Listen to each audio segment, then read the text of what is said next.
good morning to the last day of this conference. So directly we are moving towards the session. First session, that's session 12, will be chaired by Professor Mihir Dev and Professor Krishnamurthy. So please take the chairs.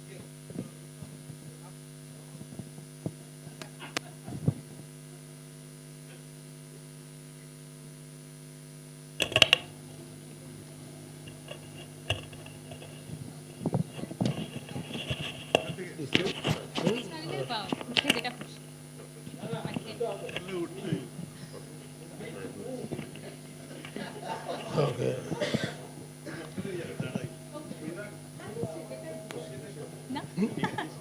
PPT already loaded. Yeah, yesterday I loaded. Yeah. Can you open that? Okay, already opened. Good morning. Can you hear me? Good morning, everybody. And Chalapati, thank you very much for inviting me and for your kind hospitality. And actually, for helping me to come out of my hibernation, self-imposed hibernation for more than 6 years, for personal reasons, of course. But thank you very much once more. So we have as you have seen, 4 presentations this morning. And I have the privilege of introducing our first speaker, Dr. V. Balaram, my friend and collaborator for last 3 decades. And of course, everybody knows Balaram Sahab, so he doesn't need any introduction as such. But just to mention, he has been a prolific author. At 350 papers, he has published almost 7 to 8 per year over the last 30 years. And he's been a prolific writer even after retirement. That is most important. And more prolific, yes. Yes, sir. Fantastic. That is fantastic. Generally, we lose our steam. Like I have lost my steam, of course, but he hasn't.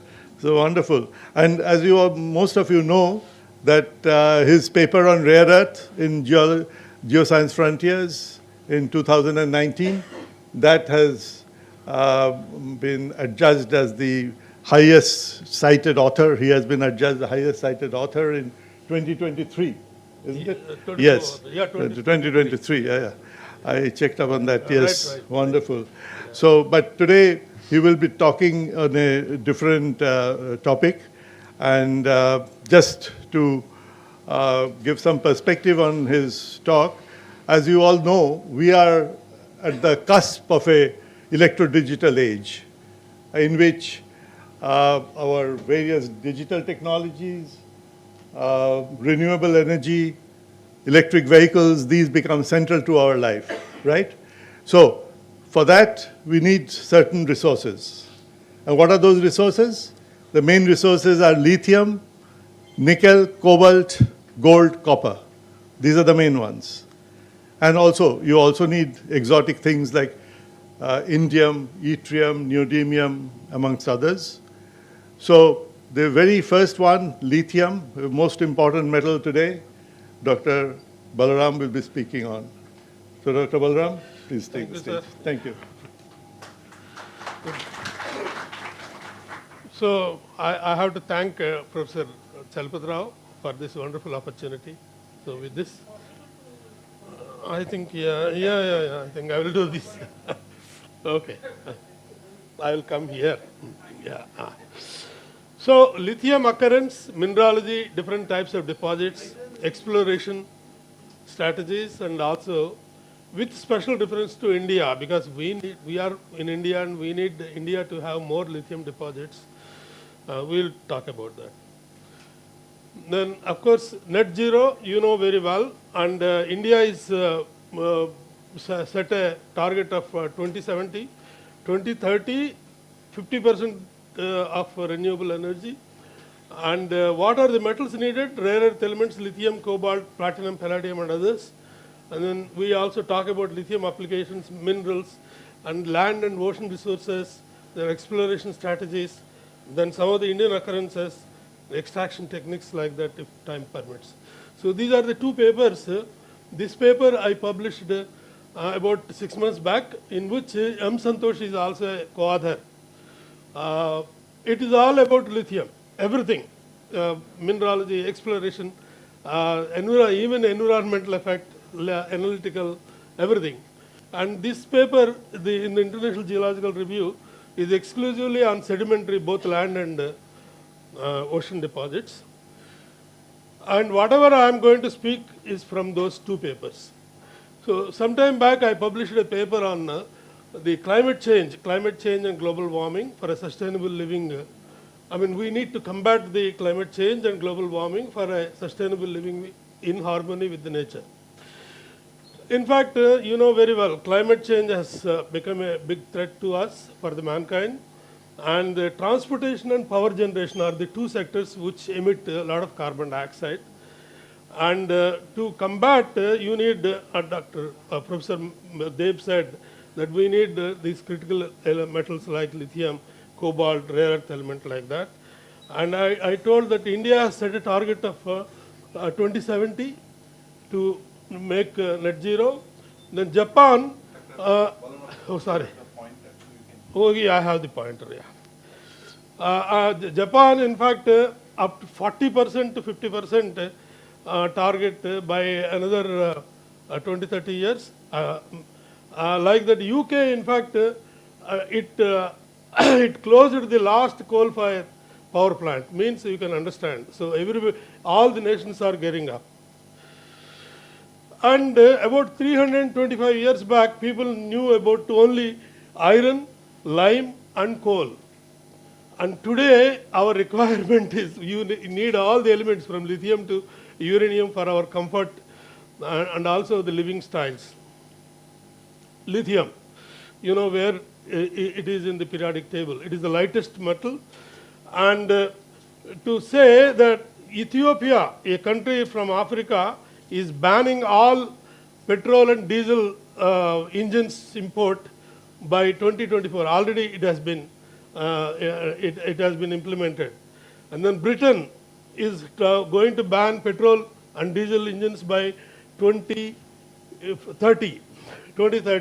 Like that, America, China has actually planned to have 50%, another 50% of the electrical vehicles, another 10 years. So as a result, the lithium demand is increasing.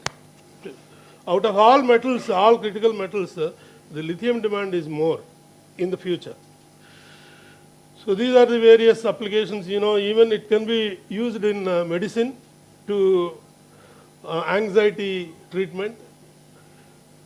Then you generate power, but where to store lithium again? So these are the minerals.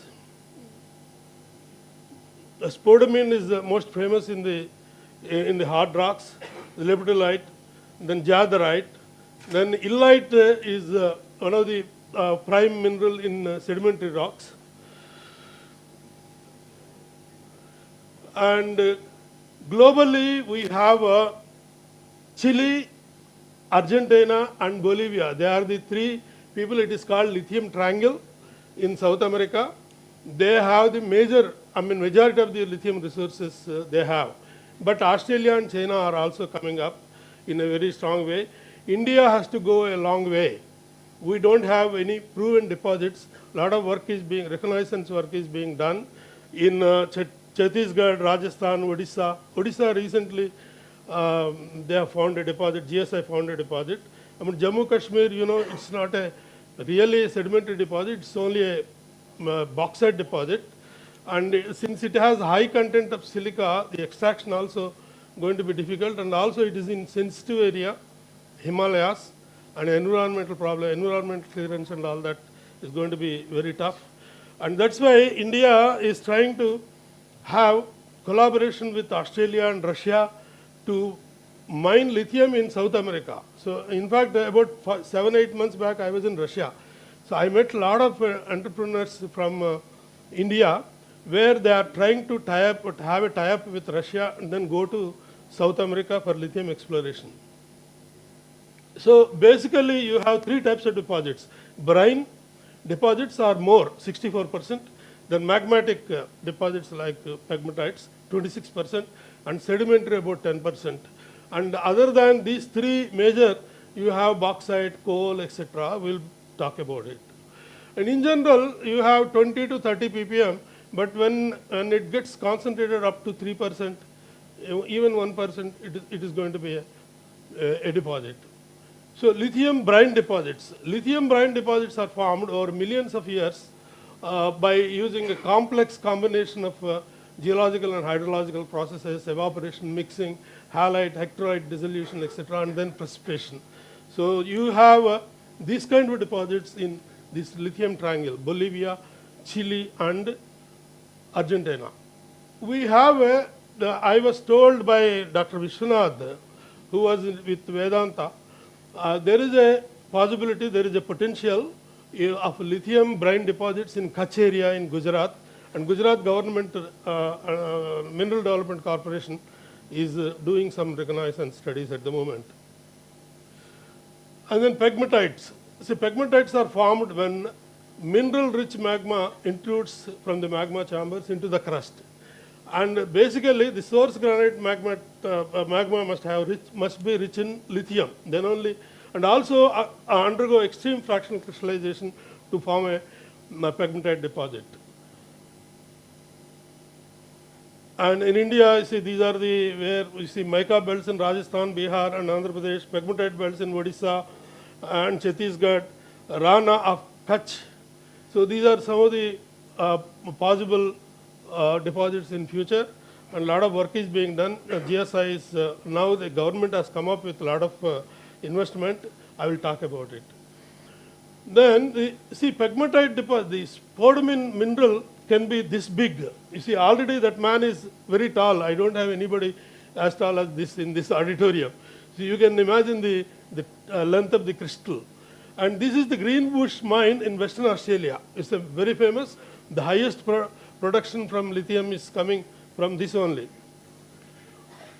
Then sedimentary deposits. Lithium clay deposits form when you have a caldera kind of situation where you have the volcanic rocks and pyroclastics come into contact with the geothermal waters and extract all the lithium, and the lithium gets concentrated.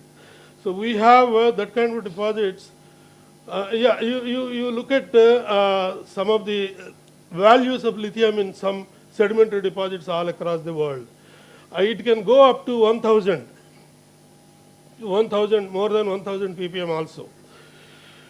This is an example of, it is called McDermott caldera in the border between Oregon and Nevada State. Nevada State is famous. This is the best example of lithium sedimentary deposit. This is our Kashmir bauxite deposit. These are the GSI officers who are examining that area. And this is in a preliminary, though they say 5.9 million tons of lithium, it's at a very preliminary stage, and they need to have further studies. And this is one of the very interesting lithium deposit in Serbia. While the Rio Tinto people were drilling in a cornfield, they found a peculiar mineral which is very rich in lithium. That they called it as jadarite. And they also found a borate mineral side by. Generally, lithium and boron are associated. And because it happened in a cornfield, no, the farmers they were dead against mining. So so as a result, government cancelled the license. But in recent times, they revoked the license again to Rio Tinto, and we don't know really what is happening. But this deposit can supply 90% of the European lithium requirement, such a big deposit. And alternate lithium deposits are bauxite and red mud. Red mud is a byproduct of bauxite treatment extract aluminum. And red mud contains a considerable amount of, and we have billions of tons of lead mud all over the world, including India. Then groundwater in some sedimentary basins in groundwater also rich in lithium. coastal sediments, deep sea sediments are very rich. I am going to give you more details. Lithium in mud volcano and lithium in sea water. For example, a small place like Clarion Clipperton zone between Hawaii and Mexico. This contains 2.8 million tons of lithium. This is a very small actually compared to the whole ocean. So means you can imagine when compared to the land resources of only 62. So I'm sure that the sea deposit, marine deposits hold more lithium than land deposits. And again in sea, actually sea contains nearly 230 billion tons of lithium, but extremely low concentration in ppb levels, and we don't have any technology to dry it. Otherwise, we don't need to do any work on land. You can just take lithium from the oceans. And then the alternative resources will continue. The lithium in borate deposit, generally I told you boron and lithium, they are associated. The lithium in formation water, when you drill for oil, the water from shales comes out. And that water contains huge amount of lithium. And in fact, the Saudi Arabia is extracting lithium that way. I'll show you one slide on that. Lithium in coal, we have done some work, I will show you. Lithium in black shales. Then geothermal waters, there is a lot of lithium. Of course, because of the time, I won't talk about it. Lithium in Singareni Colliery, Srirampur mines, we have taken in cold samples, of course, associated with clays. And they gave 122.8 ppm of lithium. Dr. Khan of Ladakh University and Mr. Srinivas Rao is GM Exploration, Singareni Collieries. You see, the formation water, while you drill for oil, they contain up to 572 ppm. These are all American deposits. As I told, Saudi Arabia already started extracting lithium from the formation waters. I told some people to look into some of these because we too have drilling going on in the country, and they just only test it, get the sample and do it in the laboratory. And the coastal sediments in Machilipatnam and near area, but unfortunately we didn't get good values. But on the other hand, Indonesia reported 146 ppm, a very high value.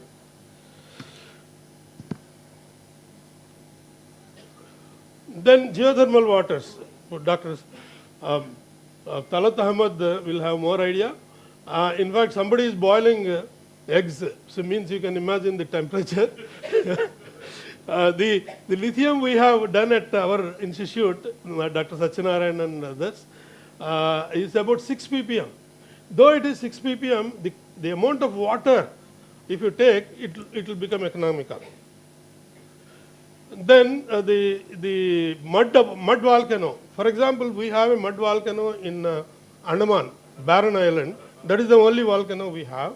And nobody tested so far. If anybody has a chance to test for lithium, please do that. On the other hand, in Indonesia, they reported up to 130 ppm. Then lithium from geothermal. Once you do the power generation, the residue comes up, the white liquid, that will have lots of lithium. So that makes the plant running becomes more economical because you have power as well as lithium. So in summary, you have brine deposits, different types, magmatic deposits, mostly pegmatites, sedimentary, both land and ocean, then alternative deposits like bauxite, like that. And one more thing is the grade. Generally, the jadarite deposit has a very high grade, and then followed by pegmatite, and then the brine deposit. The brine deposits are, the grade is not so much, but you have vast amount of brines. So it becomes economical. That is the reason more and more lithium is coming from these brine deposits. So these are just a glimpse of where you have these different kinds of lithium deposits in the world. Then coming to the exploration, we have geophysical surveys, remote sensing, geological mapping, geochemical surveys. Though geophysics is not very popular in identifying lithium, but there are some methods like gravity, magnetic survey, electrical survey, and geophysical sounding have yielded positive results. Coming to the geochemical, soil surveys, lithogeochemical bedrock surveys, then stream sediment surveys. Some time back, we published a paper on the indicator minerals and pathfinder elements. For lithium, for both sedimentary and hard rock, these are the these are the pathfinding minerals, and these are the pathfinding elements, and these are the techniques. For example, LIBS, laser. Sir, oh, okay, yeah, okay.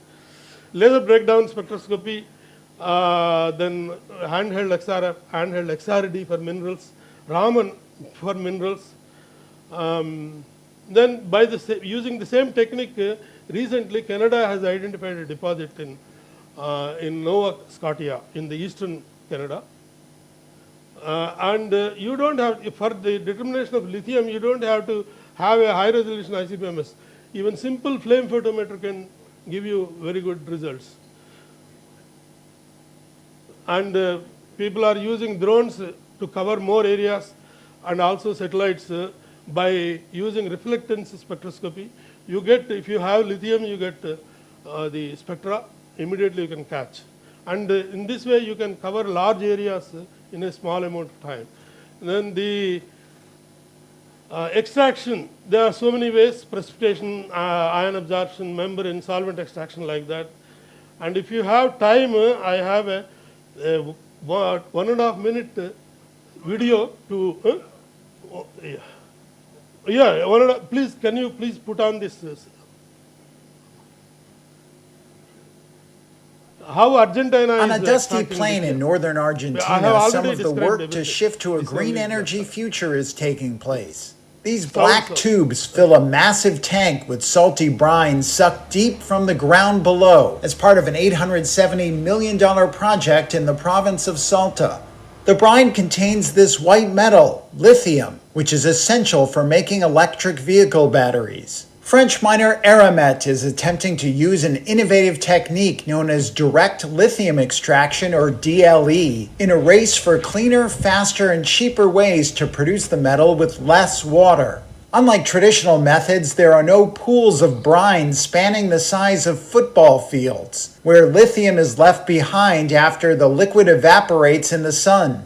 Jean-Baptiste Augard runs the company's lithium business. Thanks to this technology, we will recoup 90% of the lithium content, where traditional approach is 40-50% when we do evaporation. The technology is unproven at large scale, so global competitors are watching to see how it pans out. Pipeline valves need to open properly. Computers must sync with several thousand sensors. An evaporating chamber shaped like a spaceship has to avoid temperature swings. Aramet attempts to pump out its first ton of lithium carbonate in November and scale up to 24,000 metric tons a year by mid-2025. It could help Argentina narrow the gap with Chile, which is Latin America's top lithium producer. Despite a lithium supply glut that has depressed prices and forced some mining companies to pull back, Aramet's CEO said it had a healthy margin, with current prices more than double its cash costs per ton. On a dusty plain in... Okay. Recently, GSI has found out this deposit in Nayagad in Orissa. And in fact, another good news is that India has earmarked 16,300 crores for this critical minerals. I request all of you to submit your exploration projects on these critical minerals to Indian government, and I wish all the best. I have to thank again Professor Chalpatra for this wonderful opportunity. Thank you.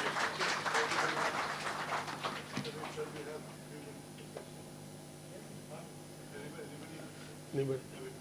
Yes.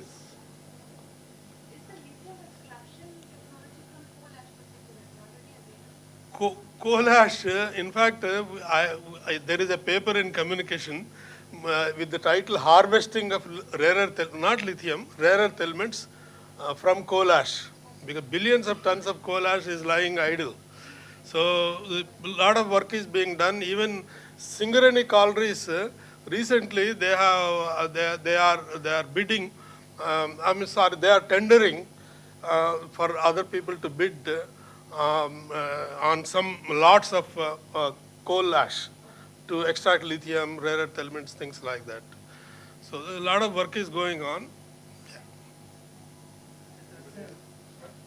Yes. Yes.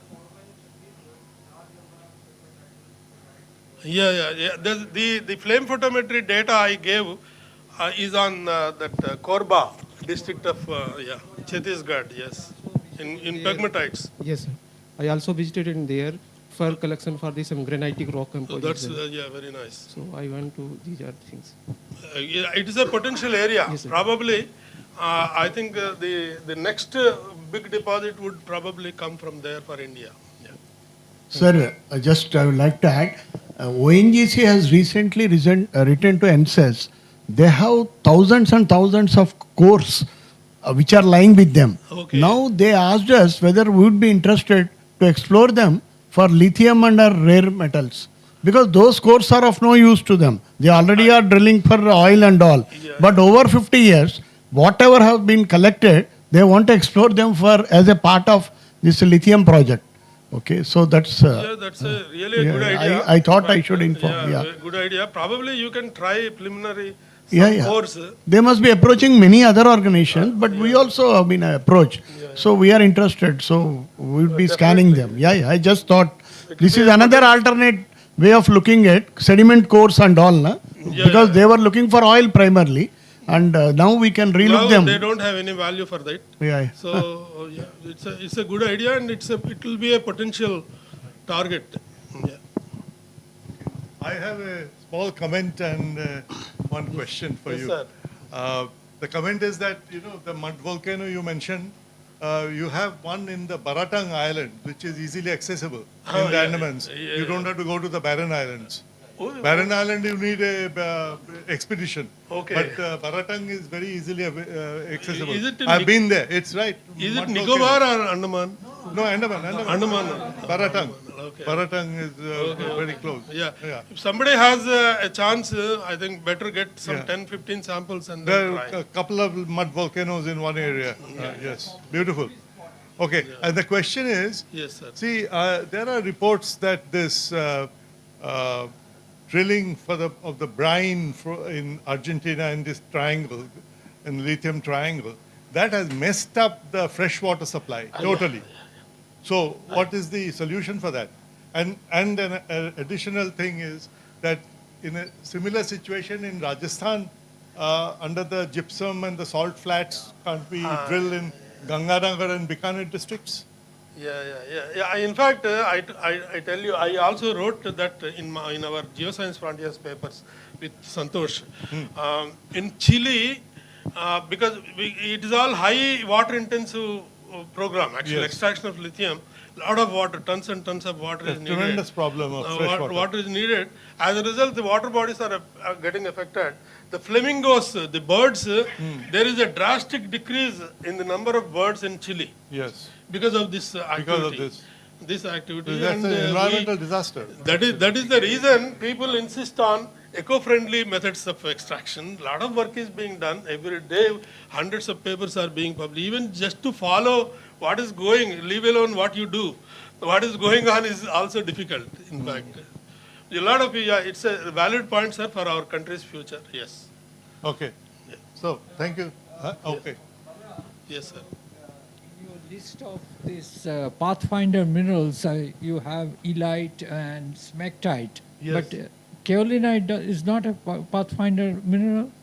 I don't remember the list. Kaolinite. Maybe yes. Because there is a lot of kaolinite. All everywhere. lithium minerals are really pathfinders. Yes. And if you come to the lithium, metals, indicator metals, for example, rubidium. See, XRF, handheld XRF or any XRF cannot do lithium because of some physics problems. Because the yield is, the fluorescence yield is very low, and it's because it's a light metal. So as a result, you cannot detect lithium using XRF or handheld XRF. If you go to field, how to detect? By just following rubidium concentration, you can detect lithium. So like that, there are always alternatives. In your list, you have quite an exhaustive list, but I did not see mangrove there. Okay, I will find. Yeah, Because I'll do it. mangrove is in the Amazon rainforest. The mangroves, they are hosting lot of Mangroves, lithium. yeah. And you have lot of mangroves here. In the Sundarbans. Yeah, maybe that is also a.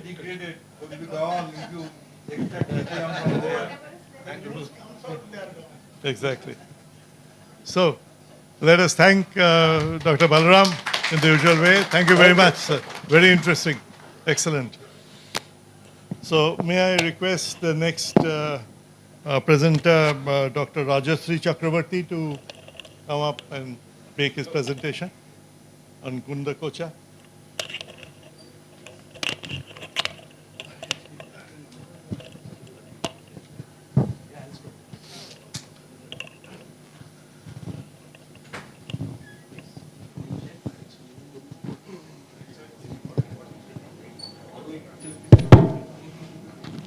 Hi, good morning all. And I'll be speaking on an ongoing investigation. It's not yet published. We're still in the process of publishing it.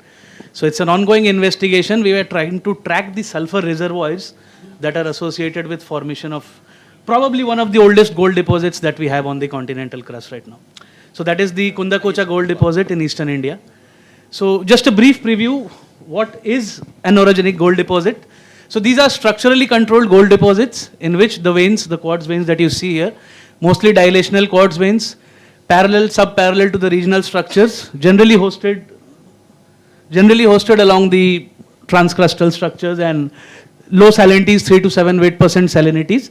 And the pyrite, arsenopyrite is the standard assemblies that we get along with it. And the alteration that we see in these deposits is very meter scale. It's localized alteration, addition of silica, potassium, carbonate, water, so on and so forth.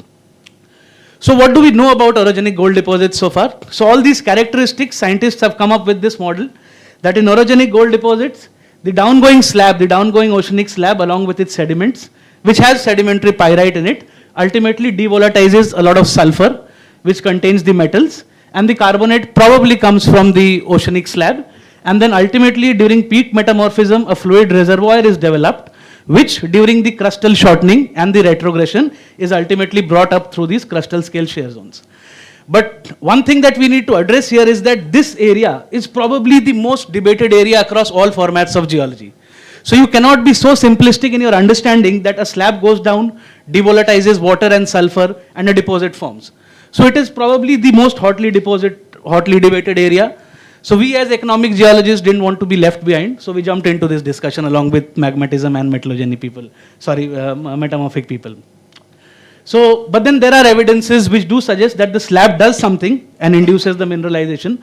A data which I gathered here, we see the graph on the top indicates the oceanic sedimentary pyrite and the gold contained in it. And you will see that the occurrence of the largest of gold deposits, they coincide with the highest amount of gold in the ocean. So the ocean has some role in formation of these orogenic gold deposits. Going to say that this model is not at all completely false. The oceanic slab has a role in formation of the deposit itself. So with this, I directly come to the area. This is the northeastern part of the Singhbhum Craton, and this is the Kunda Kocha deposit hosted in the Badampar greenstone belt. And if you see the overall stratigraphy, we have some metabasalts at the basement, and then followed by this intercalated phyllites and silicified schist, black chert, iron formations, and then there is the Mayurbhanj granite or the potassic rich granite which intrudes the basin. So the sedimentation of the basin can be constrained somewhere between 3.5 and 3.1. So this is the overall architecture, and when you come to the deposit itself, this is a geological map of the deposit. We know certain things about the deposit because some pioneering work has already been done by some scientists. One of them is sitting right here, Professor A.S. Venkatesh. He was one of the first people to actually look into the deposit. So what you see is that the graph on the right side or the stratigraphic chart on the right side, the mineralized horizons are the phyllites and the tremolite schist. So the mineralization can be more or less constrained between 3.3 and 3.1. So this is the temporal constraint that we have at this point of time. And talking about reserves, it has about 42,000 tons of gold reserves as of now, but the mining is not yet going on, not because the gold has exhausted, but due to a lot of socio-political issues that we see here. So we directly jump to our findings. We can talk about the structure and metamorphism. That will be a discussion for another day. We directly come to the finding is, we'd identified 2 stages of mineralization here. One along these dilational quartz carbonate veins. And you can clearly see that the mineralized pyrites have initially been ductilely deformed. They have been folded. And eventually along the edges, they have been cracked and brittle deformed. So it's a clear indication of the mineralization happening during the brittle ductile transition of the deposit. Okay, and the fact that this is a metamorphic pyrite, we have trace element evidence for this. We have carbonate, quartz, monazite inclusions within these pyrite. So with these evidence and the temporal constraints that we have, we constrain the pyrite formation somewhere at 3.3 Ga, that is during the regional metamorphism, which was followed by ductile deformation and then brittle deformation. So how is the mineralization hosted in this stage 1 pyrite? If you see the laser ablation maps of this pyrite, you will see all these trace elements are progressively shifted out towards the core of this pyrite. And then you have these concentric, not concentric, but complex growth zones of all these trace elements. So this goes to show that the fluid flow was pulsating, which is expected in a brittle ductile transition zone. So there was fault rupture, fluid came in, then again the fault sealed, again there was fault rupture, again fluid comes in.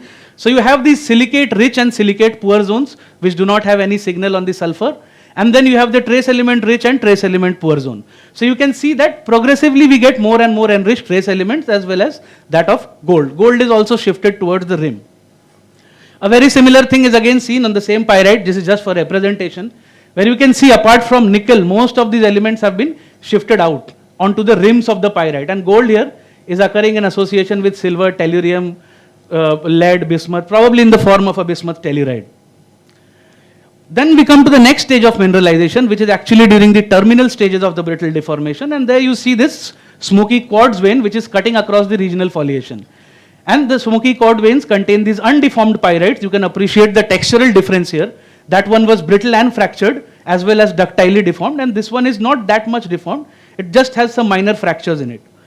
So if you see the laser ablation maps of this, you will see that all these minerals do not have any complex growth zonations, but they are actually precipitating their own minerals within the fractures of pyrite. For example, nickel, arsenic, lead, antimony, bismuth, tellurium, as well as gold. So this is one of the modes of occurrence of gold in the second stage pyrite. And this is the major occurrence of gold, where we separated this gold from the veins, the smoky quartz veins that I showed you. And this is the most dominant occurrence of gold that we have in this area. So the question arises, all this is fine. What is the source of gold? Since this is such an old deposit, it is a fundamental problem. What is the source of this gold? So we know that the source of the gold can either be a subduction zone or be asthenospheric uprising. These are the 2 possible mechanisms which gives the geothermal gradient. And then they are ultimately being brought up through all these crustal scale shear zones, and then ultimately the gold deposits here. So we have a window here during the transportation where we know that gold in these deposits generally transports as the AuHS complex. And as you can see, as I already indicated in the initial slides, that near alkaline salinities and moderate EH, gold has the highest solubility in the sulfide bisulfide complex, more than about 1000 ppb. So this phenomenon, the transport of gold with hydrogen sulfide complexes, gives us a window to trace the sulfur reservoir, which ultimately will bring us to the gold reservoir. So for this, we did some in situ sulfur isotope studies, and not the standard one, but the multi-isotopic study, 32, 33, 34, and 36. So just for the students out there, I'll give you a short overview. How do sulfur isotopes fractionate? The one is the standard thermodynamic mass-dependent fractionation, which can be defined by the delta 34S. It is nothing but the ratio between the standard and the sample. And then this follows the mass law. That is, the 33 sulfur of the delta 33 will always be 0.5 times of 34. Or delta 36 will always be twice of 34. So this is the standard mass fractionation that we see. But then there is another anomalous fractionation of sulfur, that is the mass independent fractionation. And this is the anomaly, where delta 33 will never be equal to 0.5 times of 34. 36 will not be equal to 0.5 times of 34. And this record has been seen only in the Archean. If you see this record, then this is defined by the term called cap 33. So the cap 33 is the anomaly, that is the mass independent fractionation. So you see this cap 33 anomaly is unique only to the Archean record prior to the great oxidation event, an Archean sedimentary record. So why is this happening? Why are all Archean sediments exhibiting this unique anomaly in the Cap33 values? So some pioneering research by James Fakar at the University of Maryland, they come up with this experimental data. They said that during an ozone depleted atmosphere, during the Paleoarchean or Mesoarchean, when there was extreme degassing of sulfur, the UV rays, because the absence of ozone, bombarded this sulfur species. And it split the sulfur into one oxygenated part, that is the H2SO4 part, and then one into the reduced part. So normal fractionation happened here. The oxidation part, it took up the heavier isotope, so the Cap33 became negative. And the reduced sulfur species, which took up the negative delta 34, got a positive Cap33 signature. And this fell into the Archean sediments and after burial became pyrite. And this was dissolved in the Archean ocean. And this signal, this small Cap33 negative anomaly is still seen in the Archean oceans. And this positive Cap33 anomaly is still seen in Archean sediments, even today. And this is a chemically conservative tracer. If you know about the delta 34, it's very sensitive to these thermochemical changes. So we cannot really use the delta 34 for delineating a reservoir. It can understand the thermochemical change, but not the reservoir. But the Cap33 values, whether negative or positive, are pretty good at understanding the sulfur reservoir that was involved. So what happens when we analyze them with the Cap33 and the delta 34? We get extremely similar results, irrespective of whether it is the metamorphic pyrite or the late stage hydrothermal pyrite. You see the delta 34 is restricted between 0.05 and 3, and this between 0.24, and both positive. And a similar scene is also seen for this. So these results indicate that the Cap33 throughout the stratigraphy across the pyrite grains, irrespective of whether there are silicates, inclusions, whatever it is, it remains constant throughout the pyrite grain and across 100 meters of the stratigraphy. So what does this go to show? And if you see the cluster becomes very close, it's pretty close to each other, so it doesn't change. So it just goes to show that when we actually compare our data with all the Paleoarchean or Mesoarchean deposits that we have, Kundarkocha sits right here, the red color. And more or less it conforms well to the mass independent fractionation that we are seeing. But what is more interesting in this data is that the older you go, if you see the deposits from the Pilbara Craton or the deposits from the Barbertron group and Kundarkocha, they sit very tight. And whenever we move towards the larger Neo-Archean deposits, the Cap33 anomaly keeps on spreading. So this just goes to show that the larger Neo-Archean deposits had many sources of sulfur, which provided gold. Yes, sir. Yeah, 2 minutes. Yeah, I'll finish off. It's almost done. Yeah, 4 minutes. Thanks. So what does this go to show is that the larger deposits, the Neo-Archean deposits, they have multiple sources of sulfur involved in the formation of a deposit. But when we come to the older deposits, Barbertron, Pilbara, Singhbum, the Cap33 anomaly is very restricted. That the sulfur source was restricted, which ultimately comes down to the fact the deposit is small. So this is one of the ways through which we can understand the scale of the deposits by tracking the sulfur reservoirs. So this is a diagram which I modified after David Groves. It's a pretty famous diagram. So just visualize this at the base where the plate is subducting and all those mantle metasomatism is happening or the crustal melts are being generated. So I give you a reference of what sort of Cap33 we should expect if the fluid is completely derived from the supracrustal sequence, wall rock alteration, or it is a purely metamorphic fluid, or a purely deep crustal melt, or a purely felsic melt, or completely coming from the mantle. So what do we see? If it is a purely sedimentary pyrite that we saw, we know that sedimentary pyrite should have a very good positive Cap33 anomaly. We don't get that. We get 0.41 as the highest. Purely metamorphic pyrite again should have a very great positive Cap33 anomaly, almost up to plus 10 per mil. That doesn't go, we just get 0.4. Is it a local sourcing from the greenstone? And this is exactly what we saw, that across the pyrite domains, the Cap33 does not change. The delta 34 does not change.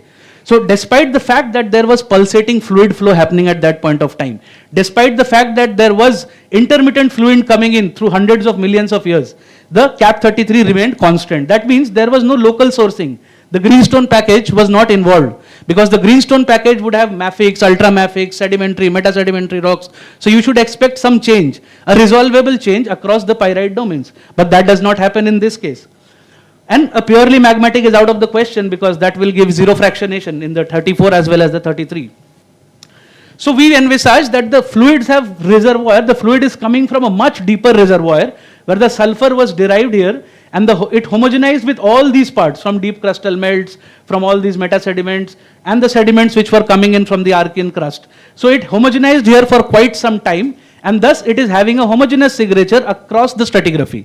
And it is not locally derived or coming from any specific point source, but a much deep crustal source that we see here. So one thing is for sure, that the cap 33 value was imported onto the Archean ocean, that is for sure, we see that. Okay, so the atmospheric sulfur signature is still preserved there. But the question is, how do you recycle that sulfur back to the crust?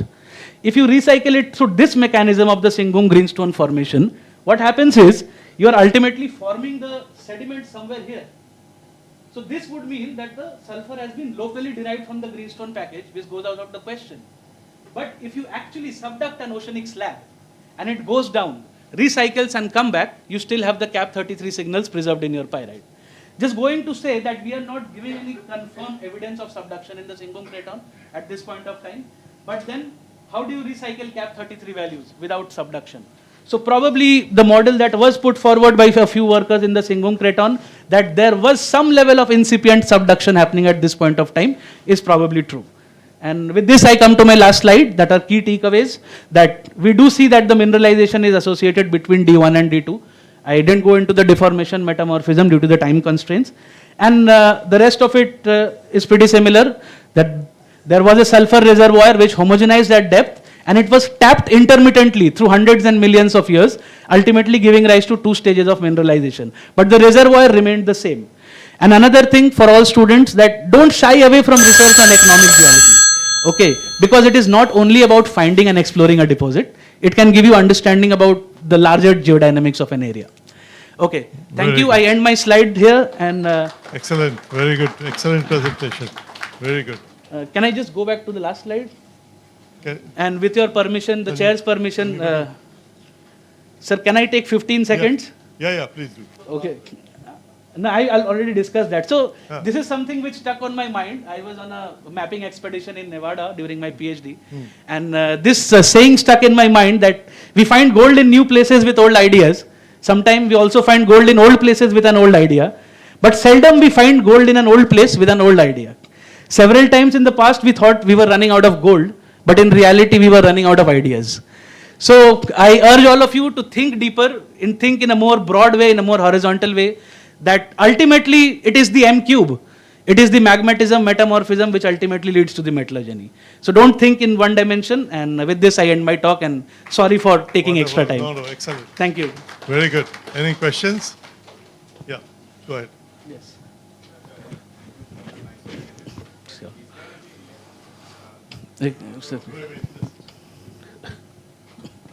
Sir, Chalapati Rao sir has reported Cuprian type of gold deposits in the Kaliyapani ultramafic complex from the Sukinda Valley, which are associated with the chromites. Okay. And those golds are considered to be the later hydrothermal activity related. Yes, of course. So, is there any relationship between this Kundarkocha gold, means fluids of, which are bearing the gold and the fluids which are giving rise to Okay, no, so actually we are looking at very different systems. If you go into the Sukinda system, it's completely and probably debatable, but ophiolitic or rifting sort of a magmatism. So the sulfur you would expect here will not be associated with sulfur or AuHS complexation. That will come with a more of a chloride, because we are looking at high temperature regimes. But the regime that we're looking at Kundarkocha is around, the fluids were around 250 to 300. So the sulfur complexation is very different. So we are looking at 2 very different systems, although located in the same craton. Yes, sir. Thank you. Sir. Yes, I did. It's closed as of now, but one of them is still open. Not mining, but the adit is there. And they gave me access to their core lab actually. So Yes. I was fortunate enough to do that. Right. Well, otherwise, most people work from the dumps. Yeah. Or else Very you won't get unfortunate. such samples to work on if you don't have very the... difficult area, I know, Kundarkocha. Anybody else? Yeah, Venkatesh. Thank you, sir. Very good talk. Sit, this is going on the way.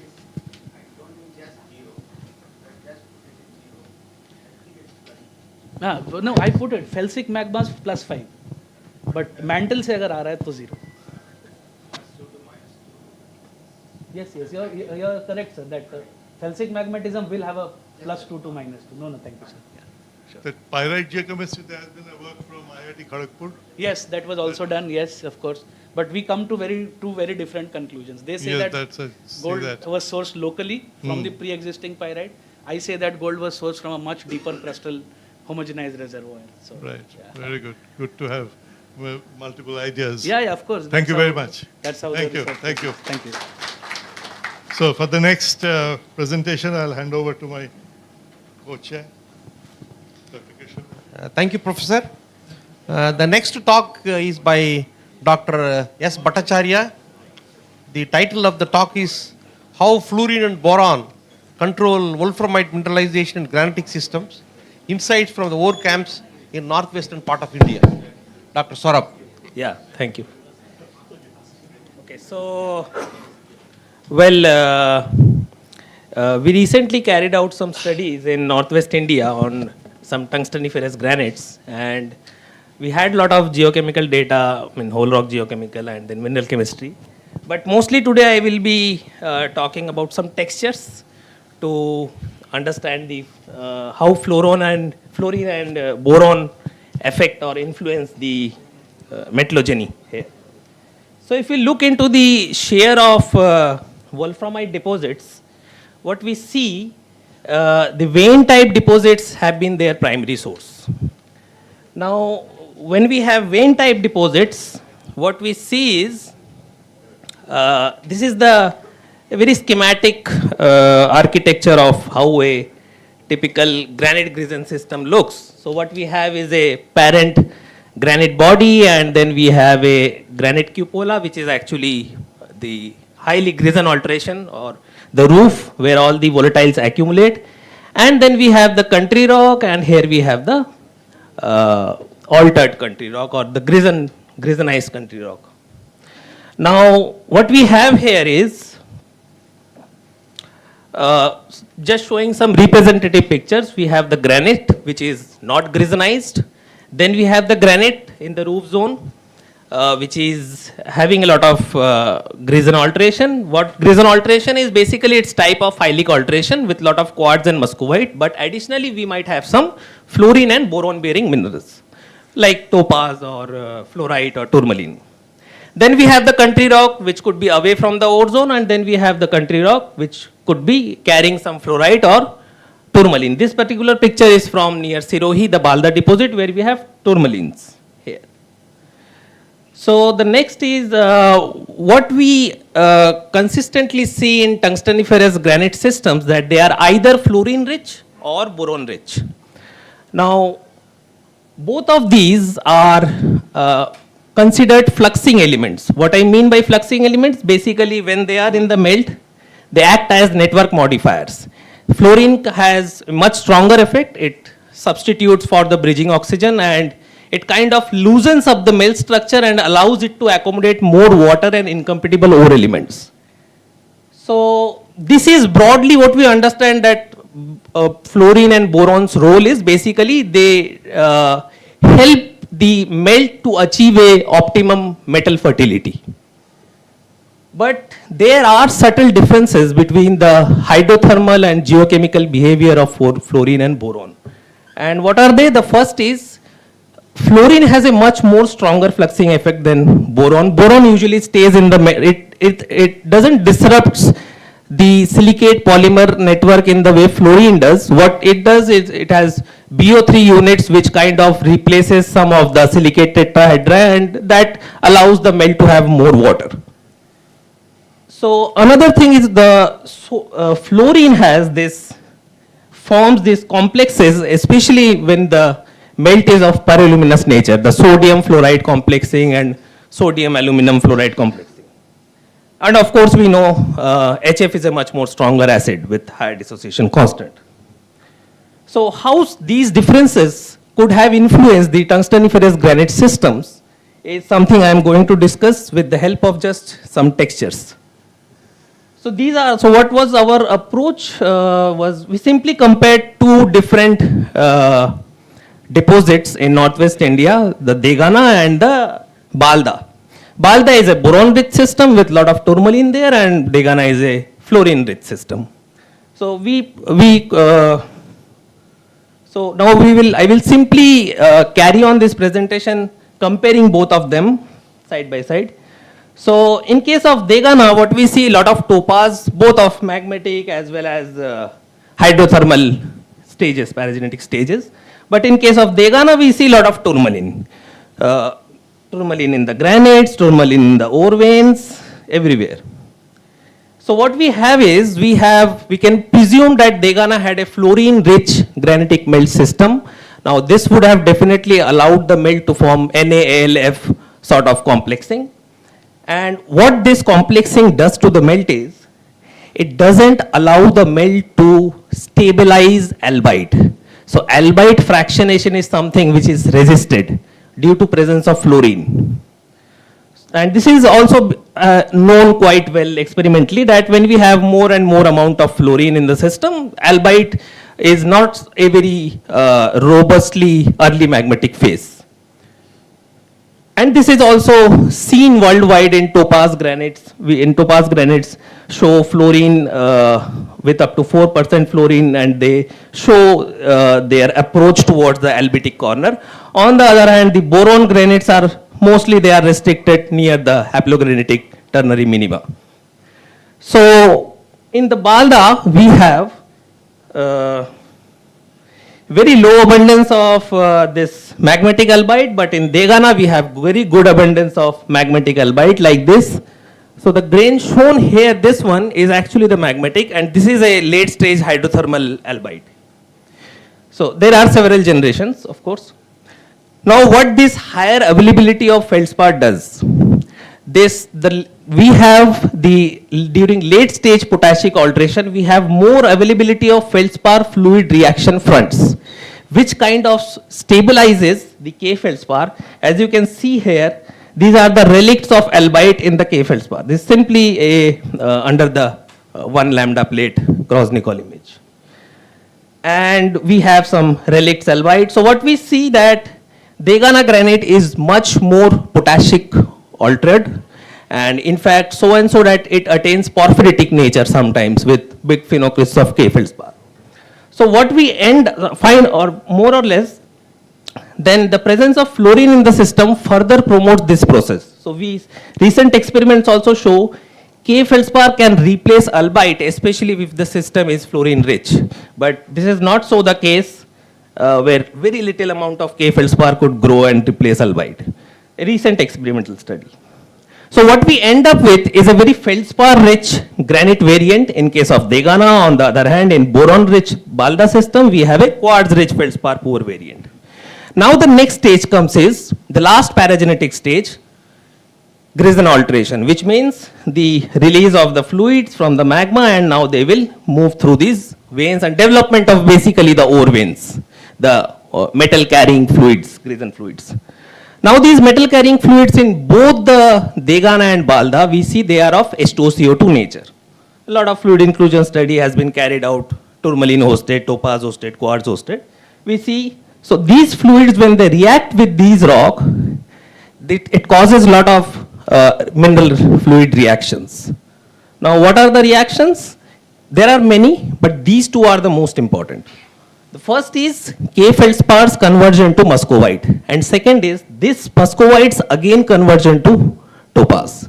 So these are actually the important key reactions because these are acid neutralization reactions. The fluid is losing its or is increasing its pH. Now this increase in pH is the key. Why I am saying this? Because experiments suggest that an increase in pH would lead to the fluid to precipitate wolframite. Wolframite solubility is something which is very highly pH dependent. So these acid neutralization reactions caused wolframite formation. I am going to show you the pics. However, these same reactions also happened in Balda, but to a much lesser extent because of two things. The fluid did not have HF, and the feldspar, the granite was also here feldspar poor. So finally, what we need now, what we see in Degana we have massive and massive Griezens. Almost the 60% of the hill is Griezenized. Now for this massive Griezenization to develop, you need to move the fluid. And what we see here, we have both these reactions, there is a decrease in molar volume. Especially the second reaction, it creates 46% decrease in molar volume. So this creates the porosity and allows the fluid to move away from the main vein and cause massive Griezenization. However, this is something which kind of did not happen much in Balda. And that's why we see lot of wolframite associated with this topaz which is forming here. So we have muscovite here, topaz here, and wolframite here. On the other hand, the Griezenization, this Griezen alteration is so poor in Balda that we have sometimes K feldspar grains which are still stable, which could not be destabilized. So the Griezen alteration in Balda is poor. So these are some of the pictures showing the massive Griezenization in Degana, but you see the Griezenization in Balda is just restricted to veins. Now it is not that these veins are W poor. If we compare the this part and this part, there is a jump in tungsten, there is a jump in boron, there is a jump in tin, but all this is accommodated by the, all this is accommodated by the micas. There is no wolframite precipitation. So the Griezen remains barren in case of Balda, but they are mineralized. So mining companies, actually when the mining used to happen here in Degana, which is not for active mining, they actually also mined the wall rock apart from the main vein. And this is something which has never happened in Balda. So the key takeaways is first, well, fluorine versus boron abundance has a very strong control over the scale of endogriezenization and whether there will be intragranitic ore body or not. Now this is something we propose for Degana and Balda. But if we see the compilation of most important wolframite deposits worldwide, we see a similar trend. These yellow ones are the fluorine-rich systems and these black ones are the boron-rich systems. The fluorine-rich systems are, they always show moderate to strong Griezen alteration. However, in case of Panasquera or even in Balda or another deposit in Romania, we have very less of granite undergoing Griezenization, or granite is never actually the ore body. The ore is restricted to veins. One question which comes, since we have time, one question which comes out after seeing this compilation is that why we have so less boron-rich tungsten systems. The reason is we have them, but they are leanly mineralized like Balda.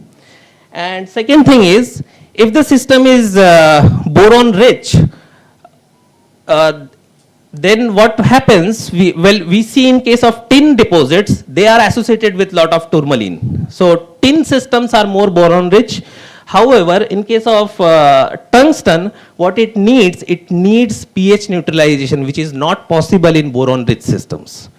However, on the other hand, tin, which is there in the fluid in SnCl2 complex, it doesn't need a pH neutralization. It just needs the slow cooling. Yeah, so that's it. Thank you.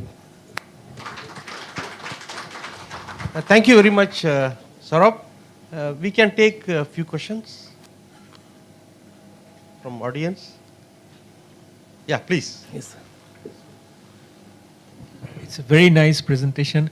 I was just curious to know that your reaction-induced porosity that you are talking about, is deformation has any role to play there? Yeah, sir, actually, to moving the fluids? Yeah. The granite is quite undeformed. In fact, the ore veins are hosted in kind of joint planes extensional. So that's why this is something. That could be a case in Balda because there the ore veins are actually at the contact of granite and the host xeroid schist, and it is actually shear zone hosted, but we have not seen that possibility. In fact, Professor, I just recollect in your volume edited for the honor of Professor Ashok Mukherjee, there were two papers, one by Geological Survey of India, another Professor, yes. So it was an excellent compilation. So I hope you must have gone through. And I think I could understand that there are some scorn in Balda, if I am right. No, we actually went in the night also for field work with the UV torch, and we could not find any scheelite. Because it was reported. Pankaj Srivastav. You can just look into that. Yeah, scheelite. Yeah, yes. Maybe on the western side where it has the contact with the carbonate, there are a lot of calc silicates in the Siroi sequence. Yeah, so and another interesting thing about this area is that lithium was reported by Bhattacharya et al. From Geological Survey yes, of India. His map is still accurate. Yeah, yes, and there is an area called Rich Malian. There is a granitic pluton where they report a lot of lithium. Yes, so yes. It's very interesting. We see lithium increase, but not spodumene or leptolite. Yes, that area. Yes. So interesting paper, Dr. Saurabh. Thank you so much. Thank you. Thank you so much. Spodumene, as you know, can't be recognized in the field. It is very, very difficult mineral to recognize. Yeah. It has been difficult. We are working on a Ministry of Mines project on spodumene exploration in parts of Ajmer, and that is really difficult. We confuse it with feldspar. You won't even suspect. Yeah. That there is spodumene. Thank you very much. Thank you. Thank you very much. Yeah. The next paper is fracture control vein type mineralization from Eastern Dharwar Craton by Dr. Sneha Mukherjee. Sneha.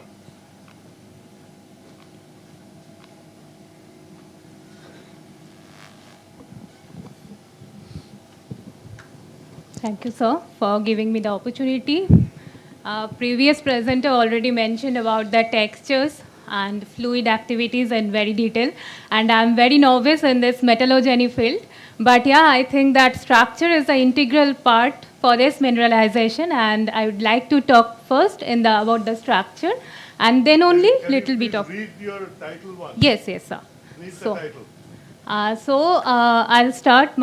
I'll give my talk on fracture-controlled vent-type multiphase mineralization from Chitrel Outlier, Eastern Dharwar Craton, India, inferences from mineralogical and textural evolution. What mineralization? Yes, sir. I'm coming. It should be in the title. But sir, actually, after that presentation, you only understand why I didn't mention that which kind of mineralization, because I am not. It is there, but okay, yeah. No, okay, it is not wait. like that. We'll wait. So, okay.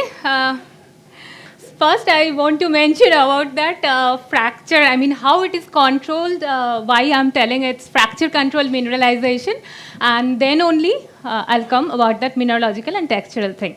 So, this is the study area.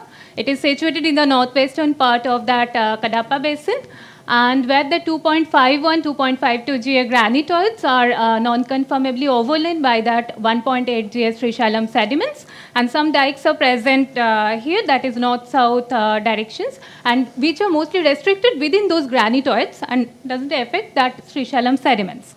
So,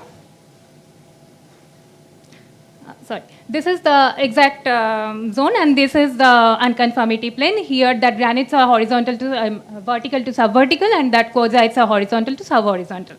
So, it's a glimpse of that structural phenomenon suffered by the basement granitoid mainly. This is 6 phases of deformation, what we have identified. The ductile phase is already published in the JSG paper. I'm not going in detail that. But I'm just mentioning, it is mentioned by that gneissic formation of gneissic layering, and then it is that isoclinal folding of that layering, and this D1 and D2 is the coaxial, and then D3 is these two sets of conjugate fracture sets, and D4 is mainly related with that north-south trending, that dike intrusion. So, but I'm mainly concentrating on this brittle phase right now. So in the brittle phase, that D5, what we are mentioning, we are getting mainly 2 conjugate sets of strike slip fault or fracture, and which are mainly restricted within the granitoid only, and it is not affect the overlying sediments. And another D6 that is affected both the granitoids as well as the sediments, but this is not the conjugate set of fracture. Different fracture sets are developed during this D6 phase of deformation. So now, again, this is the structure geological map of the study area. AMD already divided this total area for within that 4 blocks for uranium mineralization. they are mentioning it as unconformity type mineralization, but also they mention this is the main block and they are getting the mineralization within this area. And here that mineralization is either negligible or there is no mineralization imprint.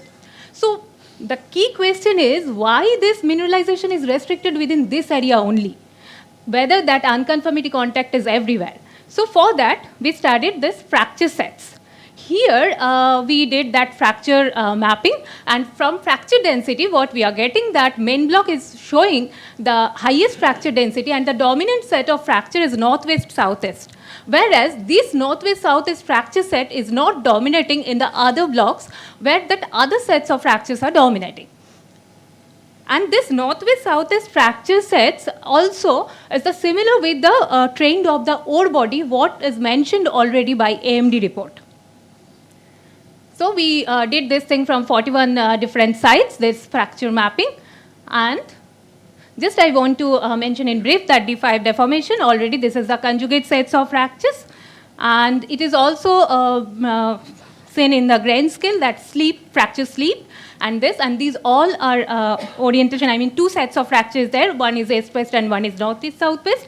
So the main compression direction is northeast-southwest, whereas the extension is just opposite northwest-southeast direction.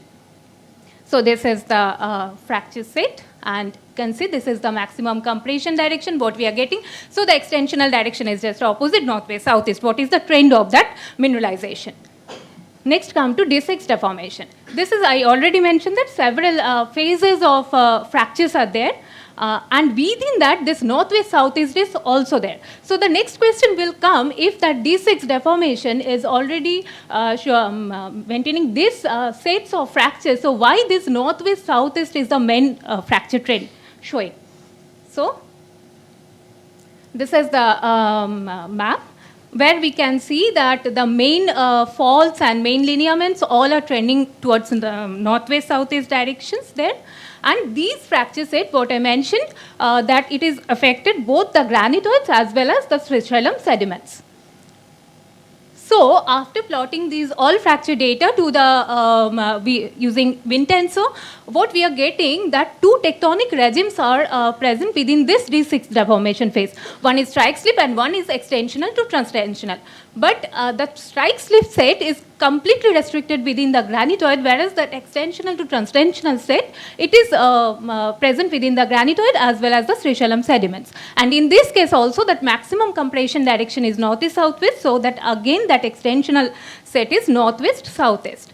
So briefing this thing, see all the 5 fracture sets, what we are getting, then D6 deformation phase, sorry for this is actually type mistake, that D6 deformation phase, so all the fractures, these fractures which are trending north to northeast, they were closed during that D6 deformation phase, only opened up this northwest-southeast as those are extensional to transtensional regime. And that's why that fluid came, and that fluid is mainly settled within this directional fracture. And that's why we are getting that trend in the northwest-southeast direction, and we are getting in the main block, as main block is dominated by this set of fracture. And in the other block, that northwest-southeast fracture set is not dominant. That's why we are not getting that much of mineralized phases within that block. And that's why the mineralization is negligible there. So now I am coming to that mineralization phase. This is just I have started. So the sulfide mineralization, what I have got, the textures are like this. Anhedral grains may be part of that rapid crystallization, and this, that anhedral grains of pyrites. And here we can see from elemental mapping that copper enrichment is there surrounding the rim of that pyrite 1A, what we are mentioning according to its cobalt nickel composition.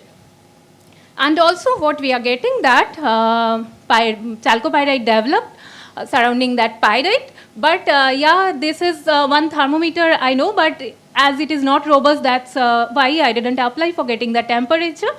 And another kind of sulfides are there. This is cubic pyrites. This is also present, and this is completely homogeneous. And another, this may form, this is present within the chlorite matrix. So may formed during that alteration phase from biotite to chlorite, or it may form from chlorite with rutile also, that is quite common in the textural assemblages there. And another, that same euhedral but heterogeneous pyrite what we are getting, which showing that elemental core rim structure also. So, elemental zoning there. And another pyrite what I'm getting is that replacement pyrite, mainly within that K-feldspar matrix. So, my question, I'm not sure whether these pyrites are formed from, these pyrites are formed from the same these sets with just modified by some fluid circulation, or it's a separate hydrothermal event. I don't know. That we need to address. And now another sets of pyrites are there that is present completely along the northwest southeast trending vein, that is anil pyrite, and that we can mention that the temperature from the deformation phase we have already calculated, it's near about 350 to 450 degrees Celsius, and forming that anil pyrite, that temperature is required. So maybe this is from that hydrothermal pyrite positively, that I have tried to correlate this pyrite formation with that different deformation phases. And yeah, I am mentioning that different pyrite 1, 2, 3, 4 we will come later, but depending on this cobalt nickel composition, it is showing completely different compositions. And now, in case of uraninite also, we are getting that sometimes that uraninite is present along that rim of that, surrounding that pyrite 1, also with some flakes with chloride, and along that blades, within K-feldspar and along the plagioclase blades. So here not only the uraninite, here somewhere it is very much altered and we are getting the coffinites. And yes, this phase of uraninite is completely is a uraninite vein what we have got. So I think these two phases of uraninites are different. I'm not sure. Again, I am presenting this thing for getting some suggestions. And so this is the composite map where you can see that this is the uraninite, and especially these are the uraninite exact zone, and these all are altered. These all are altered to coffinites. And here, this blue part, this is completely silica, and for that's why I think that coffinite transformation happened. And this is the sulfides, this red vein, that is the fine-grained, and maybe denoting the last phase of hydrothermal fluid activity that cross-cutting that uraninite vein. And these are also some coffinites thing. And yes, these two uraninite, when I plot it in a discrimination diagram, this is showing that this what I'm getting, that surrounding pyrite, these uraninites are plotted here, and these uraninites are mainly from the vein uraninite. So there is a chemical differences between these two uraninite, and in case of coffinite also the same thing. The coffinites we are getting from these and this area, it is restricted in this area, and this red point is marking the coffinite we are getting from the vein only. And this is the pyrite vein cross-cutting that complete uraninite vein. So this is the mineral paragenesis. Actually, I have already related this thing with the structure only, on the basis of structure mainly. But yes, I have some doubts with this that we need to address, whether this uraninite and coffinite is related to D5 also, or it is only after that D6 deformation phases. So the key question that is required is that it is multi-phase hydrothermal pulsitic nature thing, or it's a long single phase hydrothermal deformation that is completely post D6 deformation. So, and another aspect was there, we tried to pinpoint the age of that mineralization, because we that is maybe our limitation, we couldn't get uraninite till now, and maximum uraninites are altered to coffinites. So what we tried some zircons which are present just surrounding that uraninite's vein. So you can see the texture is completely showing that hydrothermal zircons, and what is giving, this core is still giving the age of that what is the age of that granitoid, the 2.5152, but the ream is giving a very young age, and that is also discordant age, that I know. So I'm not pinpointing that 200 million year, maybe due to the lead loss. So this is still a big question, how we can pinpoint the timing of the mineralization. So the correlation is coming like that. Till now we didn't find how we can pinpoint this one. But the basement granitoid, it was this 2.5152, then dolerite dikes and all. After that 1.7 only. Sometimes it happened, but as I mentioned that D6 deformation phase is with the tectonic regime that is transtensional, extensional to transtensional. So that is quite common also in very younger age. That is, I don't know, I'm not sure, but we are thinking if it can be related with that Gondwana breakup setting also. As we are getting some lead loss also, that nearly 200 million year. Yeah, sir, that's it. Thank you. So that is your answer, that you were not allowed to use the word uranium then. sir, thing is that uranium and sulfides both are there. And and I am mainly presenting the structural control behind the mineralization. Not exactly, I'm not, mentioning that particular phases of that uranium or particular phases of sulfide mineralization. That's why I didn't mention the type of the mineralization there. I'm mentioning this. No, actually, yeah, some restrictions are there, but okay, yeah, actually, we faced a lots of issues with AMD because we wrote a paper and. That is also the another issue actually. We wrote the paper and we sent it to AMD, and it was mentioned there uranium mineralization, and they mentioned that it is not possible, and they have some problem because as we are mentioning it is fracture control, and D6 phase of deformation is much more younger that we can mention positively, and D6 is related with that deformation phase, but they are mentioning it is much more older. Of course. So that is also another reason. That's why we couldn't get a chance to publish this thing till now. And that's why I am thinking to pinpoint the age of that mineralization anyhow. So another thing already we thought like that. We have here that LICPMS facilities, and I'm getting that with annealed pyrite, I'm getting apatite there. So we are planning to get those apatite also, so that from apatite also we can get some younger age, so that we can mention it, ki no, it is really a younger event.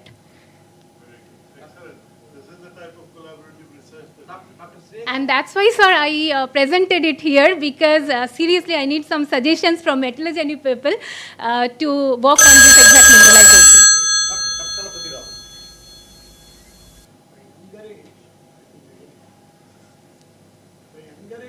Sir. The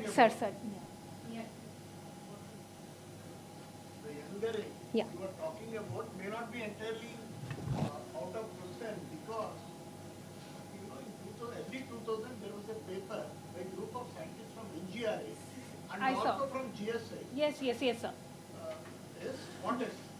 No. No, let me complete. They reported a Jurassic mafic dike within the Kadapa basin. That's why Okay. I read that thing. That's why I'm telling you. I have also mentioned it like mid-Jurassic. That's why. Then we went to that area, we could not locate it. But it's quite deep in Allamalai basin. But if it is, they have dated it. But their coordinates are not given. If you people can tackle it, there's a Jurassic magmatism recorded. It's published. Yes, So sir. that can make sense to correlate it. Yes. And it is quite close to 100 Exactly, and 150 exactly. kilometers. It is very close. Okay? Yes. I mean, that's what it strikes me. Yes. Yeah, please. You take D1 to D4 as ductile, and then D5 and D6 as brittle. Your D4 is a dike emplacement.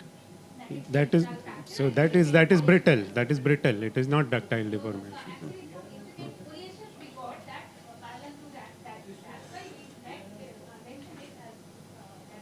No, dikes are extension fractures, so that is brittle deformation. Please read some literature, and maybe the story will become better, because then you treat that as, once you are convinced. There is a,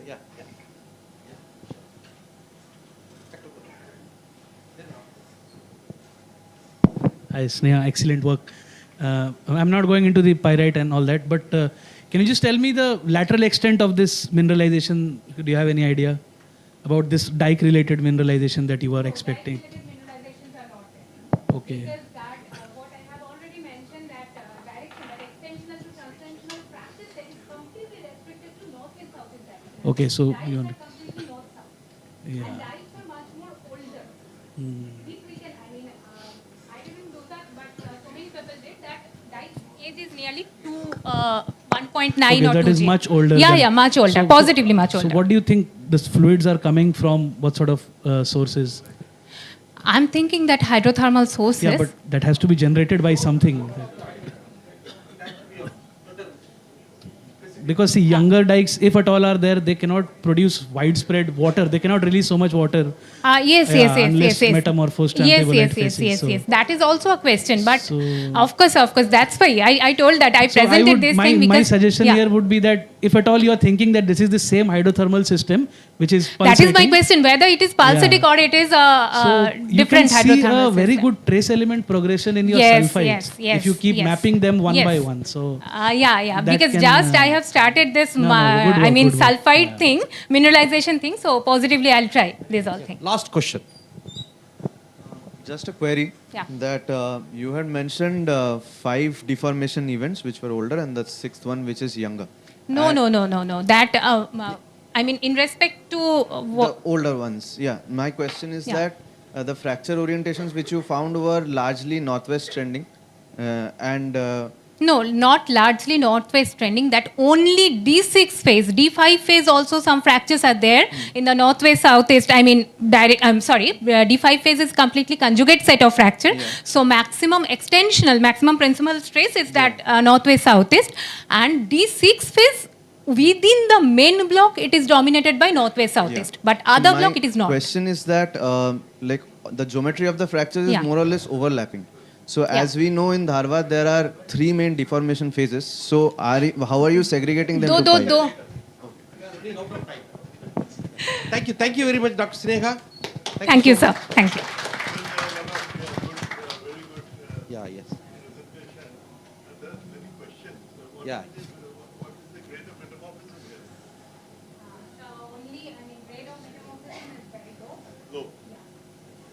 Mainly, that is the problem. That's why we, even that within this granular episode that is there, rutile is there, so we tried to fix it to that, to the sex modeling, but that was not possible. Maybe you should also include fluid studies, fluid inclusion Fluid studies. studies basically did by Pandian et al. I mean, that MS Pandian, one of the students. It was published in Asian Journal of Earth Science. 2021, yes, sir. Yes. In 2021, they mentioned it 150 to 200 degrees Celsius. But my question in that case, if 150 to 200 degrees Celsius, that could be related to that last phase of that sulfide vein. That is fine sulfide vein. But anil pyrite, what we are getting within that vein, how it is possible to form by... The main interest is what mobilized the uranium. Yes. Pyrite is there, but what mobilized the uranium is the main question. Good question. And that is could be to the meteoric water circulation as well. So that is what Rajesh asked. What is the fluid source? In fact, Sneha, one of my students just defended her thesis in uranium from Rajasthan. She's just sitting here. She has done a lot of fluid intrusion studies. Please talk to her. Very good. Thank you very much. So I think, yes, Dr. Chalapati Rao, you can.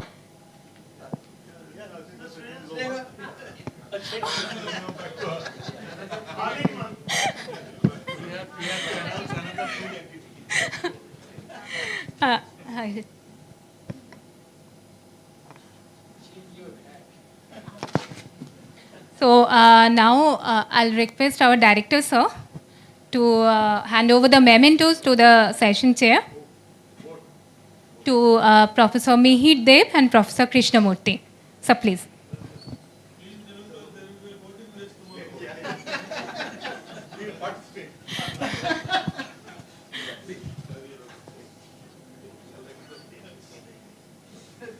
Thank you. Thank you so much.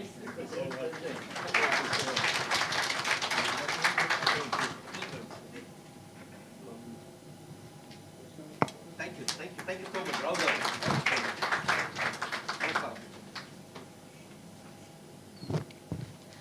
So, okay, tea is arranged in the outside, and again we will start our next session by 11:15 positively.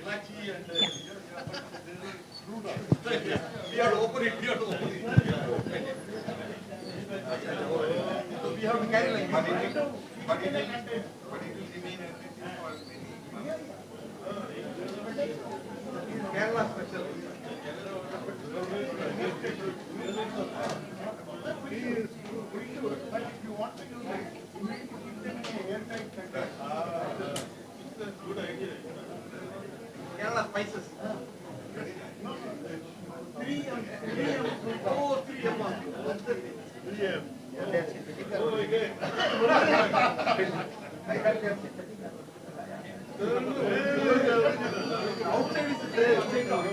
The synthetic will be more expensive to produce this synthetic. This is much cheaper. Very good. That goes inside, huh?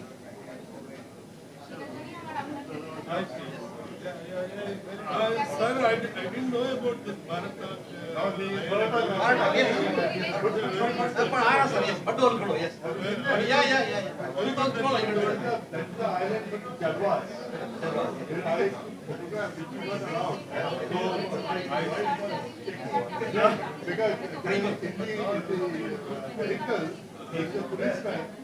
And to see that nobody takes photographs. So I think this is the best opportunity because it's a policeman. Nobody will check. And the stupid policeman is looking in front. So I'm from the back. Camera photographs. I have some rare photographs.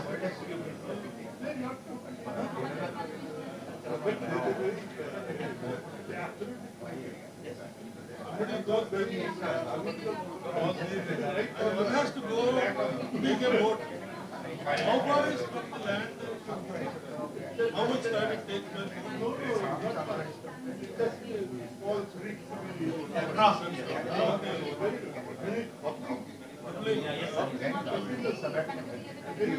So far I knew only about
director বলেন তো সেটাই কি কখনো হয়?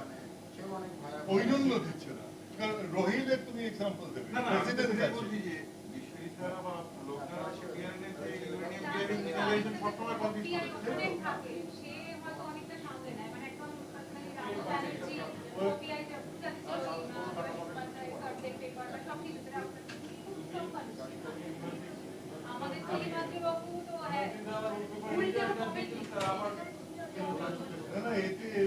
এটা হলো typical politics, বুঝেছো?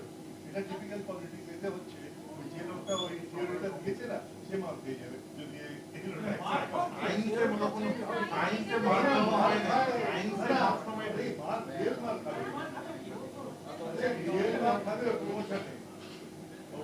Government department politics in that month, real things that month. করতে দেবো সেইটাকে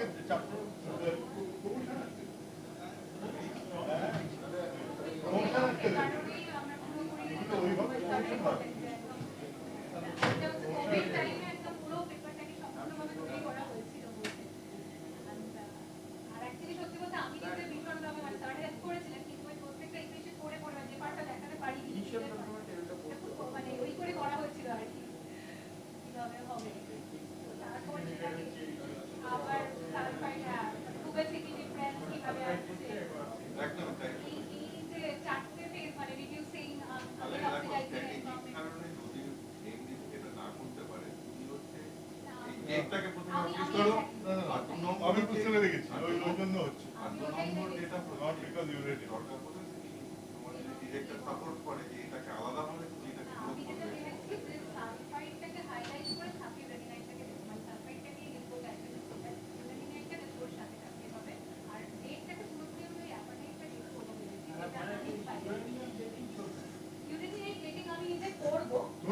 আমি একটা ছোট্ট সাজেশন দিই, কোন জার্নাল কিন্তু এরকম টাইটেল দেবে না। না না, আমি বলছি এটারও এইটাতেই তুমি একটা পলিমেটালিক ওয়ার্ড লাগিয়ে দাও, তাহলেই হবে। পলিমেটালিক কি সেটা বলে তো তখন তো ইউনিয়ন দিতে হবে, পলিমেটালিক হলে তো কি আয় না, নামে পলিমেটালিক টাইটেল পলিমেটাল, কিন্তু তারপরে সে একটা আসলে কিন্তু উপরে না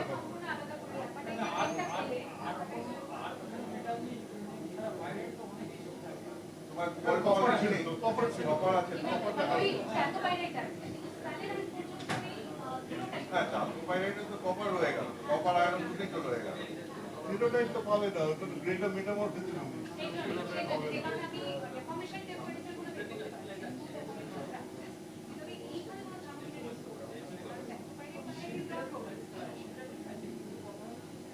ফ্লুইড দিয়ে করতে হবে, এটা তো ফ্লুইডের কাজ, টিপিক্যালি ফ্লুইডের জন্য আইডিয়াল লাগবে।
কিন্তু তার কোনো ম্যানিফেস্টেশন থাকবে না ওর মধ্যে, এটা কখনো হতে পারে। তোমার ফ্র্যাকচার প্যাটার্ন ডেভেলপ করবে, হয়তো দেখা রিয়েল ভিত্তি বা তার তোমার কাজ হচ্ছে ওই জায়গাটা হাইলাইট করা যায়।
Yes, sir. I need to talk with you.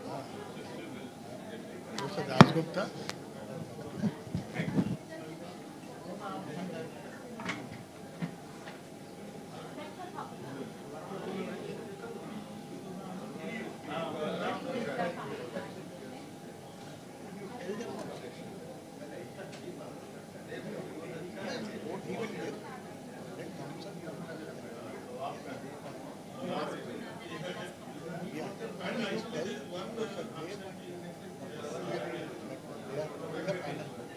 They should not go, tell them beforehand. I already talked to Mr.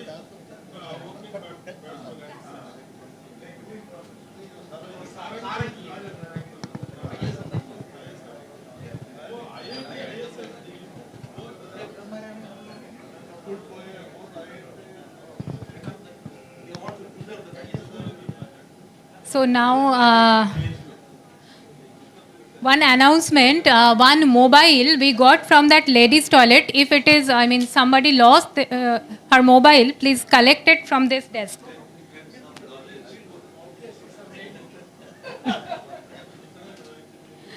And now we are going to start our last talk session for this conference, that session 13.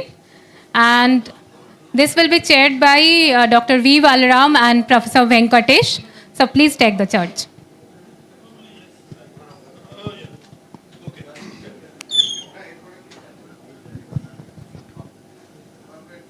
Good morning again, ladies and gentlemen. In fact, this conference, one of the surprising things was I am able to meet with this gentleman, Professor Mohir there. We had a big collaboration, and also we organized a very big conference. The main architect is Professor Mohir only. It was we spent about 70 lakhs 16 years back. For that, it's a deposit gold modeling. It's a workshop, international workshop. 25 people from abroad and 15 people from India and our group people. So very few people. And we took all the people from, of course, there was a 2-day conference in Hyderabad, NGRI. And then we took all the people to Kolar gold mines and then Hatti gold mines. Then we went to Udaipur. We showed Bukhiya gold deposit in Rajasthan. Then we went to Delhi for a concluding 1-day seminar in Delhi University. So that was possible because of this gentleman, Professor Meherdev. And we yesterday we both were talking. He is one of the few 15 Indian participants. Why it was few means 25,000 rupees is the registration fee at that time. So only few people could participate, and it was one of the most successful, probably the most successful we ever organized in India. In India, after that I have not come across any such deposit modeling or any workshop like that. So whole credit goes to him. Now, why I have brought he is one of the participants. He is our next speaker, Professor Krishnamurthy. And I know him since more than 30 years. I was also adjudicator of one of his students' PhD. And even I conducted Viva at Roorkee. Now, it's also my pleasure to call upon Professor Krishnamurthy. For his, he is everybody knows Krishnamurthy. He is an expert in gold mineralization. So now I request Professor Krishnamurthy to take over. Thank you, Dr. Balaram Garu. And in fact, as Dr. Balaram said that we have a lot of respect and we have a lot of regards for Professor Meherdev, because he was one person who inspired us to do something in Indian deposits. So let me come to our paper. It is on hydrothermal alteration and fluid studies of the Paramanali gold deposit, Chitradurga Greenstone Belt, Karnataka. So of course I am from IIT Roorkee. My research scholar Manju Sakti Saravanan. He is my collaborator from IIT Bombay, student of Professor Bishwajit Mishra. Once again he works on Orogenic gold deposit. My student who is in BHU. Once again on gold deposits, and Prabhagar Sangurmat, who was the chief geologist of Hatti gold mines and as well as the managing director of the Hatti gold mines, and currently he is collaborating with me. So let us just get into the so yes, all of us know that the Dharwar Craton, of course, and I did not tell much. It has been discussed quite a lot about the Dharwar Craton, and I am taking you to Paramanahalli on the western side. It is a part of the Chitradurga Greenstone Belt. And the basic thing was this particular deposit was discovered by Geological Survey of India in 2004. It was quite discovered late, and the assay values were about 0.9 to 4.17. Good, not bad. And in southern part of the Chitradurga Greenstone Belt in the Dharwar Craton. And most of the rocks here are highly deformed, they are highly altered, and basically they are part of the green schist facies metamorphism, and primarily somewhere here. And just let us look into the Chitradurga Greenstone Belt. On the top we have Gadak. Of course, people call it Gadak Belt. Professor Meherdev also has done some work on these areas. A mine is going to be started. In fact, MSPL, they were about to start the mine. The consultant, poor Saukar, he passed away. So after that, the project was somehow could not take up. Then the GR Halli Hatti gold mine started mining in GR Halli, And Hajjanahalli gold mine was there, but temporarily closed because of economic conditions. And permanently this particular area, the whole belt is basically volcano-sedimentary rocks. And this is the geological map of the study area. I put my student to see what is happening in this area. And the funding came from science and technology. And the rocks are basically, once again, the metasedimentary rocks with the metabasalts. And apart from metabasalts and metasedimentary rocks, we have few banded iron formations. So quite interesting rocks. And the stratigraph, of course, it was a lot of work was done by Geological Survey of India and others. And we are mostly confined to Hiriyur formation. Hiriyur formation, Hiriyur is about 30 kilometers from Chitradurga. If you travel from Bangalore to Hampi, so this Hiriyur comes in. And basically they are all of metasediments with volcanic rocks. And few conglomerates are also there. So these are the field photographs. So basically metasediments, a lot of deformation, folding as well as faulting, conglomerates, a lot of sulfide minerals present within the metabasaltic rocks, highly dispersed sulfides, a lot of quartz veins, extensive quartz veins.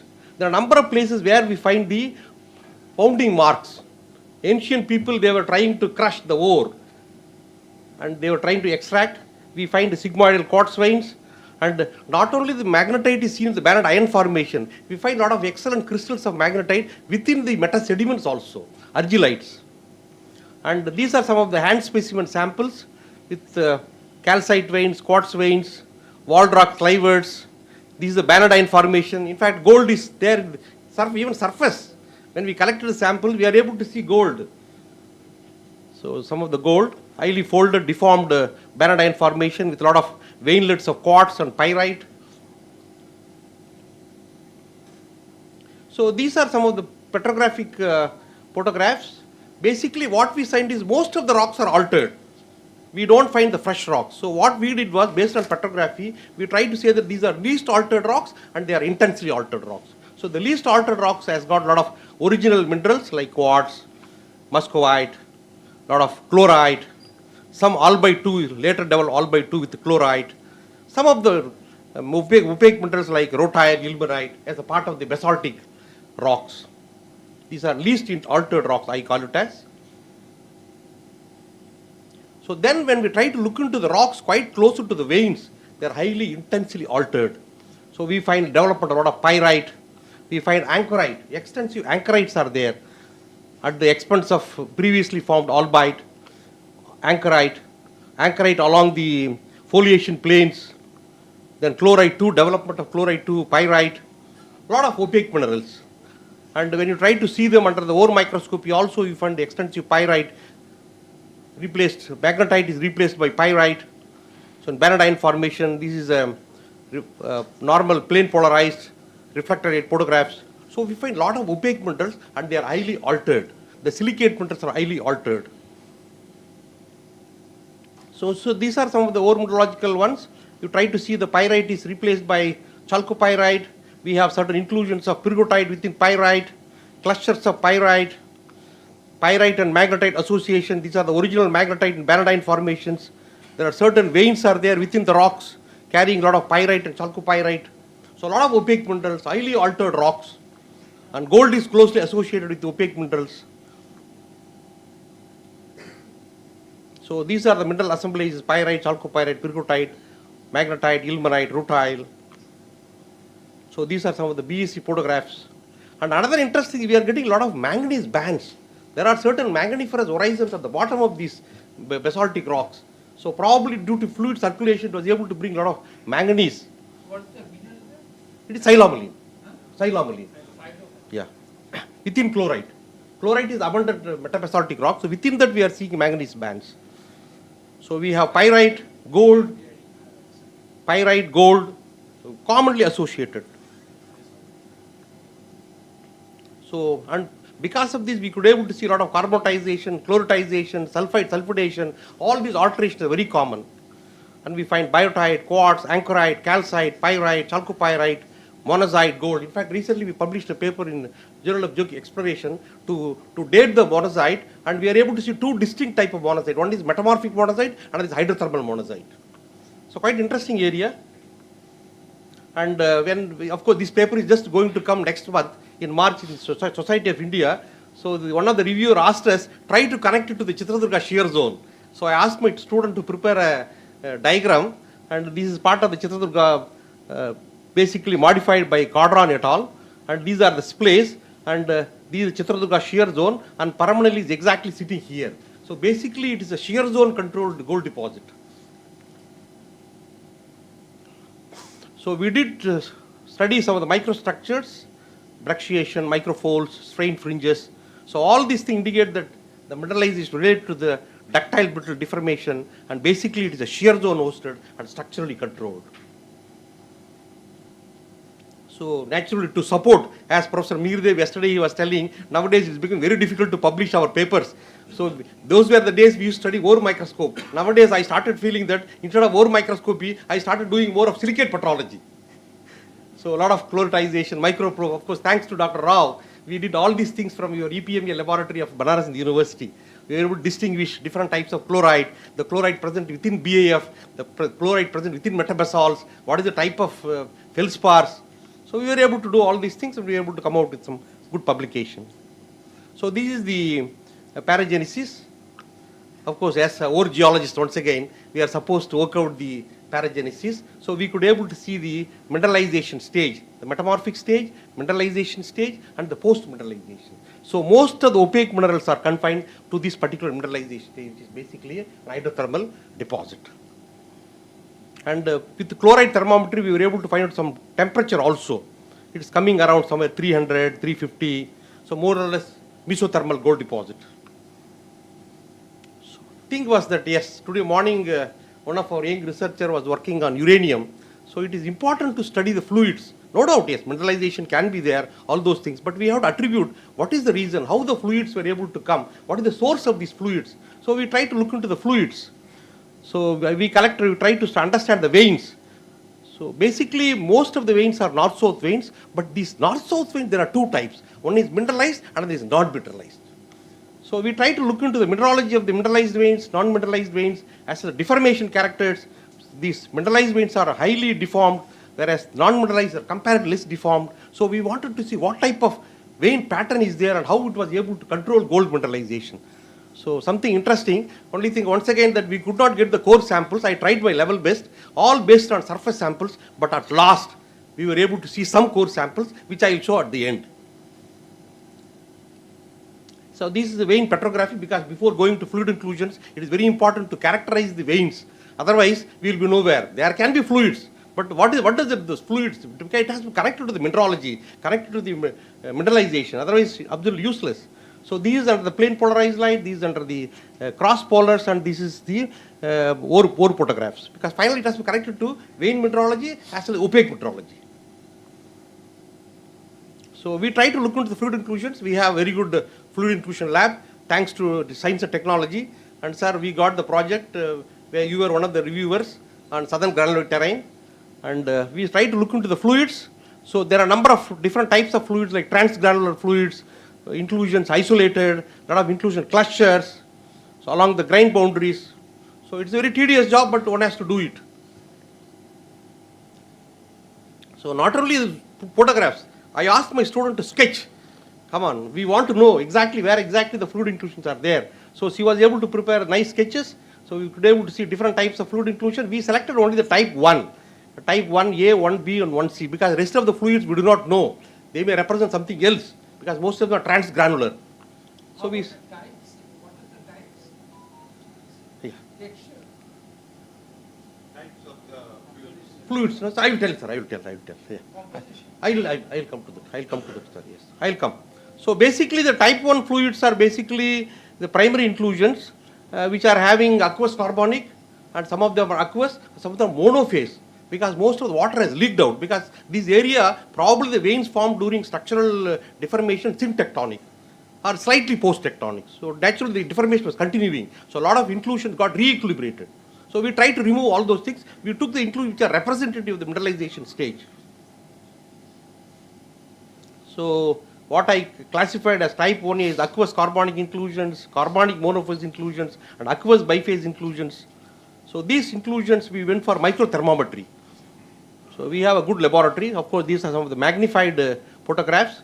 We can see a lot of very good carbon dioxide bearing inclusions, which are very, very common in the metamorphic systems, especially in the greenstone belts, hydrothermal systems, orogenic deposits.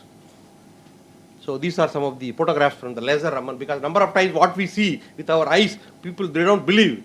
So I went to Orogenic Institute of Technology, Himalayan Geology. They have very good Raman. So we were able to see the phase contents, mostly the aqueous carbon dioxide inclusions as well as the monophase carbonic inclusions. So we did microthermometry, once again a very tedious job of asking the student to sit in the microscope. Each inclusion takes 1 hour, 2 hours, 3 hours some time. So we were able to measure all the melting of various components, homo temperature, the salinity as well as the density.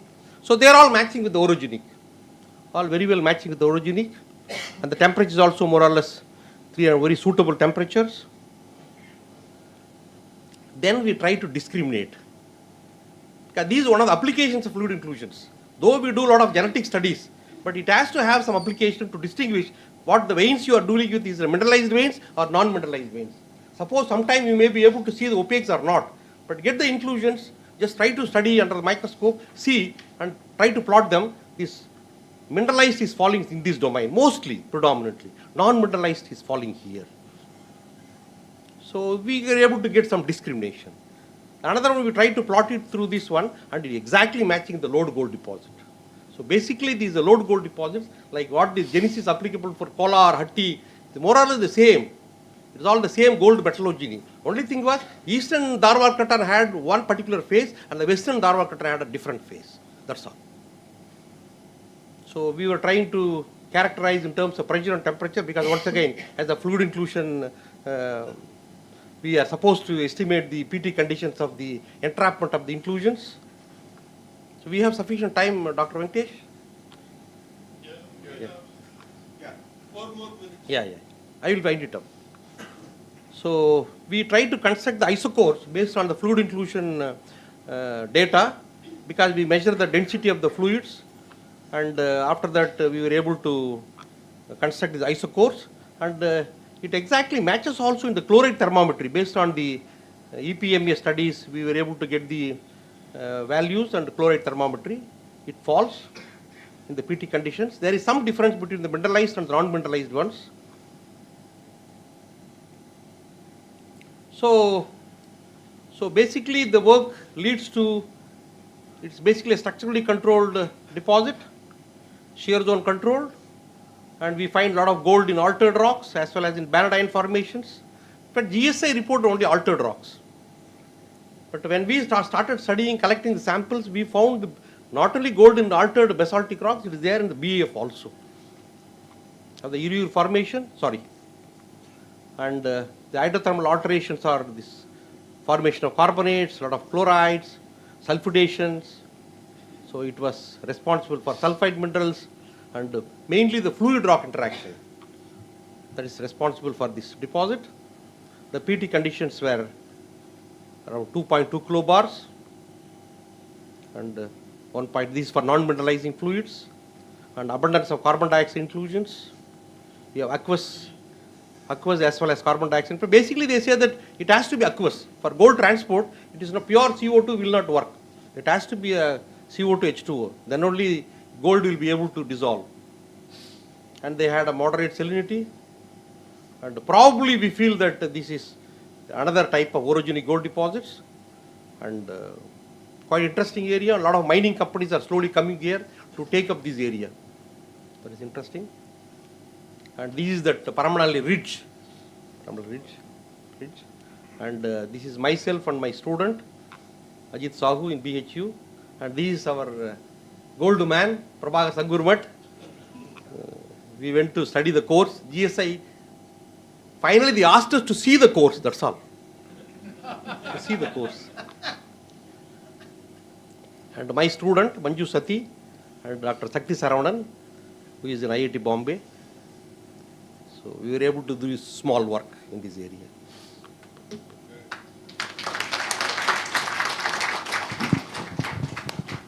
Yeah, please, I think you can. Thanks, Professor Krishnamurthy, for a wonderful talk, and Very nice presentation and we could Teacher, see I'm a that- teacher. Yeah, you've been doing that for last 30 plus years, and so that is proved again. And I invite any questions especially from the last benches, because these are Bahubalis in the first bench. So I'll give them the last chance. Yeah, you are confirmed. The middle ones are waitlisted, and these are. So please, any questions? Because this is a fluid inclusion study. It's a tedious job actually, so that is why many people are shying away from this. But this will give a clarity about the type of deposits. For example, this is a mesothermal deposit. He presented very well. And if there are any questions, yes, please.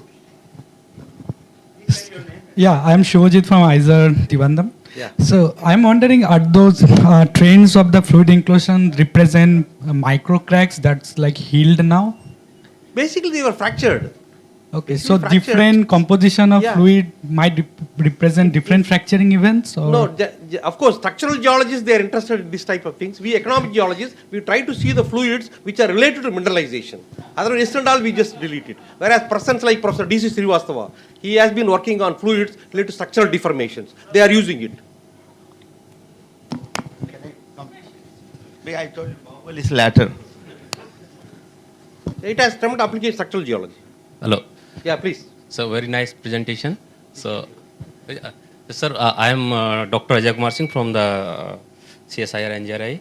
So, sir, my question is that these fluid inclusions which you have done that microthermometry.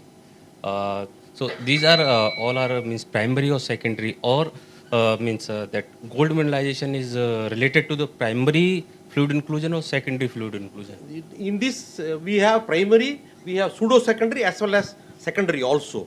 But we try to select only the primary, because pseudo-secondary also sometimes misleading. Though they call it as, it appears as secondary, but they are primary. No, number of times that will mislead us. So better we took only the primary inclusions. And texturally we try to relate it, it is to the gold deposition, mineralization. Sir, that trace element analysis of that fluid inclusion can help to...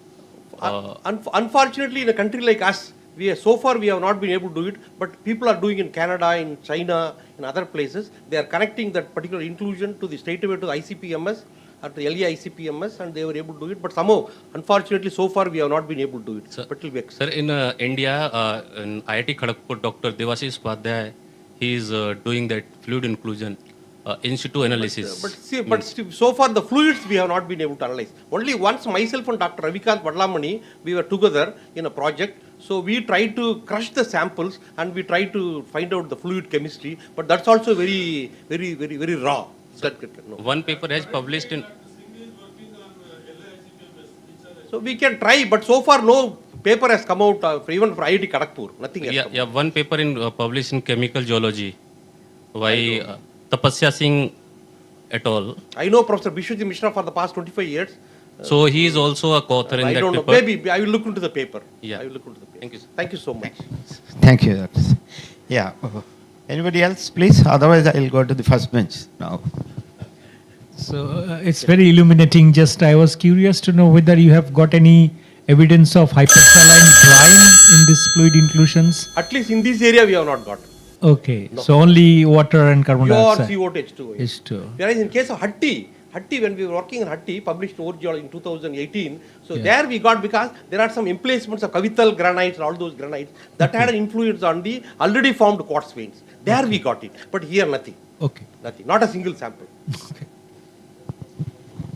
Thanks so much, Professor Krishna, for giving us some gold, and thank you very much. And In fact, myself and Dr. Vaknesh, we are contemporaries. We stayed in the same room when Dr. Venkatesh came to IIT Bombay. So we have been good friends. Fortunate. So I could get some gold from him in the Thank you same so much. room. Thank you so much. Thank you so much. Thanks, Professor Krishna. Thank you. Right. Right. Then here's an interesting case of an extrusive rock intruding into metallogeny session. That is, the title is Geochemically Distinct Basalts of Fungal Troughs record transition from subcontinental lithospheric mantle to sublithospheric mantle melting regime. But anyway, it's fitting very well in this M3 because people are doing mineral sequestration these days in the carbon. So probably that way it fits in this. And Dr. Ashutosh Pandey from ISET Tiruvananthapuram, I'll request him to give his presentation and 12 minutes. Yeah.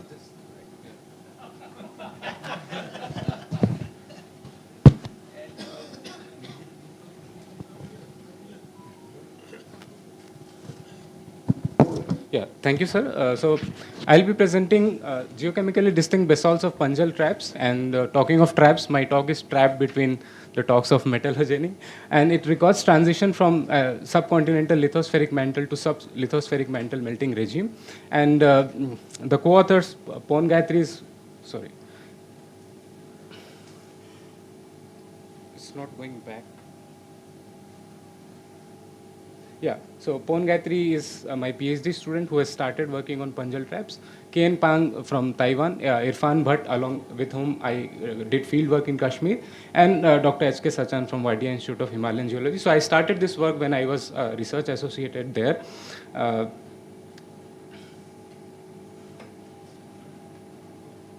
So if we talk of large igneous provinces of the Phanerozoic large igneous provinces, there are two times, Cretaceous and Permian, when the frequency of large igneous provinces were very high. Now, the numbers that are shown is not the exact number of the large igneous provinces. This has been taken from this AGU monograph series by Richard Ernst. The thing is that many of these large igneous provinces are actually correlated. So that's why the number has shooted up. But Cretaceous and Permian are the two major periods when large igneous provinces were very frequent. Why it happened, I don't have an answer, but this is something very interesting to look into. And of course, Jurassic as well. And if we talk of the 5 major Permian LIPs, these are the 5 major Permian LIPs from northwestern Europe's Skagerrak-centered LIP, then Panjal Kwengtang LIP in the Himalayas, Tarim and Emission LIP in China, and Siberian traps in Russia. And I'll be focusing on the Panjal Kwengtang LIP. Next. So in northwest Himalaya, in Kashmir, the single continuous largest eruption of Panjal Kwengtang volcanic has happened in Pir Panjal ranges. And Chinese geologists, they have reported similar age of mafic dikes and lava flows from southern Kwengtang terrain.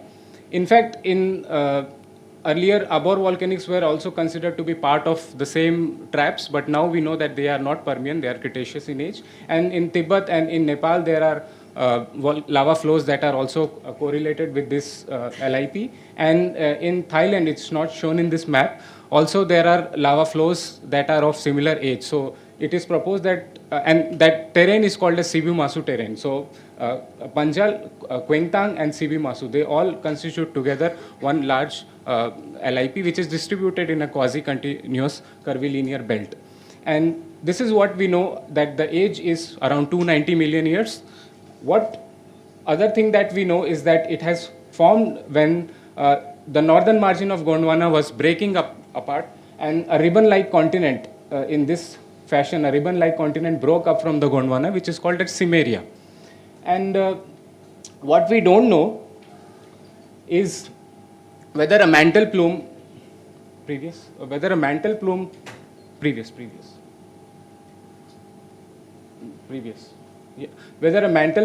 here led to the origin of these traps, or whether it's because of the slab pull caused by the subduction of this Paleothetis slab led to the eruption of lava flows. This is something widely debated. Those people who have worked previously on Panjal traps, they proposed a non-plume passive margin continental extension model, whereas those people who have worked on Kwengtang LIP, they have proposed a mantle plume model. So there is a debate in this one.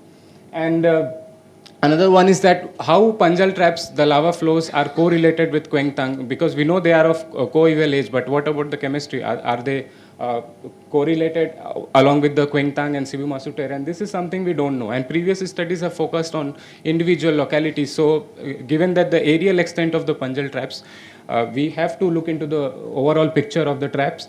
And then previously rhyolites were reported only from the one locality, Pantachok, where rhyolites are below basalts, which is unlike many of the large igneous provinces where rhyolites are above basalts. But in fact, we have found rhyolites in other localities where rhyolites are above basalts. basalts. So we are still working on those rhyolites, and the duration of magmatism is still not known. We know that it is Permian, we know that it erupted around 288, 289 million years, but what was the duration of magmatism? Whether it was a short duration magmatism, whether it was a long duration magmatism, and the source lithology of basalts, whether pedotites melted to give rise to basalts, which is what we read in textbooks. But now in last 2 decades, the model has changed. A lot of paper has come which propose that pyroxenites are actually the major contributors of basalts. And this has been seen in Hawaiian basalts, and this also has been seen in continental LIPs like emission. Next. So we collected samples from different localities, but in this presentation, I'll focus on what we did at Sonmarg area. And these are the previous localities by Professor Gregory Shellnut from Taiwan, who studied punjal traps from these localities, and one French group studied 20 years back from this locality. Next. So me and Irfan Bhatt, we collected samples along Srinagar-Leh highway near Sonmarg. And as you can see, the samples are highly altered. They have suffered low-grade metamorphism.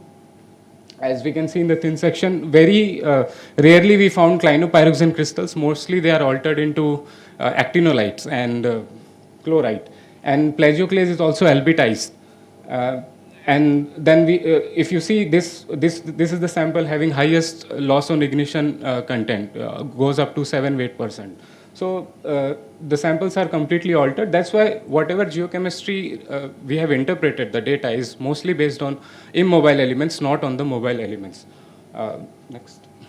So if we selected some samples which was analyzed by Dr. K.N. Pang at Taiwan in his laboratory. And if you see, there are 2 groups of basalts distinctly plotting. So we did sampling along the highway, and we did sampling along stratigraphic levels. So the samples that were collected at stratigraphically lower levels, they have high silica and they have low titania. And they show a calc-alkaline character. This plot, usually AFM diagram is used to make discrimination, but because this alkalis cannot be trusted in this case, we have used this immobile elements based diagram. And the group 2 basalts, which is stratigraphically upper levels flows, they have low silica and they have high titania concentration. Next. And if we see, this 2 plot shows the chemistry of group 1 basalt, the lower basalt, and this 2 plot shows the chemistry of group 2, the upper basalts. And if we see this one, the lower basalts have a pattern with clear negative niobium tantalum anomaly, which is what is observed in crustal contaminated lava flows or the lava flows that have arc-related basalts or those derived from subcontinental lithospheric mantle. Whereas if we see the top basalts, they are slightly enriched than MORB, and they don't have a conspicuous negative niobium tantalum anomaly like observed in the lower lava flows. Next, please. And this is where we have plotted the data along with the stratigraphic elevation, relative stratigraphic elevation, and those which are in red boxes, they are collected at a almost similar elevation. They are plotted differently because some ratios are almost similar, so the data should not overlap. And if you see how clear distinction can be made based on the stratigraphic levels in the composition of these basalts. So niobium by thorium, niobium by uranium, cerium by lead, thorium by ytterbium, all of them, they show a difference in group 1 and group 2 basalts. Next, please. Yeah, so we have used some trace element ratio plots. The rationale of using this trace element ratio plots, because these ratios are not affected by different degrees of melting and different degrees of crystal fractionation. So whatever ratio is there in the source, that ratio should be ideally reflected in the composition of this lava flow. And if you look at the group 1 basalts, they show a mixing array between MORB and average upper continental crust. Whereas the group 2 basalts or the upper basalts, they have a composition similar to the enriched MORB, which is also exhibited on this niobium by thorium versus niobium by lanthanum diagram.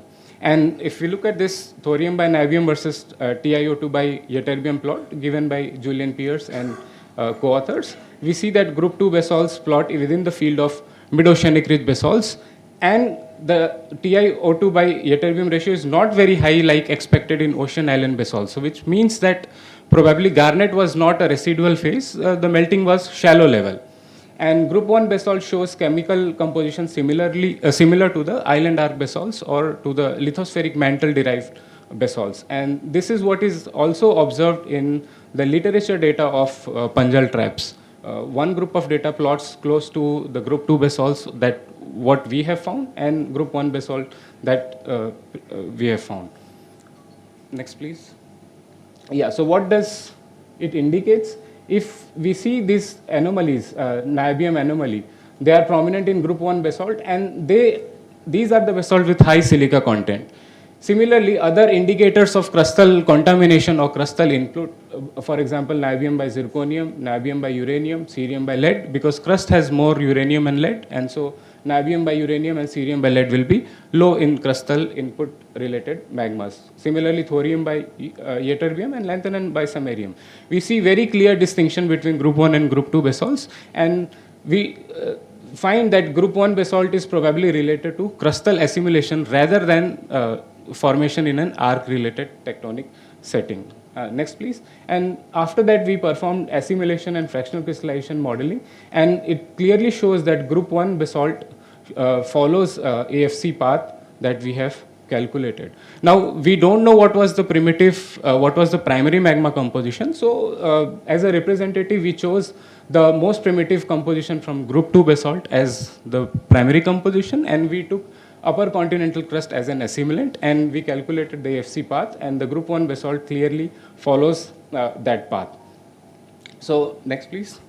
What does it mean? It means that when group 1, the lower flows, when they were erupting, the continental crust was extending, and there was crust available for contamination, and once the crust extended, the asthenosphere started upwelling, it underwent a partial melting, and the morb-like character of group 2 basalt erupted on top of that. Now, this model is not new. This was already proposed by Shellnut and all. So we have not found something very different from the previous study. Rather, it reinforces what previous studies have proposed. Next, please. So we conclude that the lower basalts are crustally contaminated. They were formed when crust was extending, whereas the top flows are morb-like character. So it shows a transition from a subcontinental lithospheric mantle melting to sublithospheric mantle melting. So transition from lithosphere to asthenosphere melting, and this represents a shift in tectonic setting from a continental rift to a nascent spreading ridge, resulting in progressive evolution of mantle sources from SCLM to sublithospheric mantle. Now, this is now what is new. There is nothing new in this new proposal in this one, but what we are actually working, I am not presenting it here, that we are getting signatures of pyroxenite melting in the origin of these basalts. And if pyroxenite has melted, then whatever previous studies have proposed about the high mantle potential temperature and low mantle potential temperature, that does not hold true, because those calculations are based on peridotite melting, not pyroxenite melting. Also, another implication is that if peridotite melts, melting requires very high temperature, and if pyroxenite melts, melting requires less temperature. So large volume of magma can be generated if pyroxenite melts at a lower temperature also. So the argument that large volume of magma can only be generated at very high temperature also doesn't hold true. So, but we are still looking into this thing. Still a lot of work has to be done. Next, please.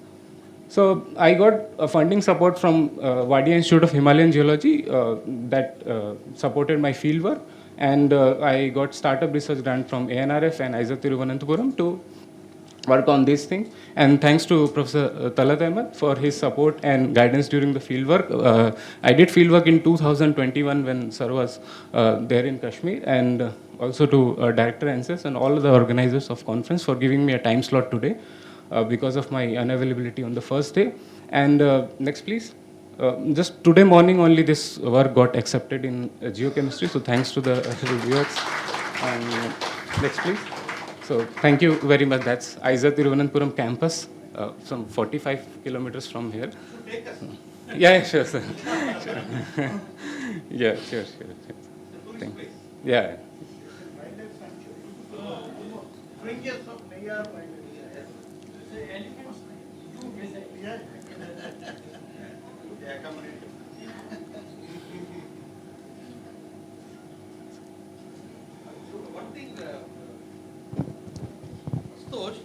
Can you show the micro photographs? Yeah, please. The thin section. Go back.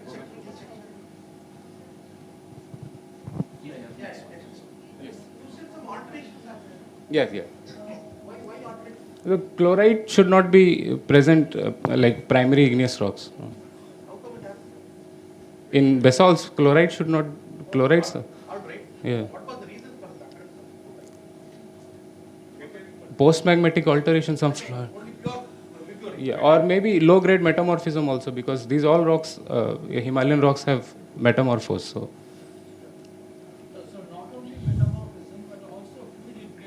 Yes, yes. Yeah. In fact,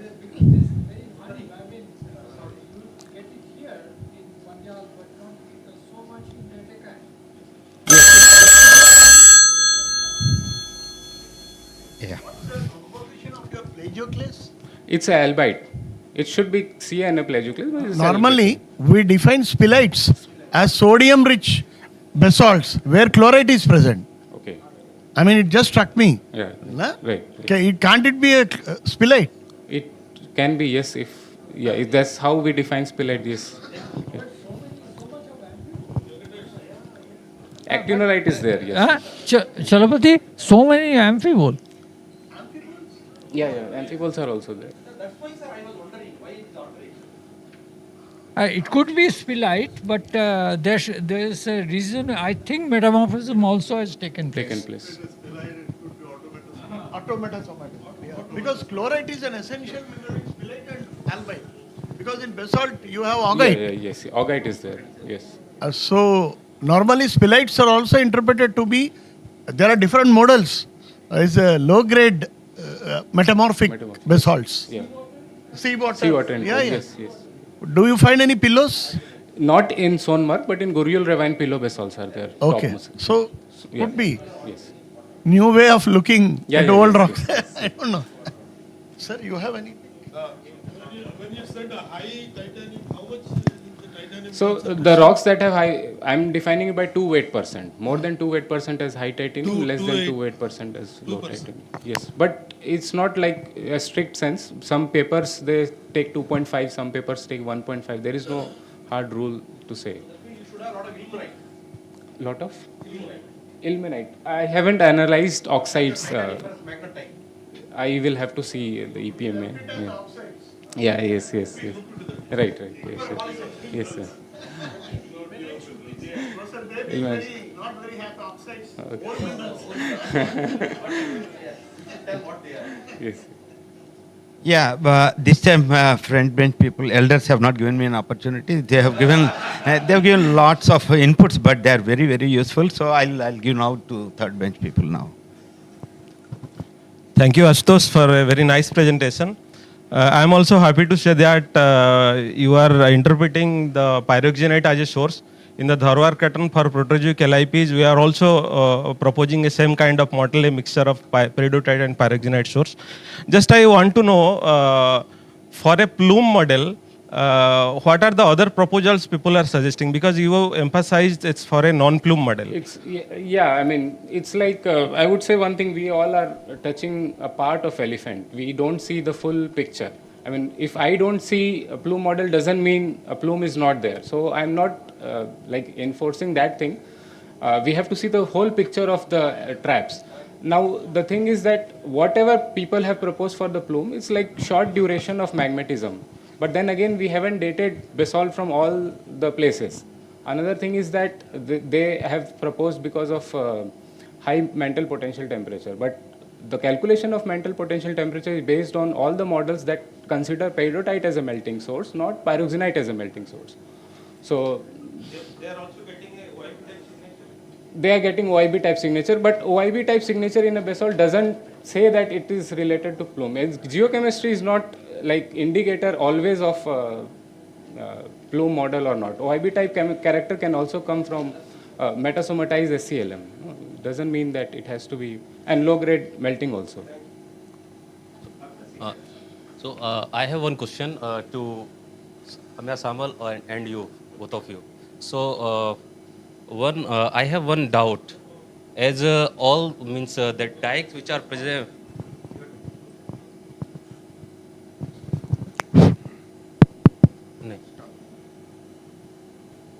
I can hear. Hello. So all that dikes which they are assuming that all are the part of LIP, means old LIP. But if you will see the dikes in Singhbum Craton, the oldest dike is 2.8. What the only that plumbing system is present, but the trap kind of the things are not present. But if you will see the Similipal complex, which is also the volcano are there. So the age of that volcano is dated by the Manikamma et al. So the date is 2.8 GA. So why that 2.8 GA is present there and other has been eroded or not present there? Okay, so that is why? I cannot tell about that specific locality, but if we see greenstone belts, Archean basalts are preserved. But in Phanerozoic LIPs, like in Cratons, flows are not there, only dikes are there, because greenstone belts are folded. So in the core of the fold, things will be preserved. But if it is horizontal flows, it's not folded, it can get eroded away, nothing will be preserved. That's what I think. I mean, for that specific locality, I don't have an idea. In general, this is what I understand. Yeah, just a small query. How do you distinguish between the peridotite and the pyroxenite melting? Okay, there are ways to do it. The best way is to look into olivine trace element composition, but in this case we don't have olivine. So what we do, we compile the data, we select the data which is having high MgO concentration, which it shows that it is not affected by fractionation, not affected by crustal contamination. And then we compare it with the experimental partial melts of peridotites and pyroxenites. And based on that, we compare and we tell whether it is pyroxenite related, whether it is peridotite related. For example, pyroxenite related melts will have low calcium concentration because calcium is there in the pyroxenite. It's compatible in the pyroxenite. Peridotite derived melts will have high calcium concentration. But that holds only true when the basalts are not affected by fractional crystallization or crustal contamination. So in this case, we have to look into the bulk rock geochemistry, but if we have fresh basalts with olivine, we will look into the olivine trace element compositions. Okay, thank you. First of all, it's very nice to see that this work is now published, that you did field work. But for the youngsters and the audience, see, Panjal trap has been worked by lots of people. And as Asutosh was very clear to say that nothing new he could find, okay? Because already Shellnut has made it very clear that it was rift basalt and then followed by our N-type mob, okay? Which is very well reflected in this work. But the important thing is, see, OIB and all the problem is, how much is the enrichment? We know that first melt that came out from the Panjal traps is related to the rifting of India or opening of India from the Scythian Ocean. So you have to have a reason to do that, whether it is plume or whatever. And then as it has moved, okay, it has come to the N-type mob. So that is what you should keep in mind, okay? So then we will see that whether it is related to pyroxenite and peridotite, it all depends. How do you say that it has to be pyroxenite, not peridotite? First of all, when you open a sea or ocean, okay, where was pyroxenite? Why did it melt to give rise to the first melt? So all these things need to be understood. Thank you. Thank you, sir.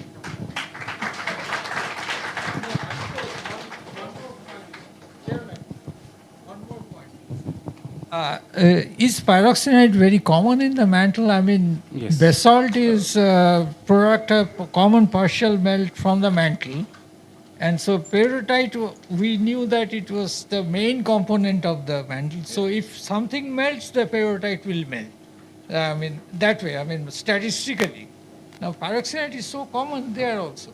Yes, I mean, I would say it's common. It was proposed 30 years back without any sampling evidence. But now drilling is yielding pyroxenites also. Okay. In fact, we have found in recent IODP drilling a lot of pyroxenites Lot of along with pyroxenites. peridotites. Yes. So these pyroxenites are cumulates in the mantle? Or? No, not cumulates. It's we have to look into how it originated. Probably reaction of fluids or melts with the peridotite. Okay. So originally, yes, peridotite, and then it reacted with some melt, and then it gave rise to pyroxenite. Yes. Okay. That's the most common heterogeneity in the mantle. So since these rocks are a bit altered and you have a lot of chlorite, so is it not possible that the olivines got altered and that's why you are not able to find Yeah, it? probably. I don't know. I mean, whatever is gone is gone. I don't know. Even the pyroxenes are also quite altered. Yes. So whether it was actually a pyroxenite source or a peridotite source would be... I don't know based on petrography whether we can say, because basalt is basalt. It will have augite and it will have calcic plagioclase. Whether it is from OID Even the or... amphiboles could be some alteration. But these I don't know whether, I cannot say these are primary amphiboles. Yeah, exactly. Okay. They are secondary, yes. Professor Jyoti Shankar. Dr. Ashutosh ji, many thanks for your nice presentation. I have a small question that you told now that in totality we cannot touch today even. It is only a partial picture of elephant. So in that case, after listening to a lecture, I was thinking it is for you can also think of, can it be related to some ophiolite complex, because maybe some parts are preserved, some parts may not be. So just think of it. In totality, it may be okay. So thank you. Actually, it is a small suggestion. Actually, how the pyroxenite melt is formed in the peridotitic, means upper mantle. Actually, that oceanic slab which are detached during the subduction setting, those are mixed with the peridotite, and as those have the fluids, that fluids is not, that much temperature is not required to melt the peridotite. Means a small melting also occur, and the pyroxenite melt is formed, and that is the best for this basaltic melt. And about your amphibole, that actinolite and chloride, that is because of the metamorphism, that is not because of the alteration, that is because of the low Griezenization facies metamorphism. And we are not getting spillite over there because there is no oceanic water is circulation is not there. That's why you are not getting any carbonate. If you are getting carbonate, then that is the spillite is there. And some other part that pillow basalt are also reported from the that Panjal traps. Those are from that ocean part, but some part are in the terrestrial part also. Thank you, sir. I got a lot of time in this session because one talk is not there, so I am giving a lot of opportunity to many people. Yeah. Dr. Pandey, sir, myself, Amarjit Bhagat from Savitribai Phule Pune University. Fascinating talk, sir. I just have one, suggestion or question, like it's upon you how to interpret it. But apparently the paleo reconstruction of the Panjal traps, or where they were generated, they set on the fringes of the Tuzo LLSVP, like the, the basal mantle structure formed in response to the Pangea. So, and also it sits exactly upon the plume generation zones in the mantle. So it could be possible that the Panjal traps might be a result of the, aggregation of Pangea onto the surface. But LLSVP are today, this is 300 million years back. Yeah, apparently, sure. So LLSVPs, they form in response to your, accretion or amalgamation of your supercontinents. Subduction and then... Yeah, exactly. No, but like they originate when you get a supercontinental lid on the surface that tends to block the escape of heat through the crust. So I believe, or in my opinion, it could be a possible plume origin. I'll read about that. Yeah, thank you. Thank you. A lot of heat is generated because of this plume, and in the field as well as here also, in this hall also. So thank you, Dr. Ashutosh, for giving us a wonderful talk. And we have two more. One is absent actually. It was my head of the department. Sarangi is not here. And because of mid-semester exams, 3-4 metallogeny talks could not be there. And next time we'll catch up in BHU, the rest of the metallogeny.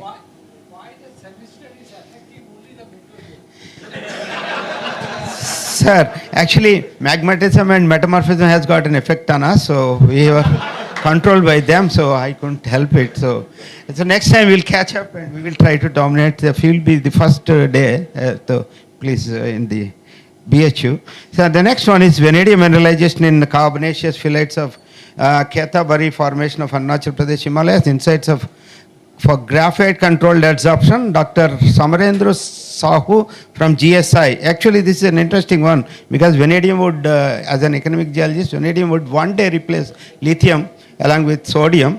So this is all the more important in case we don't have lithium. So disappointing Dr. Balaram, but anyway, so thanks to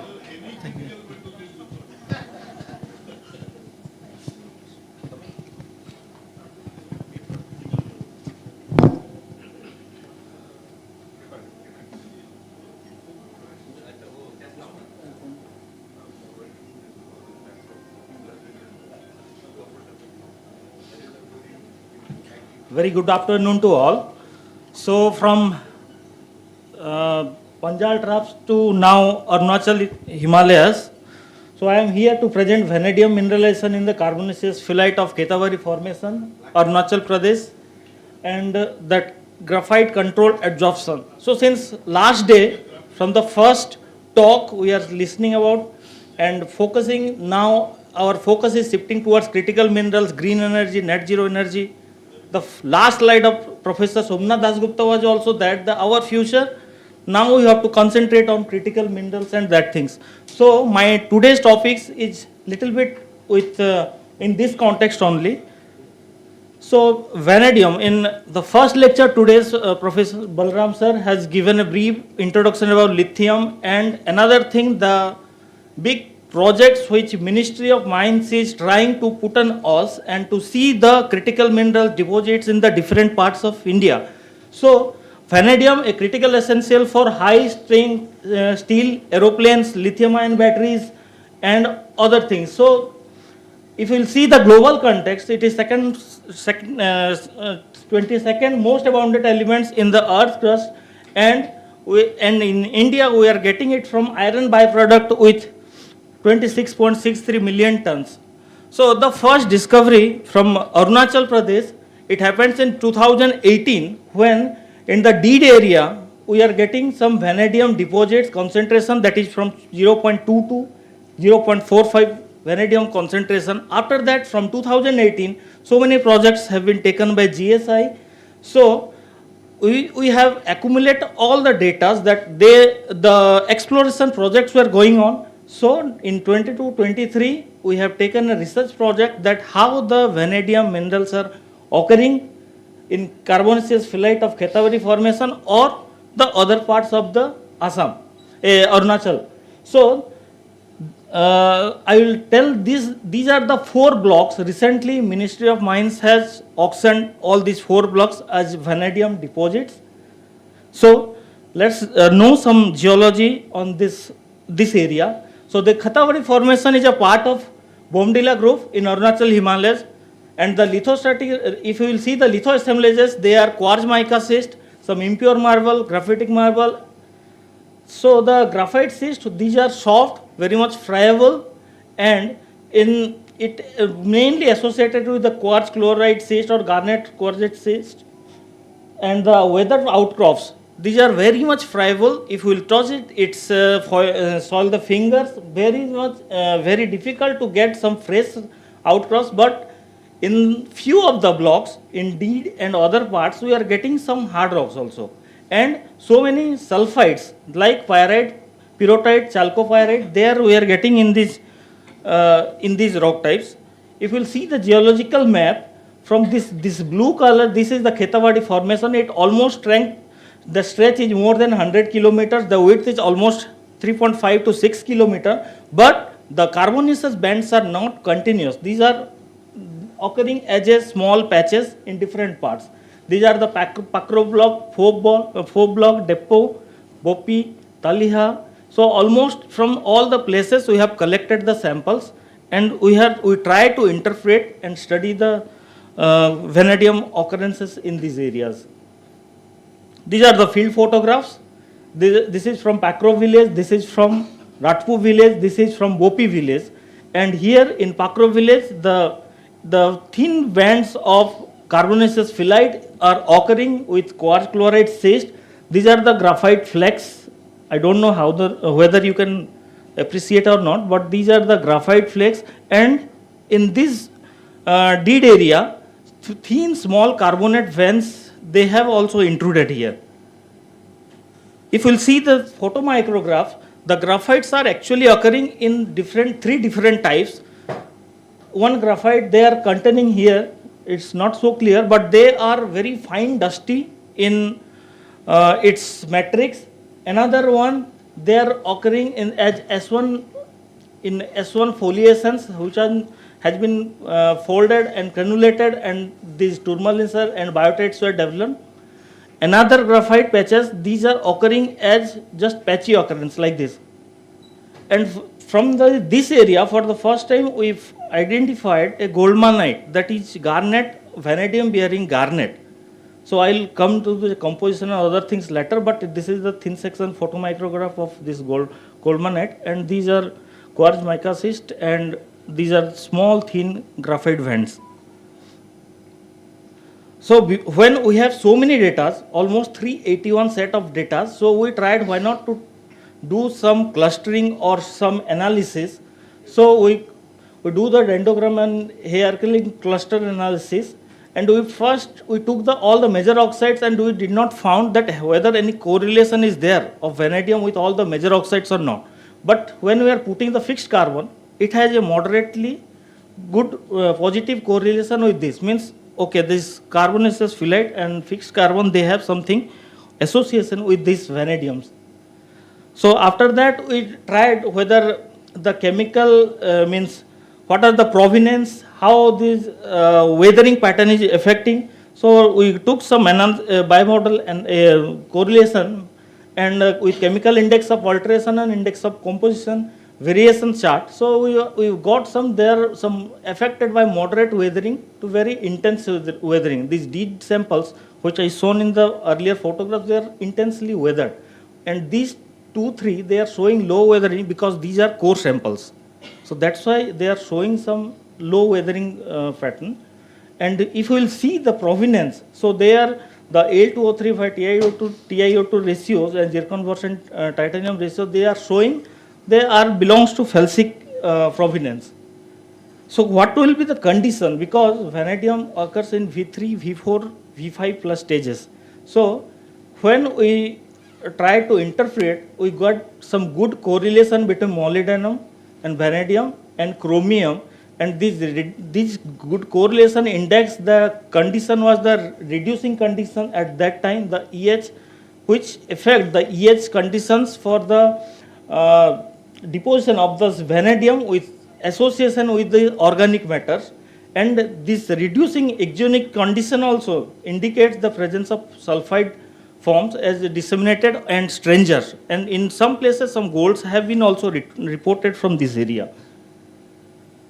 So we try to identify in some Raman spectroscopy, and we got some good ranges like in graphite and D1, D2, D3 ranges in the temperature between this Raman shift between 1000 to almost 1700, and again 2300 to 3300 ranges. But the identification it's okay, but we have to see the graphitization and how the metamorphic temperature, is it affecting something or is it indicating something to us. So we try to interpret, and we found that okay, this temperature is coming around 558 on 556, 563, here it is 580 is there. This is the area where the temperatures are varying from different places to places. This is one Raman, that goldmanite that we try to we found in our Raman spectroscopy study, and same thing we found in EPM study also, that gold monoid is there, but we are not getting any spikes. We are getting some spikes, but not values for all vanadiums in EPM study. So in our future course of work or in future prospects, we will try to identify some more vanadium. And in last hour, in our summary, we are trying that all these vanadium occurrences, they are from this graphite and that organic materials, which are the precursor, and this is holding the vanadium in there. And the gold monoid is the first time we identified and published this in Ratpu area. And all the graphidation and other things, the temperature is coming around 546 to 578 centimeter. So this is a part of our work. It's going on. We have not completed. And in future, maybe we can say better, something better on this vanadium occurrences and mineralization in Arunachal area. Thank you.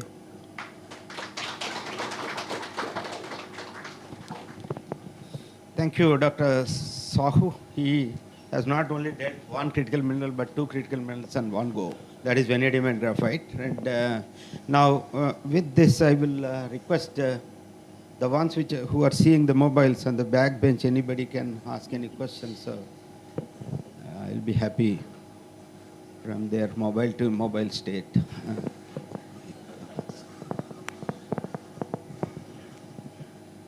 So I'm Prakash Kumar Sahu from Aizer Mohali. So you, it's a nice talk. So you told about the graphites from your study area. Mainly these graphites are of hydrothermal origin or metamorphic origin. Mainly you also told about the association of gold.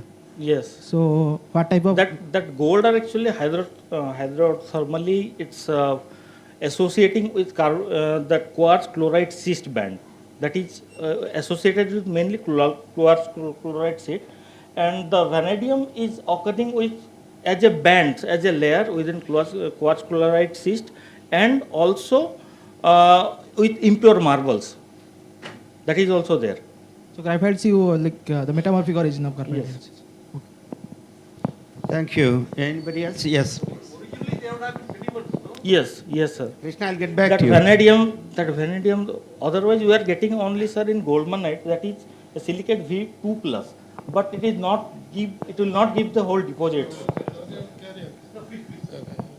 Well, other than your vanadium, molybdenum, and chromium, yes, sir. So there is a positive correlation with carbon, right? Yes, sir. Yes, sir. Other than these three elements, what other showed positive correlation? No, sir. No, they did not show anything. There's no nickel molybdenum? No, sir. We are not getting. Now, Samanan, nice Sir. talk. Thank you, Just one thing, your gold monoid is a garnet. Yes, sir. To extract vanadium out of a silicate, so strongly bonded. Yes, sir. I don't think it's not possible. Yes, sir. Garnet, But the thing is, sir, we are getting very less amount of gold monoid. So this small amount of gold monoid will not keep the whole deposits of the vanadium because of its some million ton or something like that. So there is another some V3, V4 and V5 plus vanadiums that have been absorbed by the carbonaceous matter. We have to see this how they have absorbed by them. So in future we are trying to do some leaching experiment or some other experiments to see the behavior how they are occurring, sir. Right. Vanadium is absorbed in the clay. Yes, exactly, sir. Because that V4 and V5, that V4 stage will be staying with exogenic condition with clays, and V5 will be staying with the water and other things.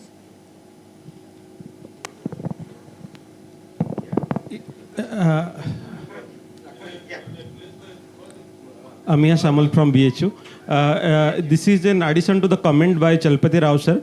In Ambadongar, in Garnet also, we have reported several ppm of vanadium. The same case arises how to extract the vanadium from garnet. It's very difficult.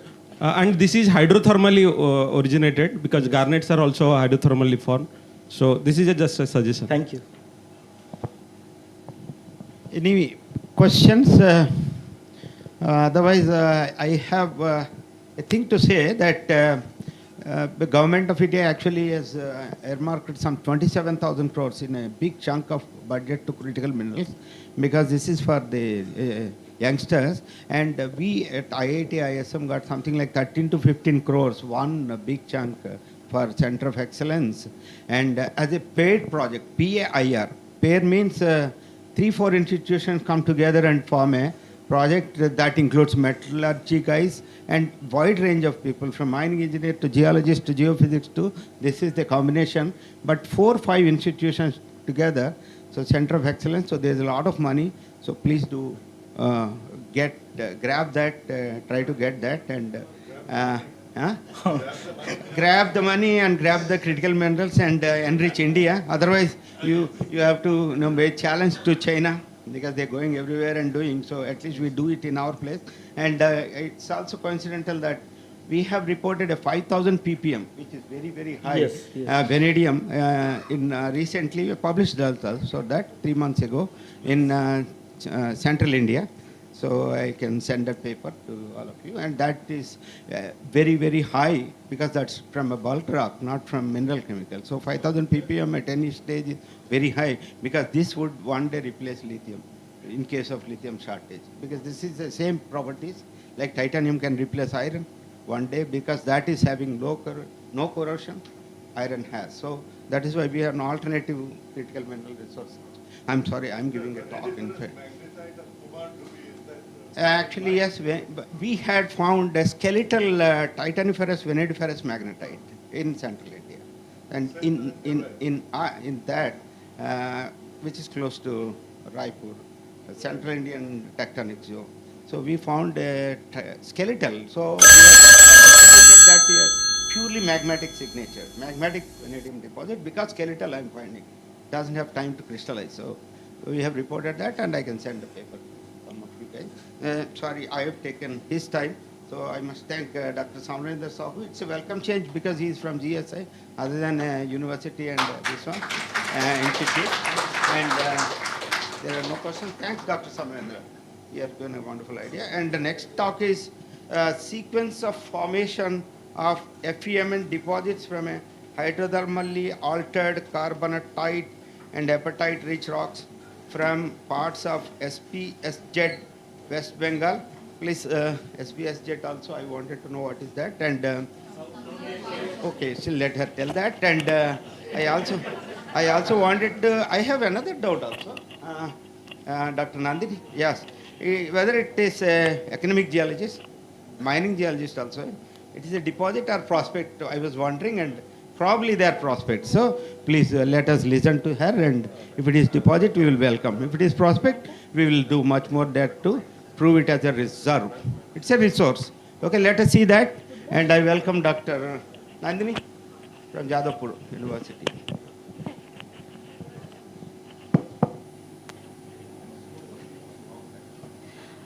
Good afternoon, everybody. I am Dr. Nandini Dasgupta from Jadavpur University, and I am going to present you with the sequence of formation of the FEMN mineralization in hydrothermally altered apatite-rich rocks associated with the carbonatite from parts of South Purulia shear zone, West Bengal.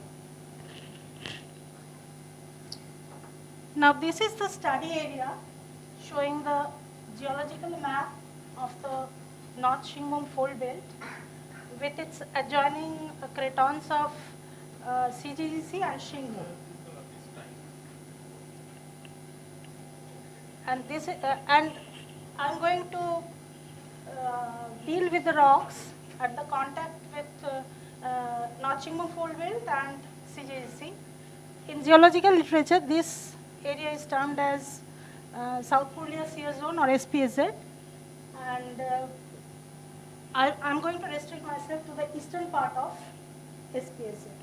Now this is the lithological map of the study area, and as one comes from north to south, we get the gneisses of CGGC, then quartzite, micaschist, then the biramtic granites, then tuff and welded tuff, like that. And the mine shows the exposures of carbonatite and apatite-rich rocks. In a blow-up of this map of the mine area, you find the blue-colored lithotite. That is, there we find the black-colored bands and pods. They are the FeMn mineralization within the apatite-rich rocks. And they are sandwiched between the carbonatite rocks along with the mafic segregations. Now this is the glimpse of the rock that I'm going to deal with in field as it appears in the field. And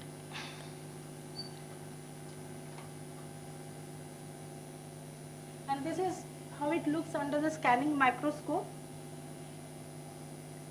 And the rocks that I'm going to deal with are apatite-rich rocks, carbonatite, mafic mineral-rich silicate rocks, and granite. And the minerals are apatite, pyrochlore, siderite, pyrite, goethite, and then the manganese minerals, the cryptomelon, hollandite, bronite 1 and 2, and pyrolusite. Now kindly note that bronite 1 and 2 are not chronological nomenclature. They are just different compositions, where bronite 2 is more manganese rich and bronite 1 is more silica rich.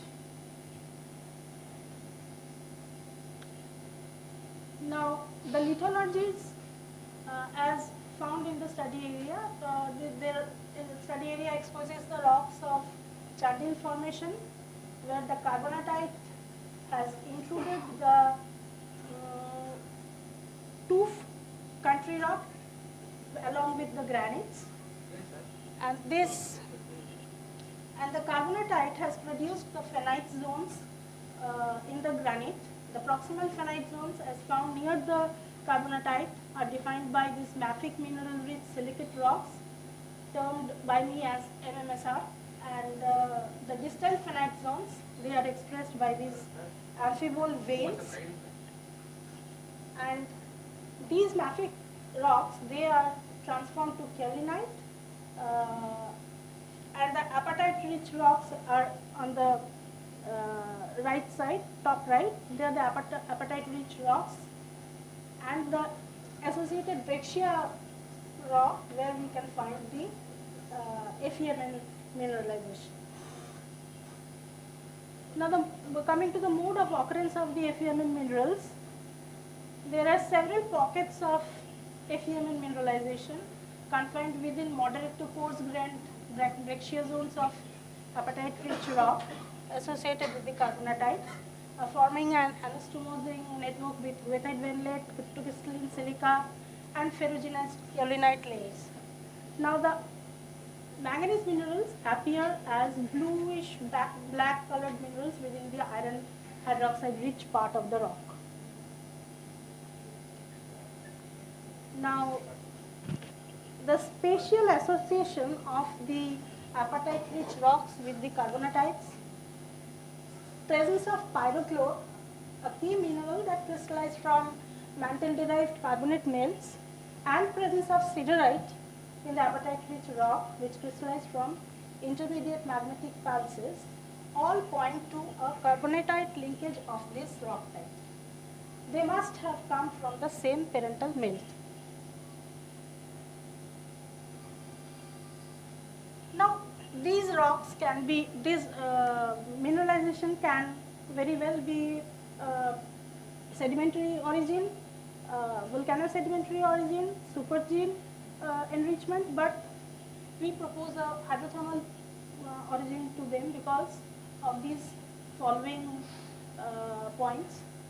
There is absence of FeMn crust over the silicified and ferruginized apatite-rich rocks, thicker kaolinite zone in the deeper section, and steeply deepening layers of this rock with presence of carbonatite in the adjacent wall. All these points rule out the weathering process. And moreover, presence of fibrous chalcedony, coliform silica, and zeolite veins along the fractures, they suggest a low to moderate temperature hydrothermal activity. And lastly, presence of hollandite also points to a hydrothermal origin as proposed by Schreier et al. 2001. Now coming to the primary assemblage as the rock was at the, in the earlier stage. It consists of a pristine assemblage comprising of cumulus apatite that comprises 90%, nearly 90% of the rock, along with pyrite, pyrochlore, columbite, siderite, monazite, and silica in the interstitial spaces between the cumulates. Now the rock soup was then subjected to sequentially to ductile and brittle deformation that created easy pathways for later hydrothermal fluids to percolate, forming irregular network of veins filled up with combination of chalcedony, chlorite, pyrite, siderite, and silica, resembling a jasperoid-like material as proposed by Nelson 1990, which was responsible for silicification of these apatite deposits. Now, with more fluid ingress, the manganese mineral bronite 1 is being formed in two different ways. One from cryptomelon to hollandite to bronite 1, and the other directly from bronite 2 to bronite 1. That I will, in these two processes I will describe in the next two slides.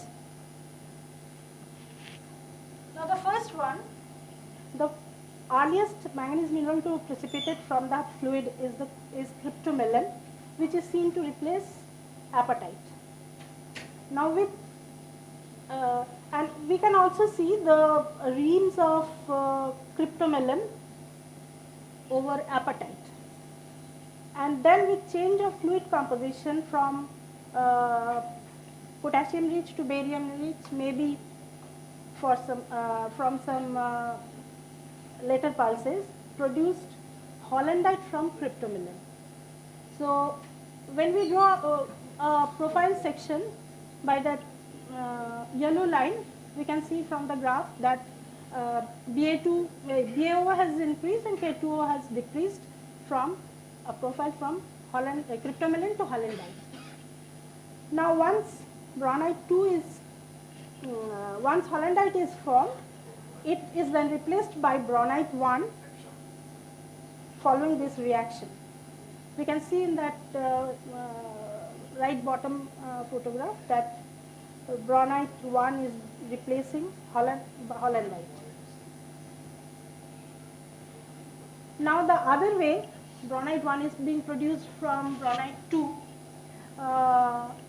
Bronite 2 bronite 2 can form in two different ways, either directly from the melt or it can be formed from MN bearing siderite, early formed MN bearing siderite. From the following the two reactions, siderite with water reacts to produce, release manganese, and then manganese reacts with colloidal silica from hydrothermal fluids to form bronite 2. So whatever the process, bronite 2 is being formed, and then bronite 2 is being replaced by bronite 1 following this reduction reaction. Now in the late stages of hydrothermal alterations, we can see that the bronite 1, which was produced as shown in the last slide, it was replaced by reticulate veins of pyrolusite. And along with this, we find crystallization of goethite, which forms a network around the apatite cumulates and colloidal bands over the apatite, and seen to replace apatite. Now, coming to the temperature of formation of this mineralization, this rock is not very suitable for calculation of for thermodynamic calculations, but indirectly it can be given an idea from the stability diagram of Holland and Powell that maximum stability of goethite against hematite and minimum stability of albite against analcime give a temperature window of 60 to 170 degrees centigrade. But Pichler and Weiser, they argued that below 100 degree centigrade, iron hydroxide that is deposited from hydrothermal fluid is amorphous in nature. But we do have crystalline goethite, so we can presume that the temperature of iron mineralization was within the range of 100 to 170 degrees centigrade. Now, to conclude, presence of cumulates of apatite, pyrochlorite, siderite, monazite, etc. Attest to the fact that they are magmatic and they are genetically linked with carbonatite. Now, vein-like network and patchy occurrence of minerals and colloidal goethite and silica precipitation point to a rock fluid interaction, and reduced deformation created the fluid pathways which formed the Mn mineral by alterations. And the absence of FeMn crust, thicker kaolinite zone, all that I have described earlier, they suggest low to moderate temperature hydrothermal activity. And the manganese minerals as formed following these sequence, cryptomelon to hollandite to bronite 1, siderite to bronite 2 to bronite 1, and bronite 2 to bronite 1, and then ultimately bronite 1 being replaced by paralusite. And temperature of mineralization was within the range of 100 to 170 degrees centigrade. Thank you all for listening. Thanks so much, Madam. Dr. Nandini Dasgupta for giving an excellent talk on FeMn mineralization and from hydrothermally altered carbonated apatite rocks. And thank her. But it's a very good presentation. But I would like to request her to change from FeMn deposits to FeMn mineralization, Yes. because there is a slight change. Because as a teacher, I'm coming back again to my teaching position. Now, actually, it is occurrence, mineralization, then prospect, deposit. So that is where we have a problem, because Jammu ones or lithium is probably a resource. Resource and reserve, there's a huge difference. The resource can become into a reserve, then India is rich. Okay, resource stage also we are fine. So request her to, because unless she proves that a reserve, then we can not call it as deposit, we will call it as mineralization. But this is an interesting one. I was always thinking that SPSZ is only famous for carbonatites and apatite and rare earths. But thanks so much. You have given me a lot of hint for FeMn mineralization also. Then I will request Dr. Professor Krishna. Yes. Yes, of course. I went through some of your papers. In fact, it came to me for review. Good, nice work. But one thing, yeah, long back. I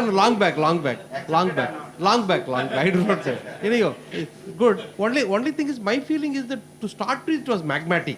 Probably it is magnetite, apatite. I think they are all related. I think originally the phase 1 mineralization. Magnetite is You very don't- less here.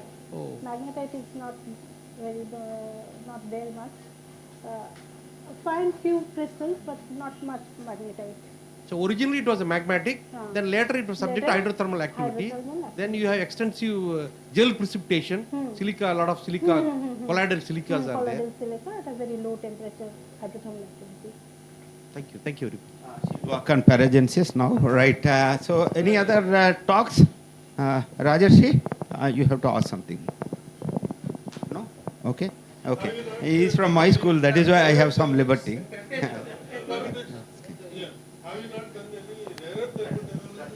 Rare earth, I didn't give here, sir. Yes, I Sigma, I mean total rare earth element. it's Carbonate. Ari. Yeah. Total rare earth elements. It's very low, sir. How it Not can very- be? You have apatite, you have carbonatite. What is Carbonatite is what is the apatite. percentage of carbonatite in your whole sample? Carbonatite is very, actually it's not exposed in the surface. There's a mine in Delhi, there we can find apatite from the deeper sections of the mine. So exposure is very less. Whatever we could find from that. You collected samples only from the surface? No, from the mine going down. Now it's water filled, but apatite mine, Delhi apatite mine. So there in the deeper levels we found some You samples. probably concentrated only on the FeMn bearing. Yeah, she has concentrated in FEM in mineralization. Anybody from SPSZ? Okay. If there are no questions, then I will ask her one thing because I have a lot of time. Okay. So this manganese you are thinking, is it not secondary? Because I see a lot of colloidal features, so probably it is. No, it's colloidal. You have a lot of colloidal texture, so that prompts me actually. Probably that is secondary. And what is your opinion about that? I came to the opinion that it's hydrothermally deposited. Yeah, but hydrothermal, you need to have some replacement sort of thing. But I could see it is all colloidal features and botryoidal mostly. So we feel that you please have that also keep in mind and while working out on that, because you are also getting a lot of goethite also. And Fe is in the form of goethite, not in the form of magnetite. No, you also getting magnetite is very less. So hematite is hematite also less. So it is goethite, not. it's mostly goethite. Yeah, it is. So it is not a Fe mineralization. It is a secondary goethite as well as secondary manganese also there, right? Not a primary sensu stricto ones, probably. Sir, Hollandite. Bronite 1 and 2, Hollandite and cryptomelanin. So Hollandite and cryptomelanin could be secondary. Silomelin. Pyrrolocite. Yeah, but it will be difficult to have bronite as secondary. First to crystallize is cryptomelanin, then Hollandite, then Bronite 2, and then Bronite 1, that is more silica rich, and then Pyrrolocite, Bronite 1 to Pyrrolocite. So which one is primary, you are saying? I told that all of them are later hydrothermal alterations of hydrothermal fluid activity. So that's all right. But what is the primary manganese mineral there? Any primary or all are secondary? All are secondary, no primary. All are secondary. All right,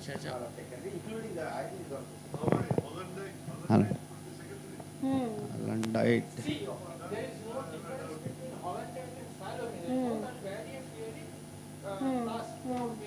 It's very difficult. But the texture is she is showing the colloidal one. So probably that is last. Oxidation. Last in the paragenesis. Right. Thank you. It's an interesting one, and I could get some things. And anybody, any questions? Otherwise, we will wind up this session. But before I have to thank Professor Chalpatrao for bringing me here, and he had put me in a wonderful hotel. Normally we see from the road such a big hotel, and all the rich people stay there, and he made me rich. Thanks so much, Professor Chalpati. Wonderful.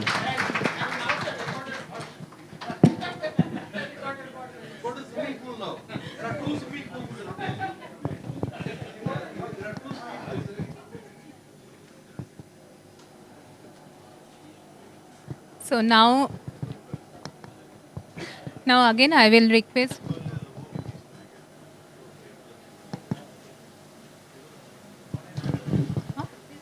Okay. So now again I will request our director sir to hand over the memento to Dr. Balaram and Professor Venkatesh.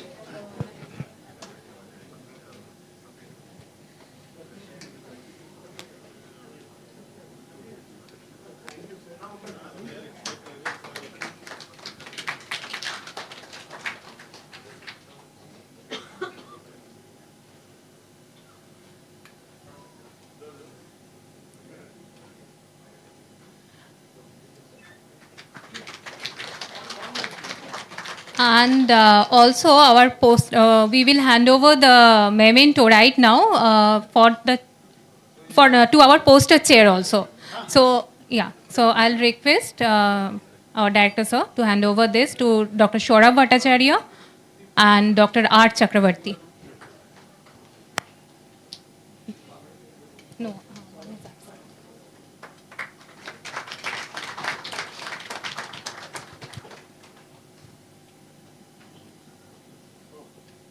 And now it's the time for the certificate distribution. So,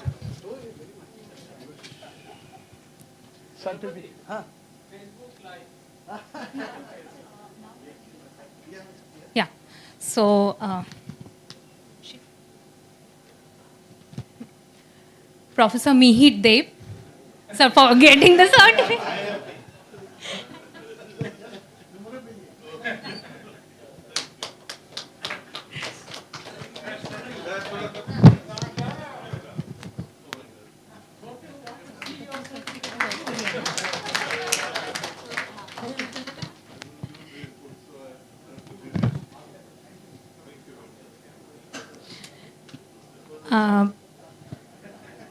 This is Krishnamurti.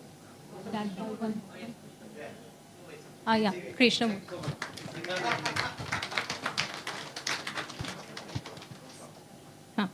Dr. V. Balaram. Rajeshi Chakraborty.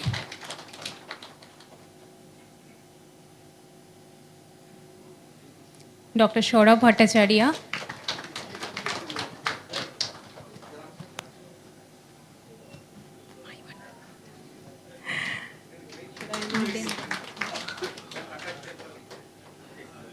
Professor A.S. Venkatesh.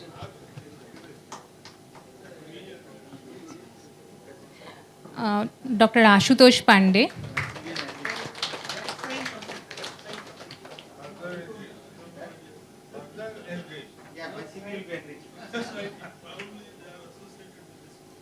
Dr. Shamorendra Shahu.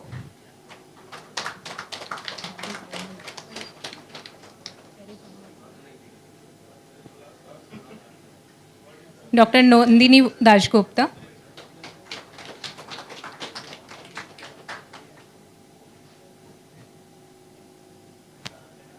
And now we are giving the certificates for the poster presenter. They will present their poster letter during that lunch time.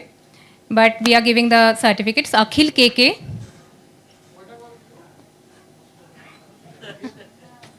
Sir, of course. We will take later. No.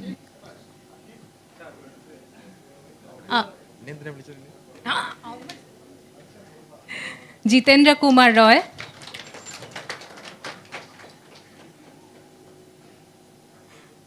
Paromita Banerjee.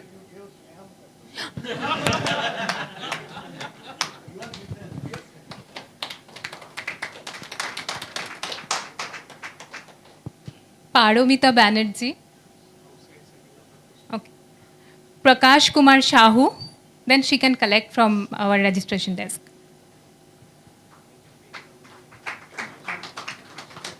Okay. Then Priyanka Mishra.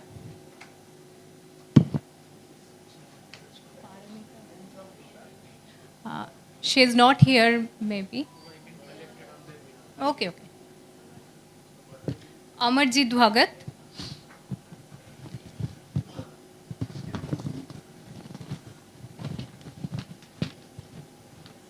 Orchishman Dhar.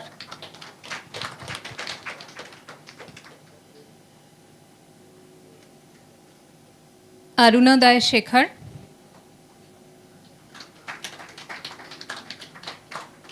Aravindo Panda.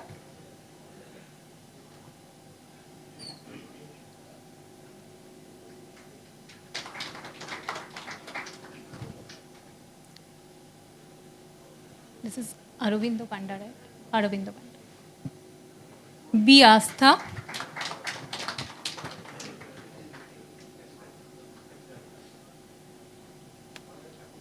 C.P. Fawaz. Oh no. Deep Dash.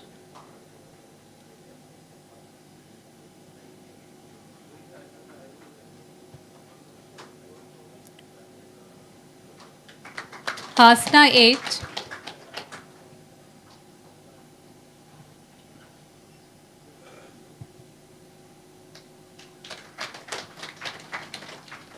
Kamal Parvez.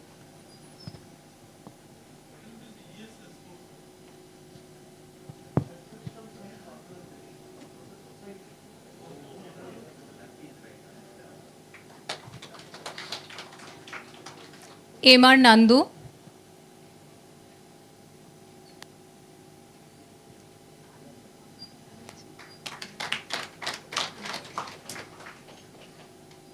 Paromita Banerjee.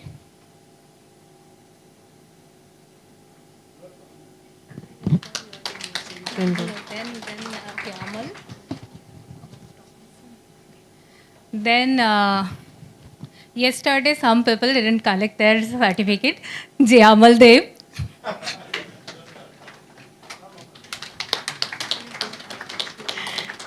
Thompson sir is not here. So others name? And okay, fine with that. Next, Neha Mukherjee.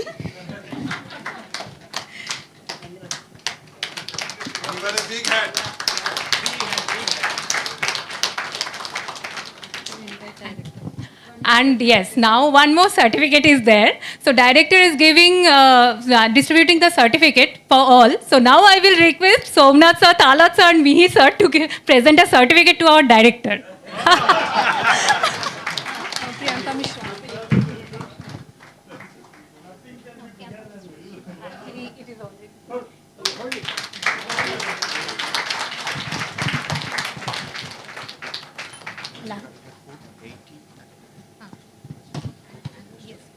And already the lunch is there, ready.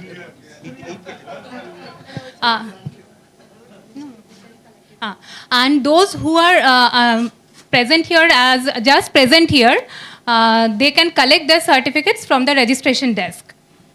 And so today we have some traditional Kerala lunch, and only 80% can have their lunch together. So by that time, lunch is already ready. So poster and who are going for the lunch, other people can interact within the poster. Like that, only poster session will go on. So yeah, it is a sitting lunch.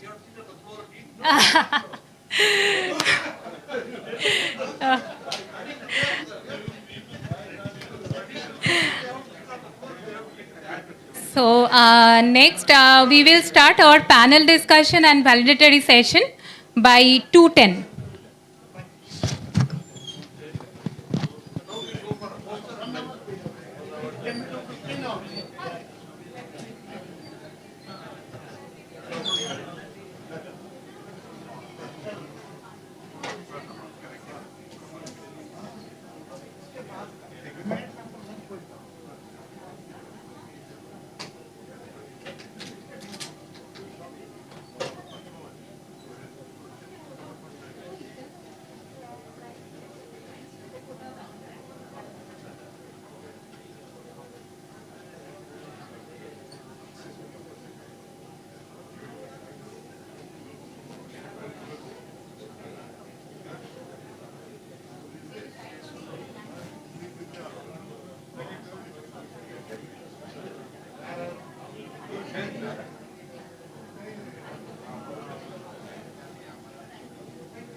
Because we can always present, repeat things. That's fine in such conferences. But I saw, because young people, PhD scholars and postdocs have participated in large numbers. A lot of new things are coming up. So I'm very happy for that.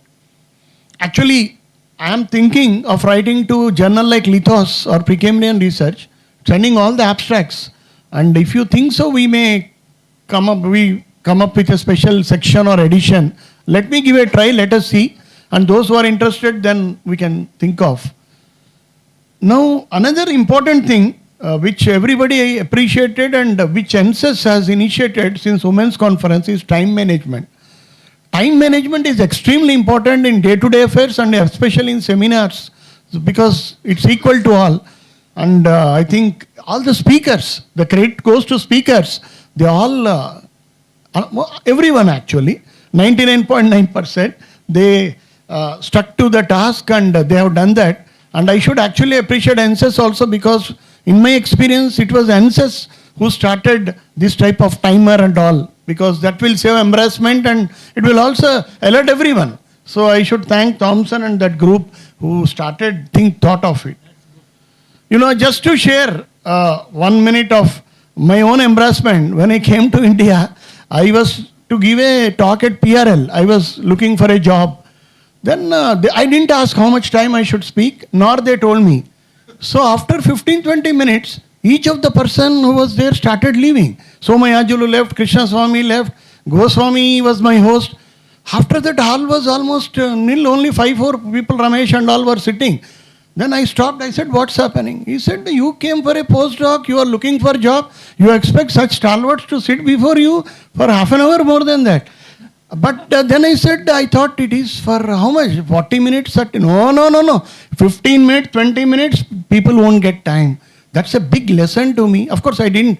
I thought I won't speak here again. That's what I said. But that's a different thing. But the point is, what I learned is time management is very, very important. So Jain Goswami, whenever he meets, I say, I learned that how important. I should also ask, what's the time given to me or this thing. It's long back in, I'm talking about 1997. So research scholars and all especially should be prepared accordingly. Now, on a personal front, I should really profusely thank our very, very agile and very energetic team led by Dr. Thompson, Dr. Reggie Srinivas. They are the leaders. Where is Dr. Reggie? I realize we have a team which always work at the back door, but they are more important than the front door. And of course, Sneha, you are saying, I request Thompson, Sneha and others to Amal, of course, Amal and all. I request all of you just to stand up, not as scientists, but as volunteers who participated. Rudra Mohan, Maji, Abhinay Shukla. No, one thing which I cannot forget is, one day before conference I came from Delhi at 12:30 early morning. Then I saw one of our scientists standing there and I asked whom you are receiving. He said, I'm receiving a research scholar who is coming. That should be the way. A scientist standing there waiting to receive a research scholar, because here there is no hierarchy.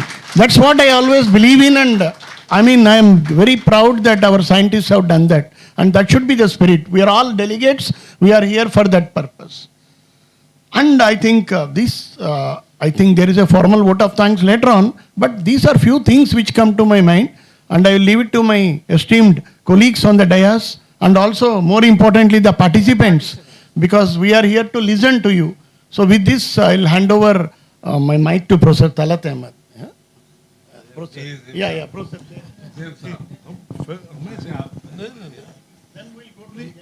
I need to know the time first.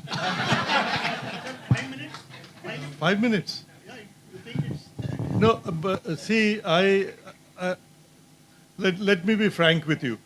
See, I saw the presentations. There were not too many in metallogeny.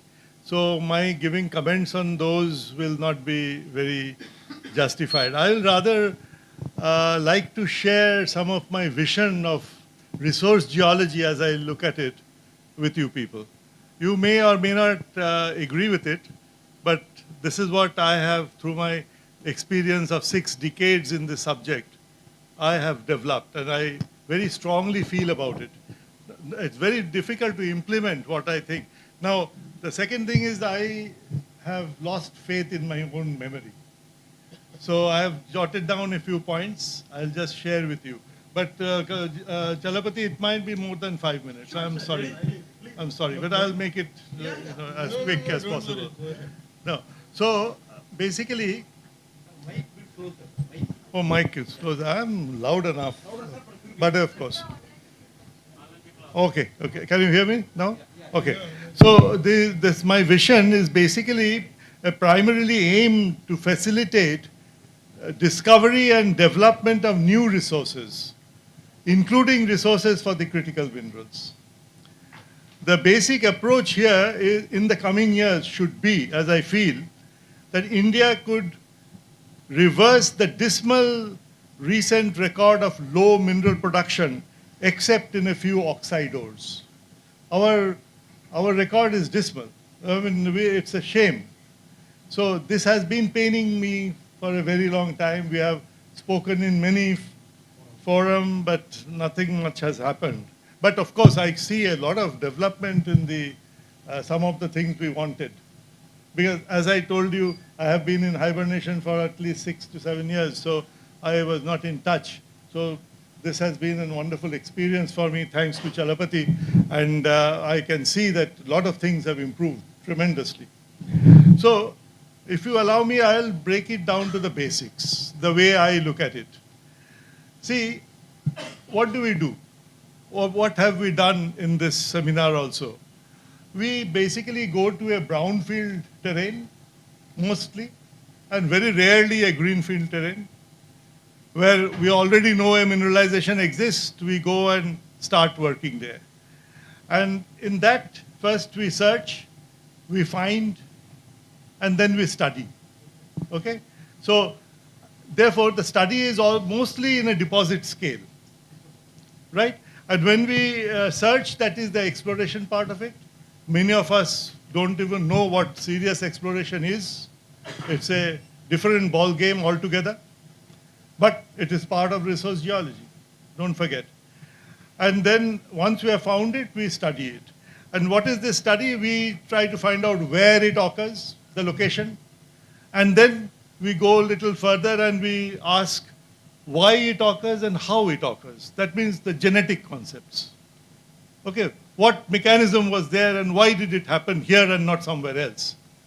And lastly, we ask, when did it occur? That's the geochronological aspect, the timing of mineralization in terms of crustal evolution. However, this is what we do. This is what most of us have presented, right? But however, I feel that it is important to step back and look at the ores from a more regional context. In this regard, we know that mineral system studies are important. Mineral systems are what? They are small-scale expression of a range of earth processes that take place at varying temporal and spatial scales. In this approach, we have 4 critical aspects, and all those 4 aspects are important. First is the crustal architecture. That is very important for finding ore deposits. And understanding regional structures and their kinematic history, like we saw in case of Sneha's work also, the amount of structural work that she has put in, that is so important, and this obtaining a good geophysical data is important. That is what I didn't see anywhere. A good geophysical data, why? Because many of the structures are underneath, and they are the host of the mineralization. So unless you have those structures, you will not even know where to drill. So I'm looking at it from the exploration point of view. So that is why a geophysical work is very, very essential, along with structural work. Then secondly, then you look at the favorable geodynamic setting. You know, a back arc has a different kind of mineralization from an island arc system. Similarly, a rift intercontinental or other types of rifts will have different mineralization. So a favorable geodynamic setting has to be studied. A third point, important point people very often forget is the fertility. Fertility is, you need an abnormal concentration of, for example, gold in the basement to have a giant gold deposit. You will never have a giant gold deposit unless you have an abnormal concentration somewhere. Just like you need to have high magnesium lava in the host sequence. Okay? And in many of the sulfide deposits we find there are several models where you will find that the original deposition is in the organic mud, like what we saw today in that graphite vanadium presentation. The original thing is in the organic mud. Then, in a multi-stage episodic way, it has been reconcentrated to the ore grade.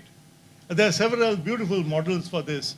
The Carlin model, the Bendigo model, the intrusion-related models, the Sukhoi rock model in Russia.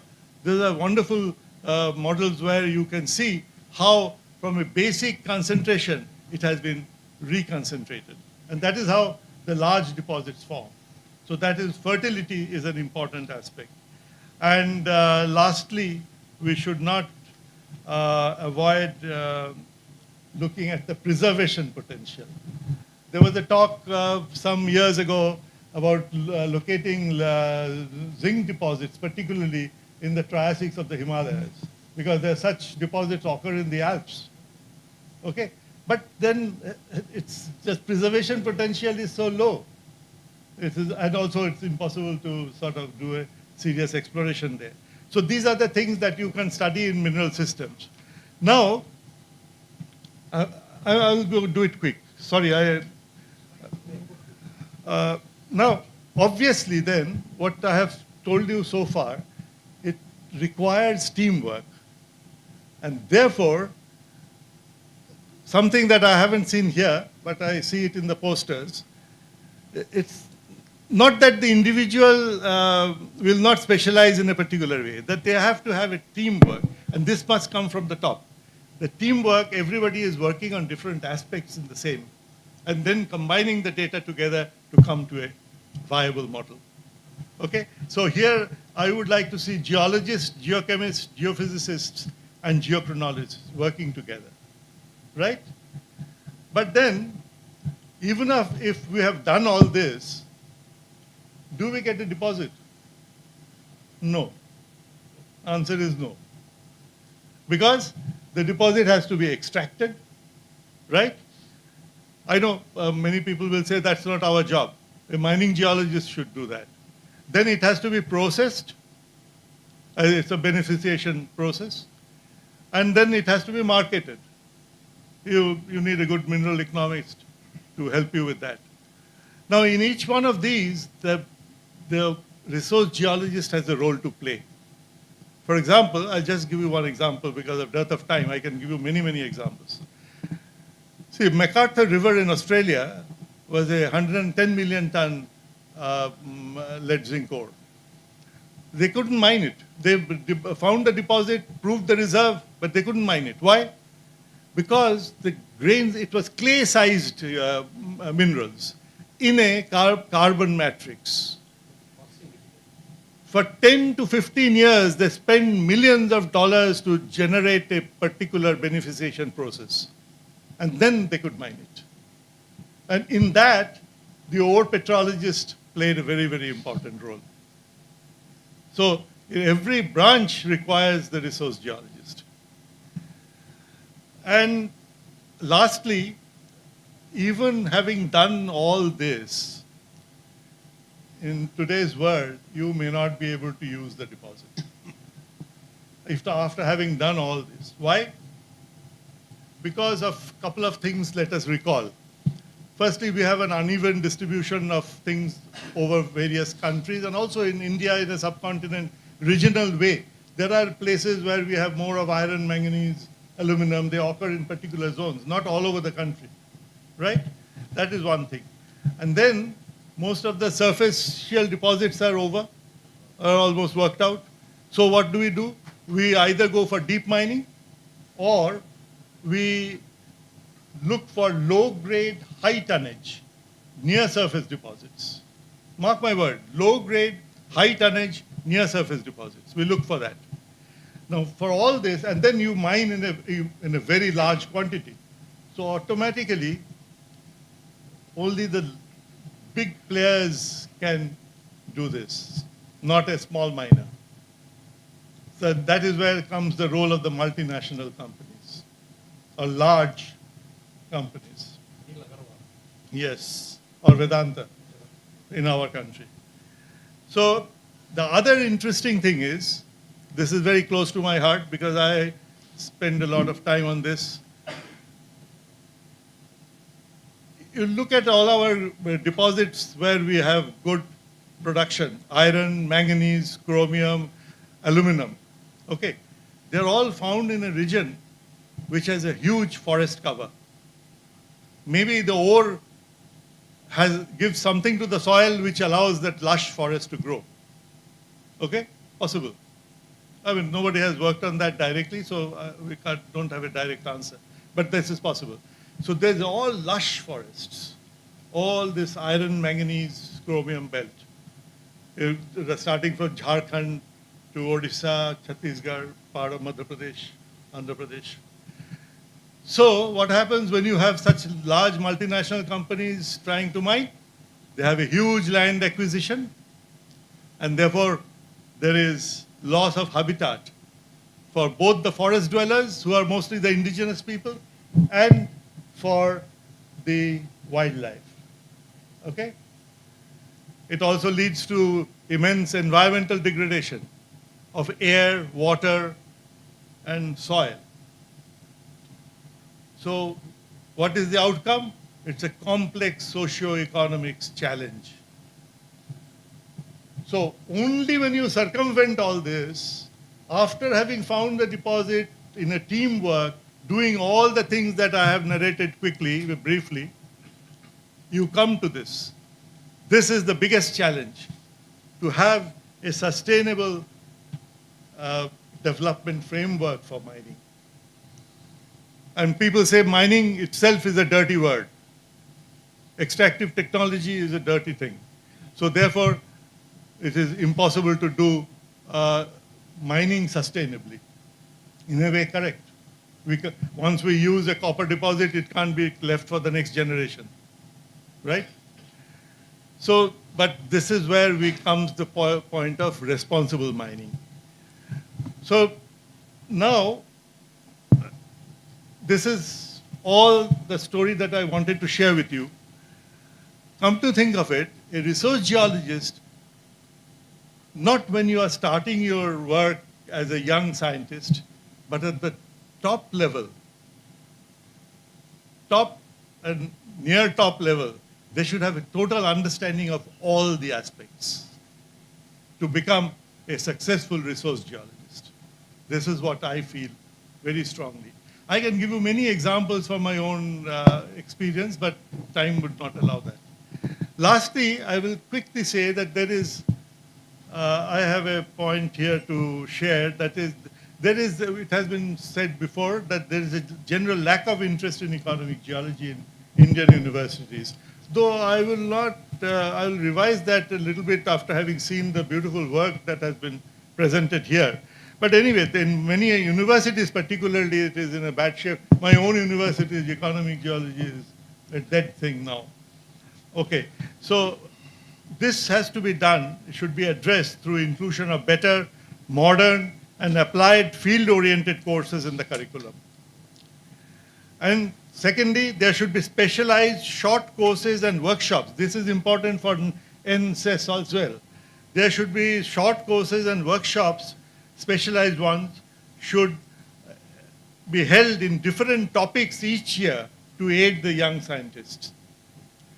Thirdly, a specialized institute to focus on study all aspects of geology of critical metal should be developed through government and industry collaboration. I don't fully agree that you make give money to a department. No, there's just an opinion, need not agree with me. But my opinion is, if just giving money to a department does not satisfy all the requirements. The reason is there are professors who are very, very competent.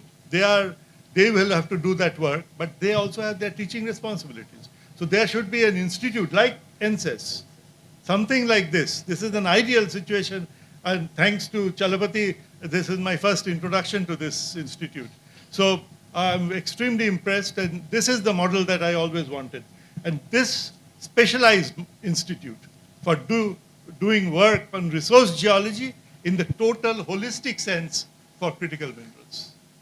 This is what I have been asking for in the government, but political will is final answer. So let us hope and pray that it happens one day. Thank you very much for your patience.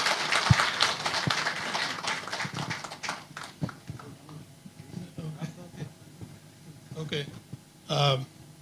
Good evening, all of you. I will start from where he left. The government currently supporting projects on lithium and other critical lithium, rare earth elements, cobalt, graphite, copper, nickel, tellurium, gallium, tin, etc. Lots of metals. There are about 30 critical metals. And I feel that India is definitely bestowed with very good resources of all these metals. It is only a question of how best we explore them and then find out.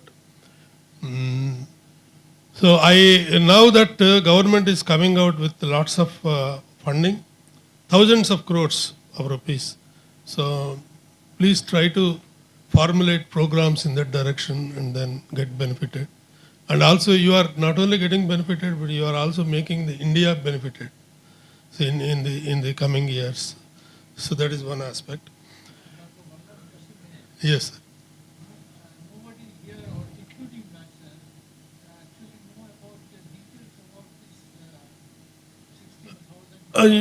Really, for that matter, I too don't know. I think it is not easy in these days. You can get every details on internet and Ministry of Mines. We go to Ministry of Mines website, and it's not difficult these days. Anything. See what Kim is doing. Also, you can find out from Google and DeepSeek or whatever. These days, it's not difficult. But definitely, you have a point, sir. Yeah, we should be able to. If I know something, definitely I will share with you. Yeah, yeah, yeah. I mean, if you take the common sense thinking, I think they will definitely support through SERB or other means. Some projects they are going to support.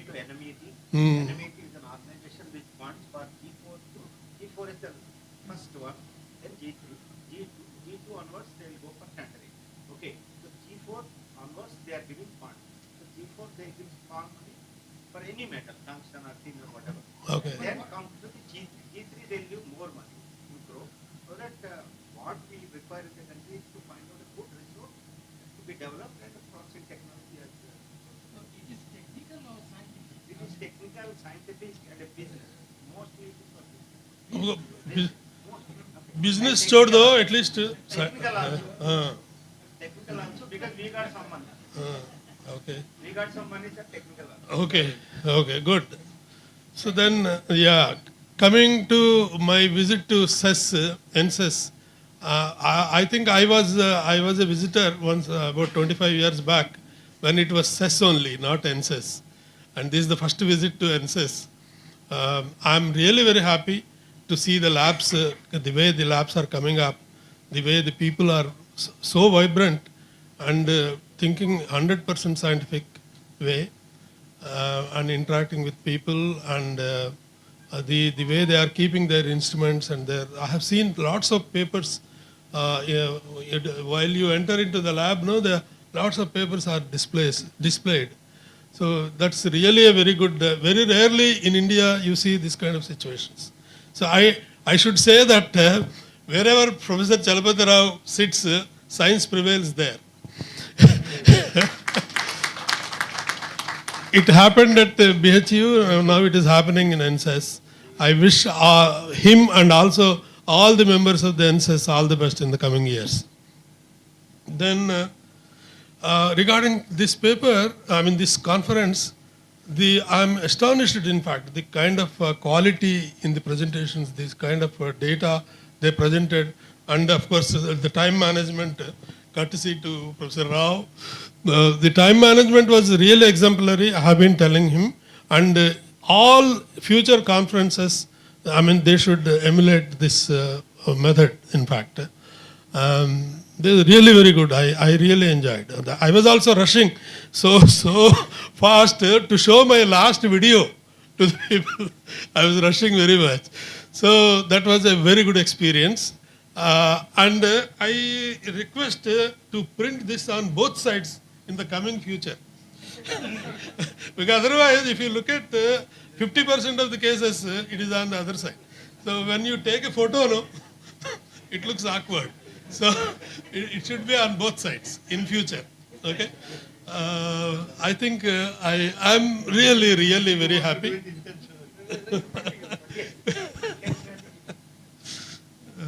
Then I think and also I in fact met lots of youngsters discussing various aspects of course geology, and mineral resources and all.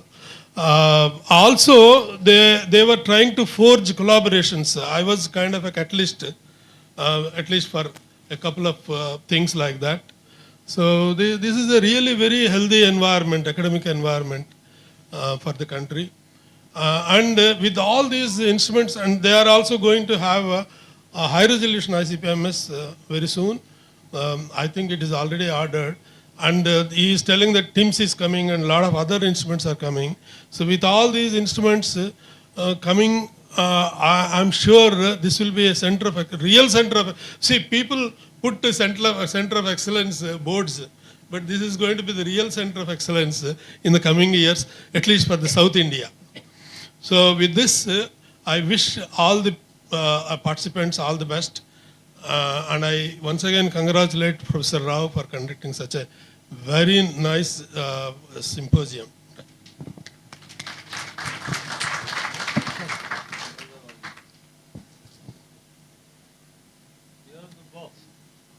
Who? I'm not the boss, you are the boss. Anyway, good evening everybody. And so what a nice conference we had. Thanks to Chalapati and of course to all of you. Before I talk, I think we're running a bit short of time because many people will leave. So we would like to hear you first before we talk, I think. Because some people are leaving by 4 o'clock. So, yeah.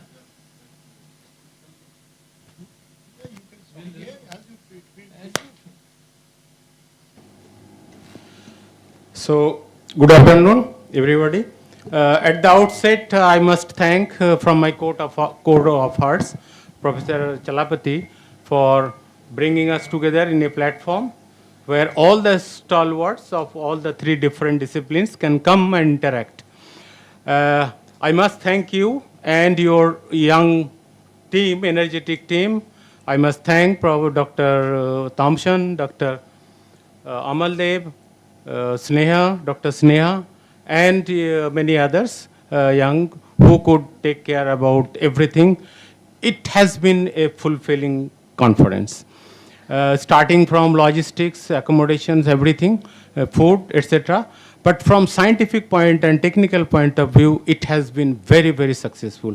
This is not being converted to a scientific mela like many conferences we see in India. For that, we must congratulate Professor Chalapati for making it a great scientific event, and content-wise it was very nice. Now, having said that, I have 2 proposals only.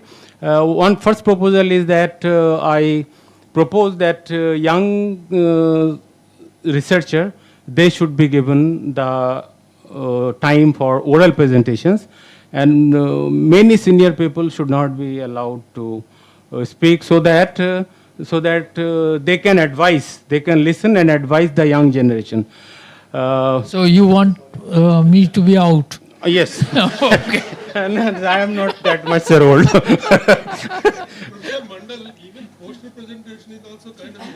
Yes, yes.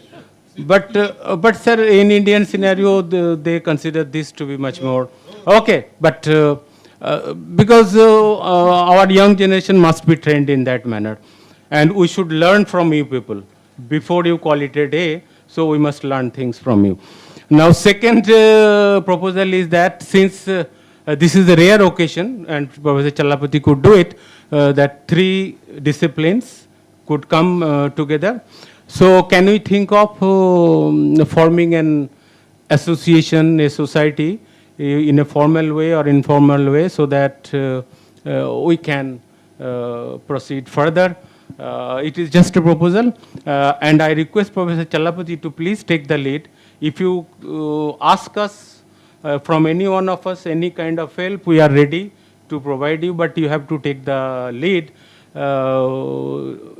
At least we start thinking about in this direction. So these are only my 2 advices. Thank you very much. Thank you. Thank you, Irfan.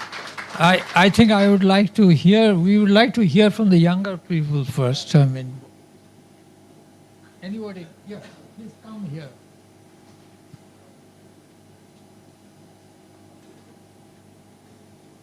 And the next one, please be ready. Who wants to talk?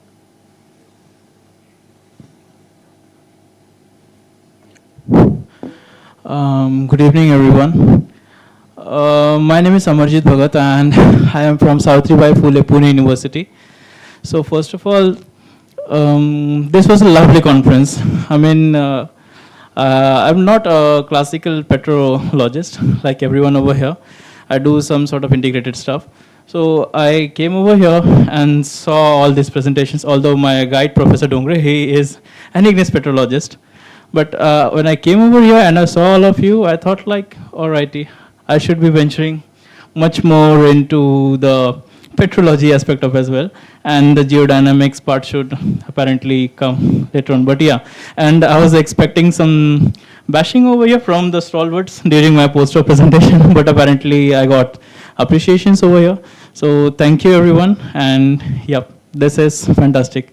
Just one slight addition I would like to say.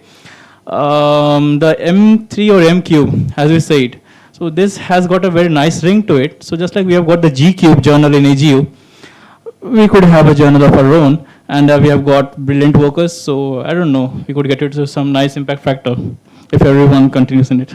So thank you very much. That's all. Thank you. Next, please. Anyone? Yeah, please come.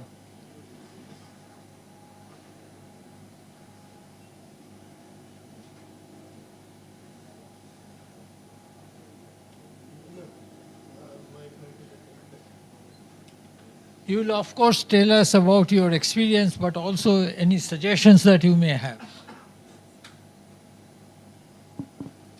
Good evening, everyone. Myself, Shanchari Chatterjee from the Department of Geology, University of Calcutta. So on behalf of my professors and all the research scholars, those who have attended this conference, I first would like to thank the director, Professor Challapati Rao sir, for giving us the opportunity to attend such a conference. I mean, since my field of work is metamorphic petrology, I'm not very aware of the recent works that is being done in magmatism or metallogeny.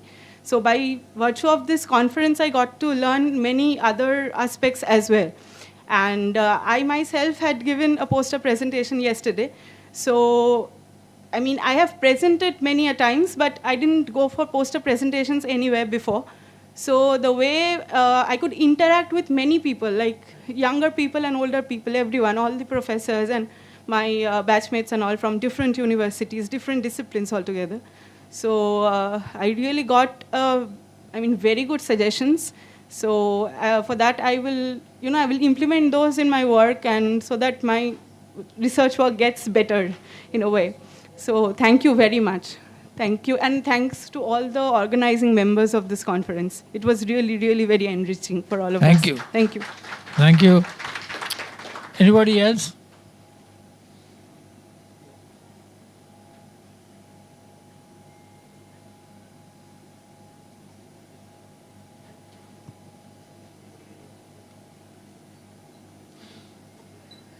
Just a small addition to what people before me have said, that perhaps since we have come together as an M-Cube community, as metamorphic petrologists already know about the geometamorphism mailing list, maybe we can create something for Indian community like that. So where people from industry and GSI as well as academics and students can come together and communicate in a more informal way throughout the year. And then we can meet once a year or twice a year on a platform like this. So that's my 2 cents. And I really thank the organizers for doing a wonderful job. I know what hard work it takes to bring together a program like this. And I thank Professor Chalapati Rao for conceiving a M-Cubed. Thank you. Thank you. Anybody else?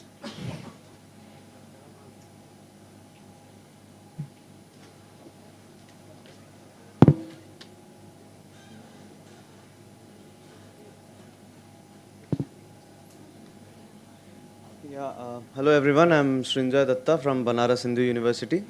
So all in all, it was a very good experience. This was my first time in Kerala, and it was a very well organized and well set conference.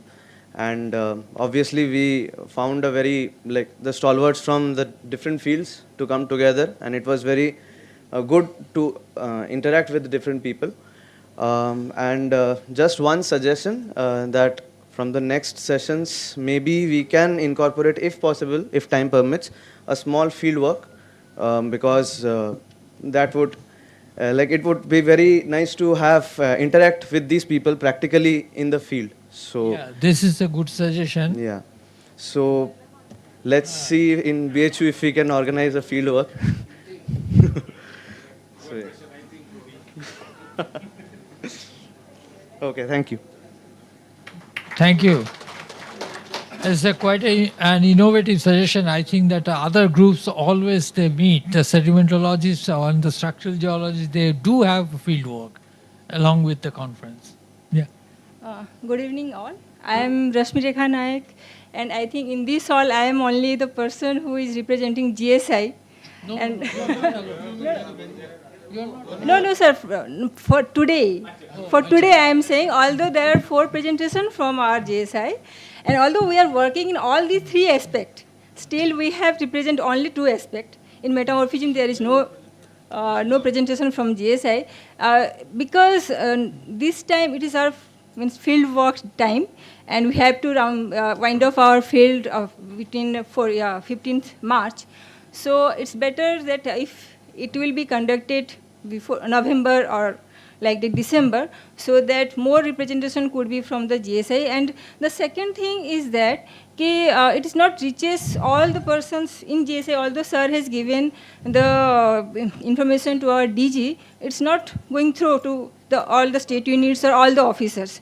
So that is also one point. So if wherever it is going on, like in Kerala, then in state unit Kerala, they could have the information so that 1-2 presentation from this side come to this conference. And the second thing is that I enjoy a lot actually these 3 days, and so many interactions with many persons. I have seen so many faces. Earlier I have not seen, although I have attended 2-3 conferences earlier also, but I have not seen this much of crowd in geological science, I can say. So thanks to all of you, and it's a nice get together. Thank you. Thank you very much. So I think that Chalapati, this is an important suggestion. So we should ensure that the next conference is advertised in Geological Society Journal and Current Science at least, because we cannot reach individually every department. That's the 2 forums we should at least advertise, so that they should reach the general thing. And field work is a very good suggestion, but if it is possible, with 100 people we cannot really do field work. It's quite a difficult thing to organize. But nevertheless, we can try with smaller groups. Actually, BHU is going to organize, so Srinjay should organize a field work. So you are going to do it. Second thing, we advertise very aggressively, and I have been posting all along last 6-7 months on my Facebook, where there are lot of people. And I wrote to DG and all. But as Professor Dasgupta has said, we'll advertise from next time onwards in JGSA and current science. And even JESS also. So that, but young people are more on this social media. I thought I should go by that, but definitely we'll do that from their side. Yeah. We will do that. We will do that. Definitely we'll do that. This is the first time, so we are just in the learning process. And possibly next year onwards, I think that we are planning to in October, so that March question is taken care of. So it will be October next year. In any case, anybody else? If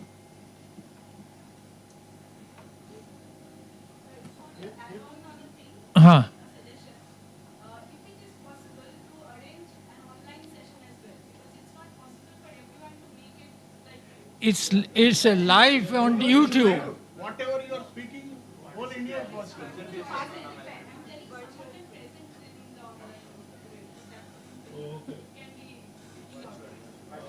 Virtual mode, yeah. Hybrid mode, you mean?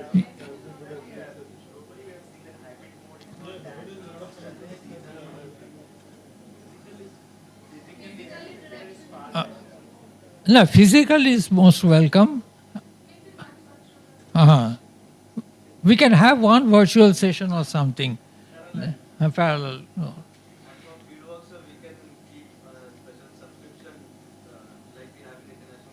No, that will always be there. No need to find out.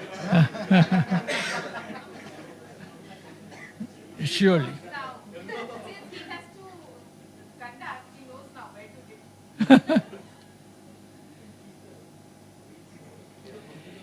Anyway, I inquired with some of my colleagues here and tried to formulate certain scientific issues related to metamorphism. But I think that before that, what is very important, that we must find out a way to sustain this initiative of M-Cube. So web page, advertisement, everything is understood. But the most important thing is to sustain it for the years to come.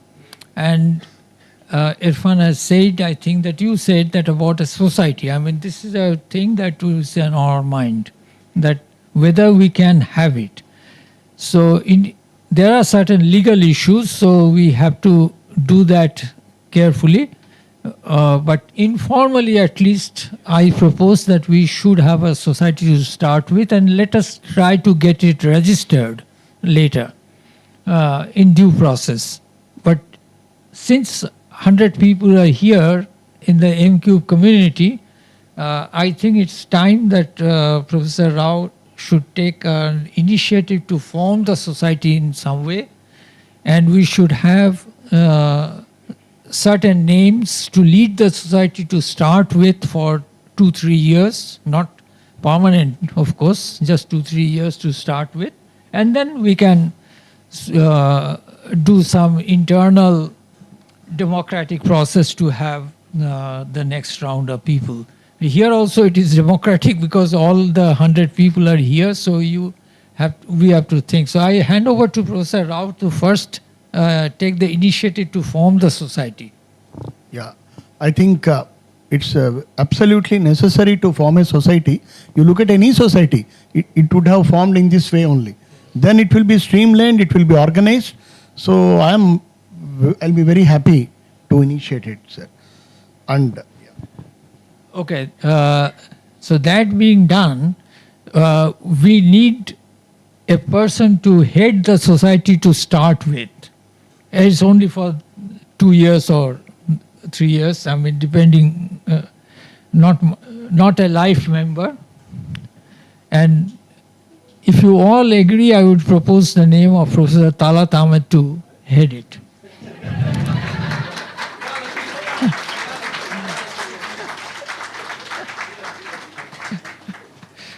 So by voice vote, your name has been approved. So technically, we will call him a president of the society. Okay, with you.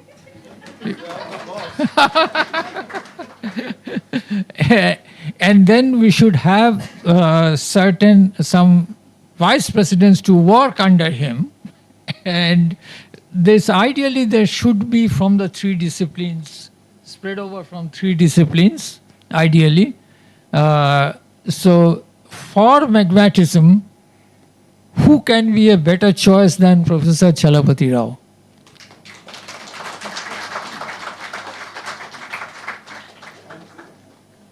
There are people, but since you are telling, I'll be happy to be there. No, actually, you are the founder member, so start with this, the founding.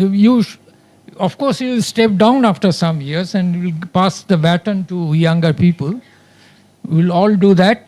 And then metallogeny. So, any suggestions?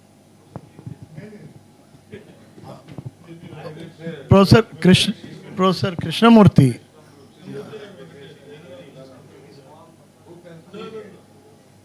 You are very vibrant, most vibrant.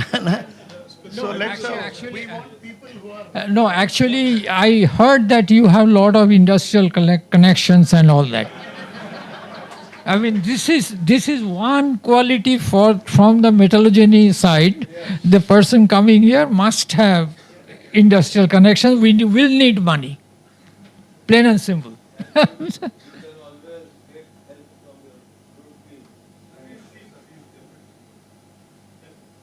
So your responsibility is to generate funding also. Okay.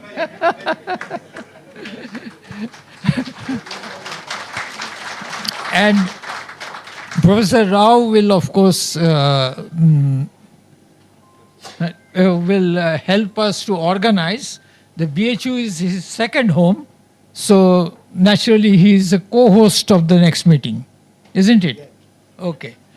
And then we should have a younger person as secretary of this, a relatively younger person active, not... Sir, before that, we need to have a vice president from Metamorphism, and I can't think of anybody better than Professor Dasgupta. I think I need not have to say that, it's by default. No, the question is, it looks like we are self-electing us. That's the problem.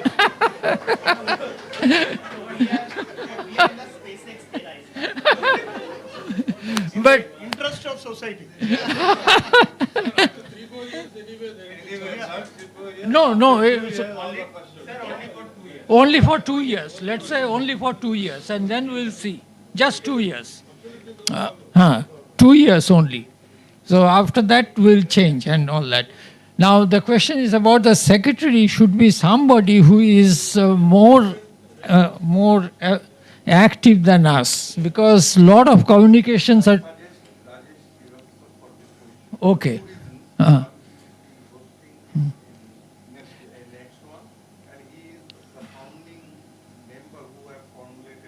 Okay.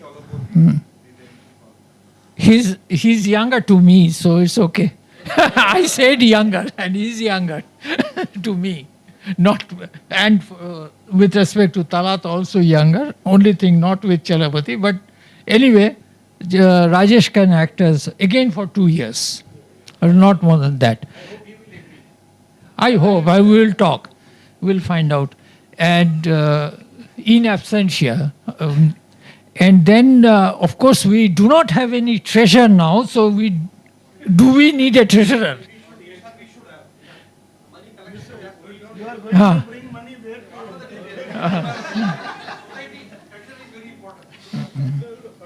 Acceptance of society registration and So treasurer, I have...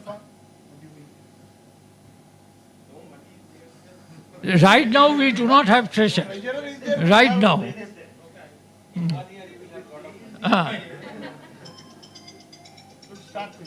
Just to start with, okay? Fine. Now, the important point is that we should have the scientific committees actually who will formulate the scientific program of the things. We are just official letterheads. But what is to be written in the letterhead depends on the scientific committee. And I think that we, the 3 of us or 4 of us that we elected ourselves to the official positions, we will hold a meeting to find the scientific committees for each of the 3 M's. And obviously the scientific committee members will be younger, and we can have them for 3 years also to start with. And we do not propose to have big scientific committees, 4 to 5 members per discipline, that's all. So 12 to 15. I know metallurgy, it will be difficult to find 4 even. Yeah. But the question is that we will have to strengthen this particular discipline representations next time onwards. It just fizzled out today. Yeah. So that will be your responsibility other than generating finance to support us. Okay. So that being done, we have the informal society, and then we will try to get it registered, look out at the possibilities. And should we it's always the decision of this can be considered as a general body meeting of the society then. So the question is regarding the bank account operation. We should have a bank account. So that decision has to be taken in a general body meeting as per rules, because I formulated certain societal rules I know.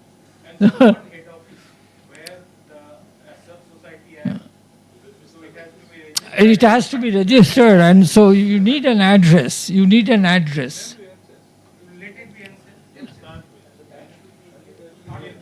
In Kerala somewhere. It can be done. So you please note it. Okay.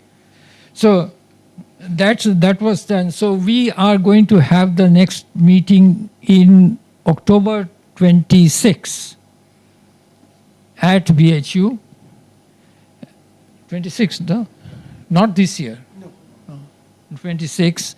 And we will try to have a field work in the Ganges during the meeting, at least. And I don't know about any other area or something, but I leave it to them to find out. And next meeting, and of course, field work, people have to pay. I mean, generate payment. I mean, nobody can support that unless Dr. Krishnamurthy. And coming down to the metamorphism part, I mean, I have just 2 or 3 brief points to mention here, that just for the record, that one thing common to metamorphism and metallogeny is the fluid. And also to magmatism is the fluid.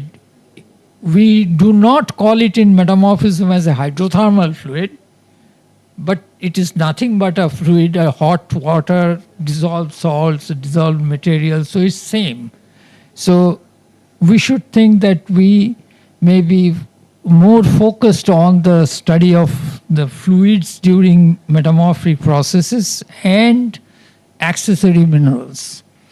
That's one important thing, because we are talking about the critical minerals and all those things. So accessory minerals should get some priority in our investigations.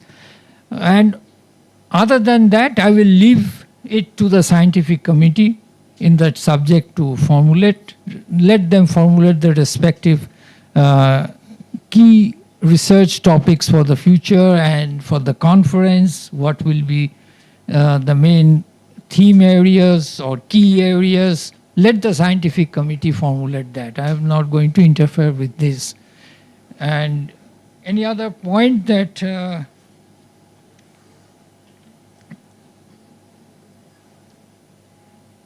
we should have? Any other? Yeah.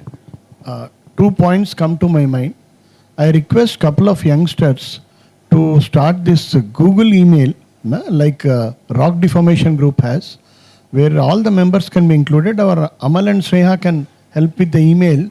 We can have that 2-3 people should be there, so that at least periodic information can be shared. That is point one.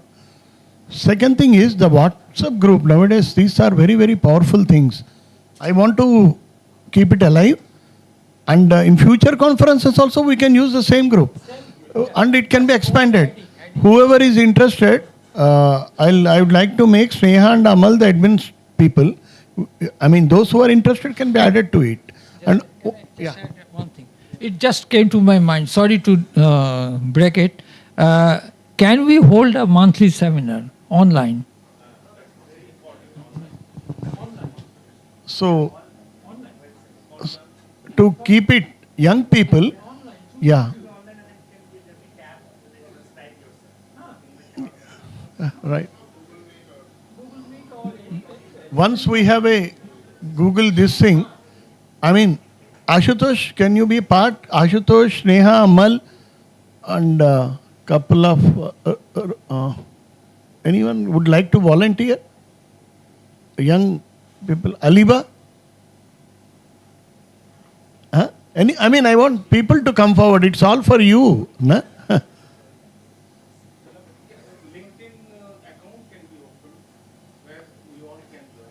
Mm-hmm. So I need 2-3 people who would like to come forward to do that. No? Whatever may be comfortable. Yeah, great. So Shreya, then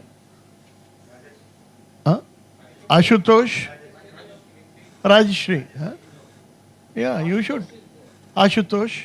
Ashutosh. This is for what? This is for Creating either Google account or LinkedIn, whatever you may feel, where everybody can be brought onto one platform and meetings can be arranged periodically. Huh? in particular, I would like to hear from the younger people, not lectures by us. I mean, research scholars to start with. Yeah. Can they give a monthly talk? Any research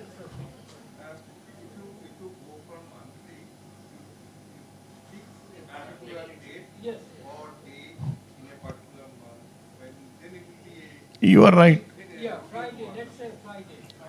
Last Friday of the month. Now, once the group is formed, I mean, we'll decide and we'll circulate. 7 p.m. After 7 p.m. That will be, because that's the purpose. Maximum half an hour, 20 minutes talk, 10 minutes interaction. No? 20. Yeah, it can go on. Yeah. So once this group, Friday. So this WhatsApp group will be alive and the people can be added. And you people, Shreya Karmakar, Ashutosh Pandey, Rajeshri Chakrabarti, and what's your name? Bhattacharya. Saurav. So 4 of you, okay? And Amal, you can be part of. Where is Amal? Okay. Amal, I am taking him for granted. He will be there, okay? So he's very dynamic, active and all. So these 5 people will form a group and you decide amongst yourself which is the best forum and all. Okay? Yeah. So now I hand over to the president of the society to address us. Thank you so much. In fact, our Dada Somnath, he wanted to show that he is younger than me. पर वो नहीं होगा, सब हम दादा ही कहेंगे आपको. Okay. Anyway, it's a pleasure. We all got together, particularly seeing Professor Mihir Deb after quite some time. It's a real pleasure. And although I have been coming here in ESSO-NCESS, and we had similar meeting of the women scientists, okay, which was also very successful. And this was, but this I think was more dynamic. Yeah. Maybe because of the youngsters and particularly the research scholars, and definitely we had good input from all the fields. So I was quite satisfied with all the presentations, particularly in the petrology or magmatism, as well as obviously I was I was very happy even with the metallogeny part of it that was discussed today. But as I said in my first day meeting also, that many of the things, we may have this M cube is very good, but we should have at least one lecture in each session with people who are not from M cube. Just for lecture, not to become, because they already have IAS and many other things. Okay, but to say ultimately our aim is to benefit the country, and whatever studies we do, our things will not be complete till we try to cover everything. So that includes the sedimentology, but we don't say that then we will be all gone. It will be a big ocean. But we should have some people who are ready to interact and make some suggestions. Similarly, structural geology is very, very important. So all this, maybe one lecture each time will be very useful. And in terms of igneous petrology, I am quite happy that whatever we have done now with the sophistication of instrumentation that is available in the country, which we always did outside, okay, because we were not having resources, but now we have all the machines. So we should have some arrangement, particularly, like Chalapati has been doing it right from BHU, and now he is here, to allow the small university researchers also to take advantage of the machines. Okay? And as suggested by, I think, Dev Sahab, or I don't know, one of us, that we should have some sort of workshop in ESSO-NCESS. Okay? Where people from different universities should come and have once a year, so that they are shown the instruments. They can also try to run some of their samples, in the presence, and also learn the techniques. Maybe similar thing can be also done at NGRI. Because now we will have people also from NGRI who will be part of our system. And fortunately, I am involved both at NGRI and Vardia Institute. So we can do that. We don't have to do fieldwork in the Ganges. If fieldwork will be required, we can do it in Vardia Institute. So maybe third meeting, I can assure you, either we do in Hyderabad or in Vardia, we will definitely have a fieldwork. Maybe that will be very useful, and also many of the people who have not seen Himalayas, although Vardia Institute is doing this every year to do this for the youngsters, particularly the research scholars meet, national research scholars meet in different parts of the country. There are good possibilities. This year it will be done in Sikkim, so Eastern Himalayas. So I would encourage people from different parts of the country, research scholars, should try to, take all these things which are available free of cost. So first we did it in Leh last year. This year we did it in Katra, and next year we are doing it in. So we will try to give as much exposure as possible to the youngsters, both in terms of science as well as they should also know each other. This was a good 3 days meeting. Was very good time to see very senior people who are our friends, and also very young people who are our students or students' students. जैसे कहाँ चले गए ये Venkatesh, he says that she is like my poti, because उसके student की student है. So like this, we should develop this our M-Cube community, and definitely for 2 years that you have given this honor to me. Fortunately, I am a retired person, so I will have all the time to eat your head. Although I don't know this LinkedIn and also वो भी सीखना पड़ेगा. ना तो मैं LinkedIn में हूँ, ना मैं WhatsApp नहीं गया, दूसरा Facebook में भी नहीं हूँ. Facebook is done by Chalapati and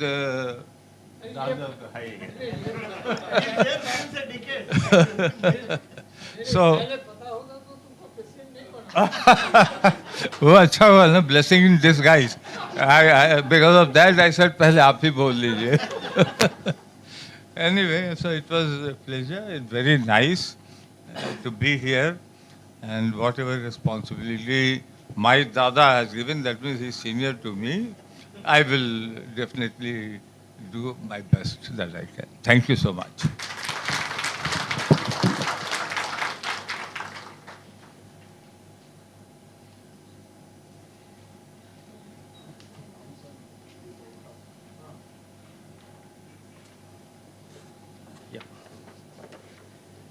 So good afternoon all. Now it's time for to propose vote of thanks. So I will enter into my assigned duty now.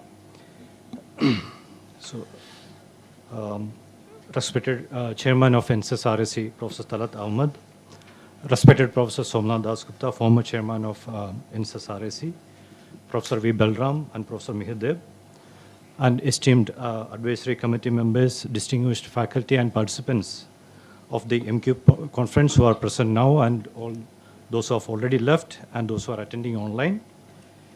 Our respected director, Professor N.V. Chalpati Rao, and my dear colleagues from ESSO-NCESS. So today, at this moment, I am truly honored and happy to stand before you with a very immense sense of gratitude to all of you and on behalf of the organizing committee for making this national conference a success. So as mentioned by our director in his introductory speech on our first day, the idea of M-Cube was conceived much before, and it became a reality now. You have just witnessed it, what it was conceived and how it will move forward. So when the director conveyed to me this about the conference about 6 months back, right after our brainstorming session, we felt very excited. But we never thought, frankly, we never thought that the response would be this huge and positive. In total, we have 150 participants attended, out of which about 110 came from outside ESSO-NCESS. So it was a tremendous success. So foremost, on behalf of the ESSO-NCESS organizing committee and on behalf of the director ESSO-NCESS, I thank you all for coming over here and participating in this workshop very actively and making it a grand success. So thank you all. And I will also take this opportunity to thank the chairman of the advisory committee, our beloved secretary, MOES, for his support.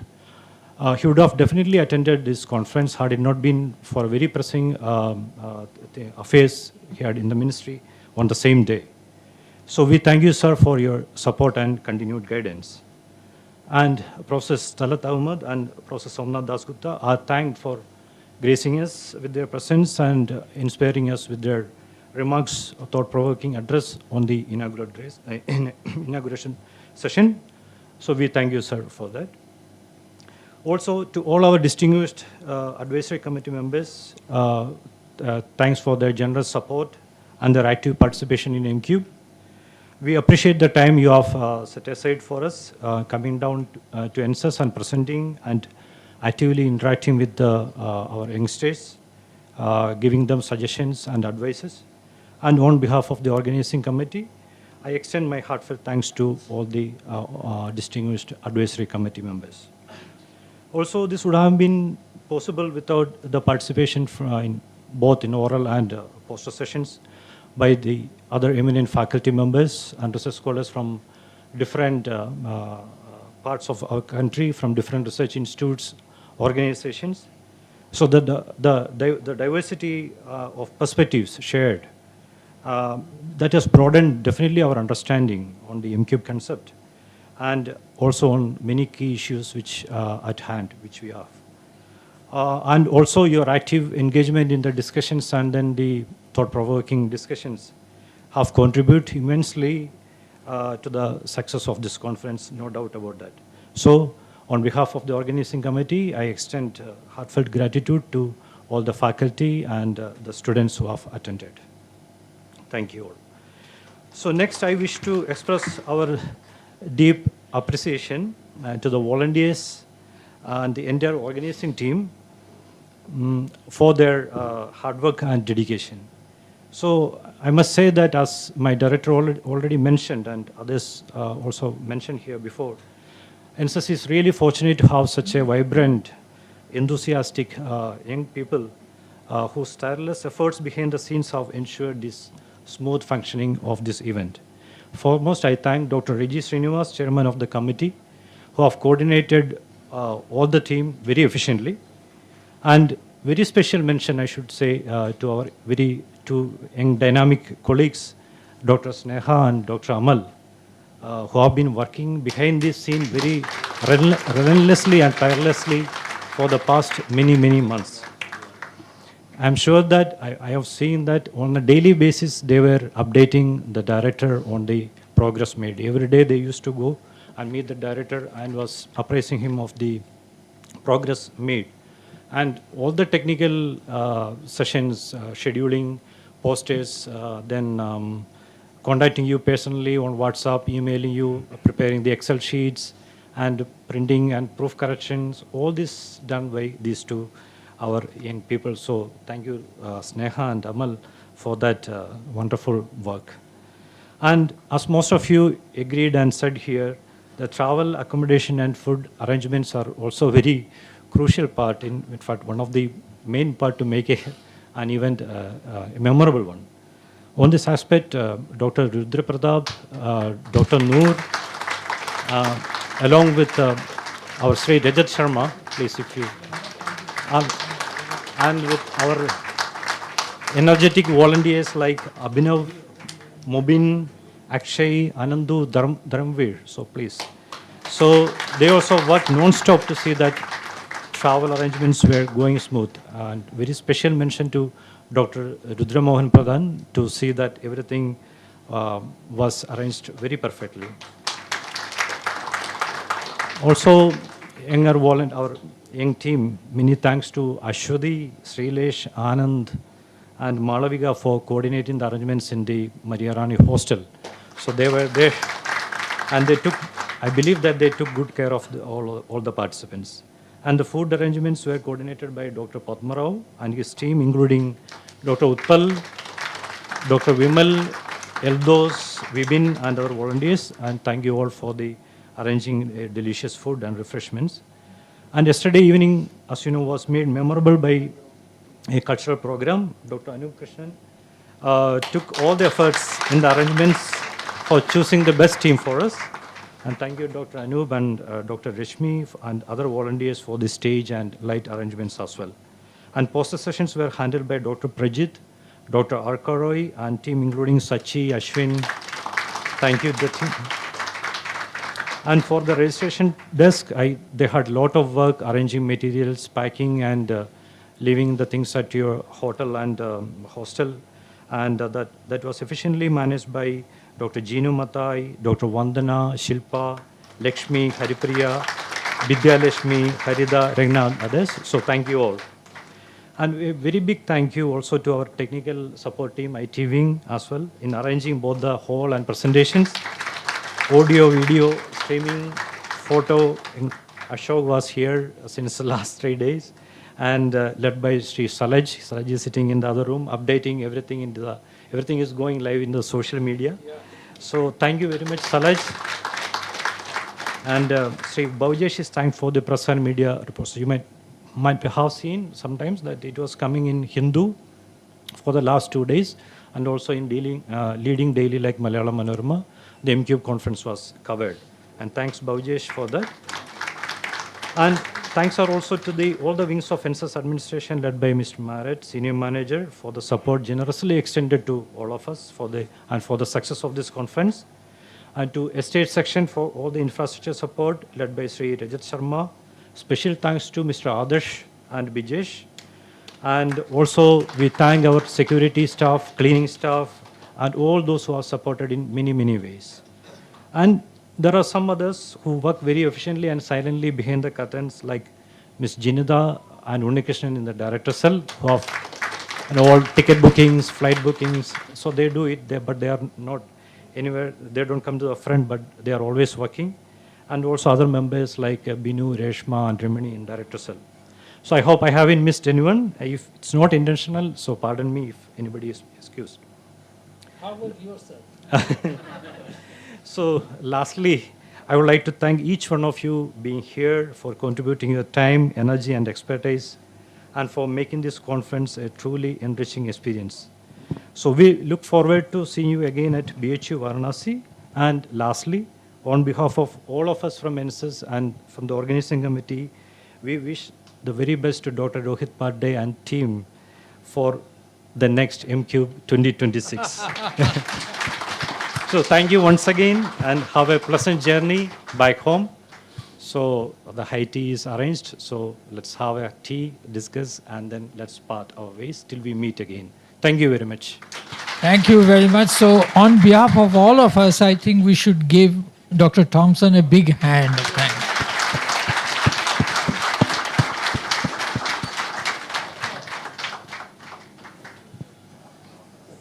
Okay, so I think people will leave at 4 o'clock, so you have your tea.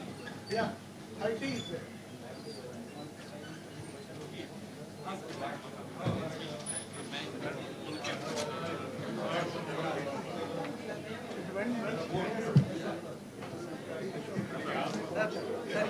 You have given me the job of collecting money. so from tomorrow I have to start collecting money. आप जो है ना कल से चालू कर दीजिए और करिएगा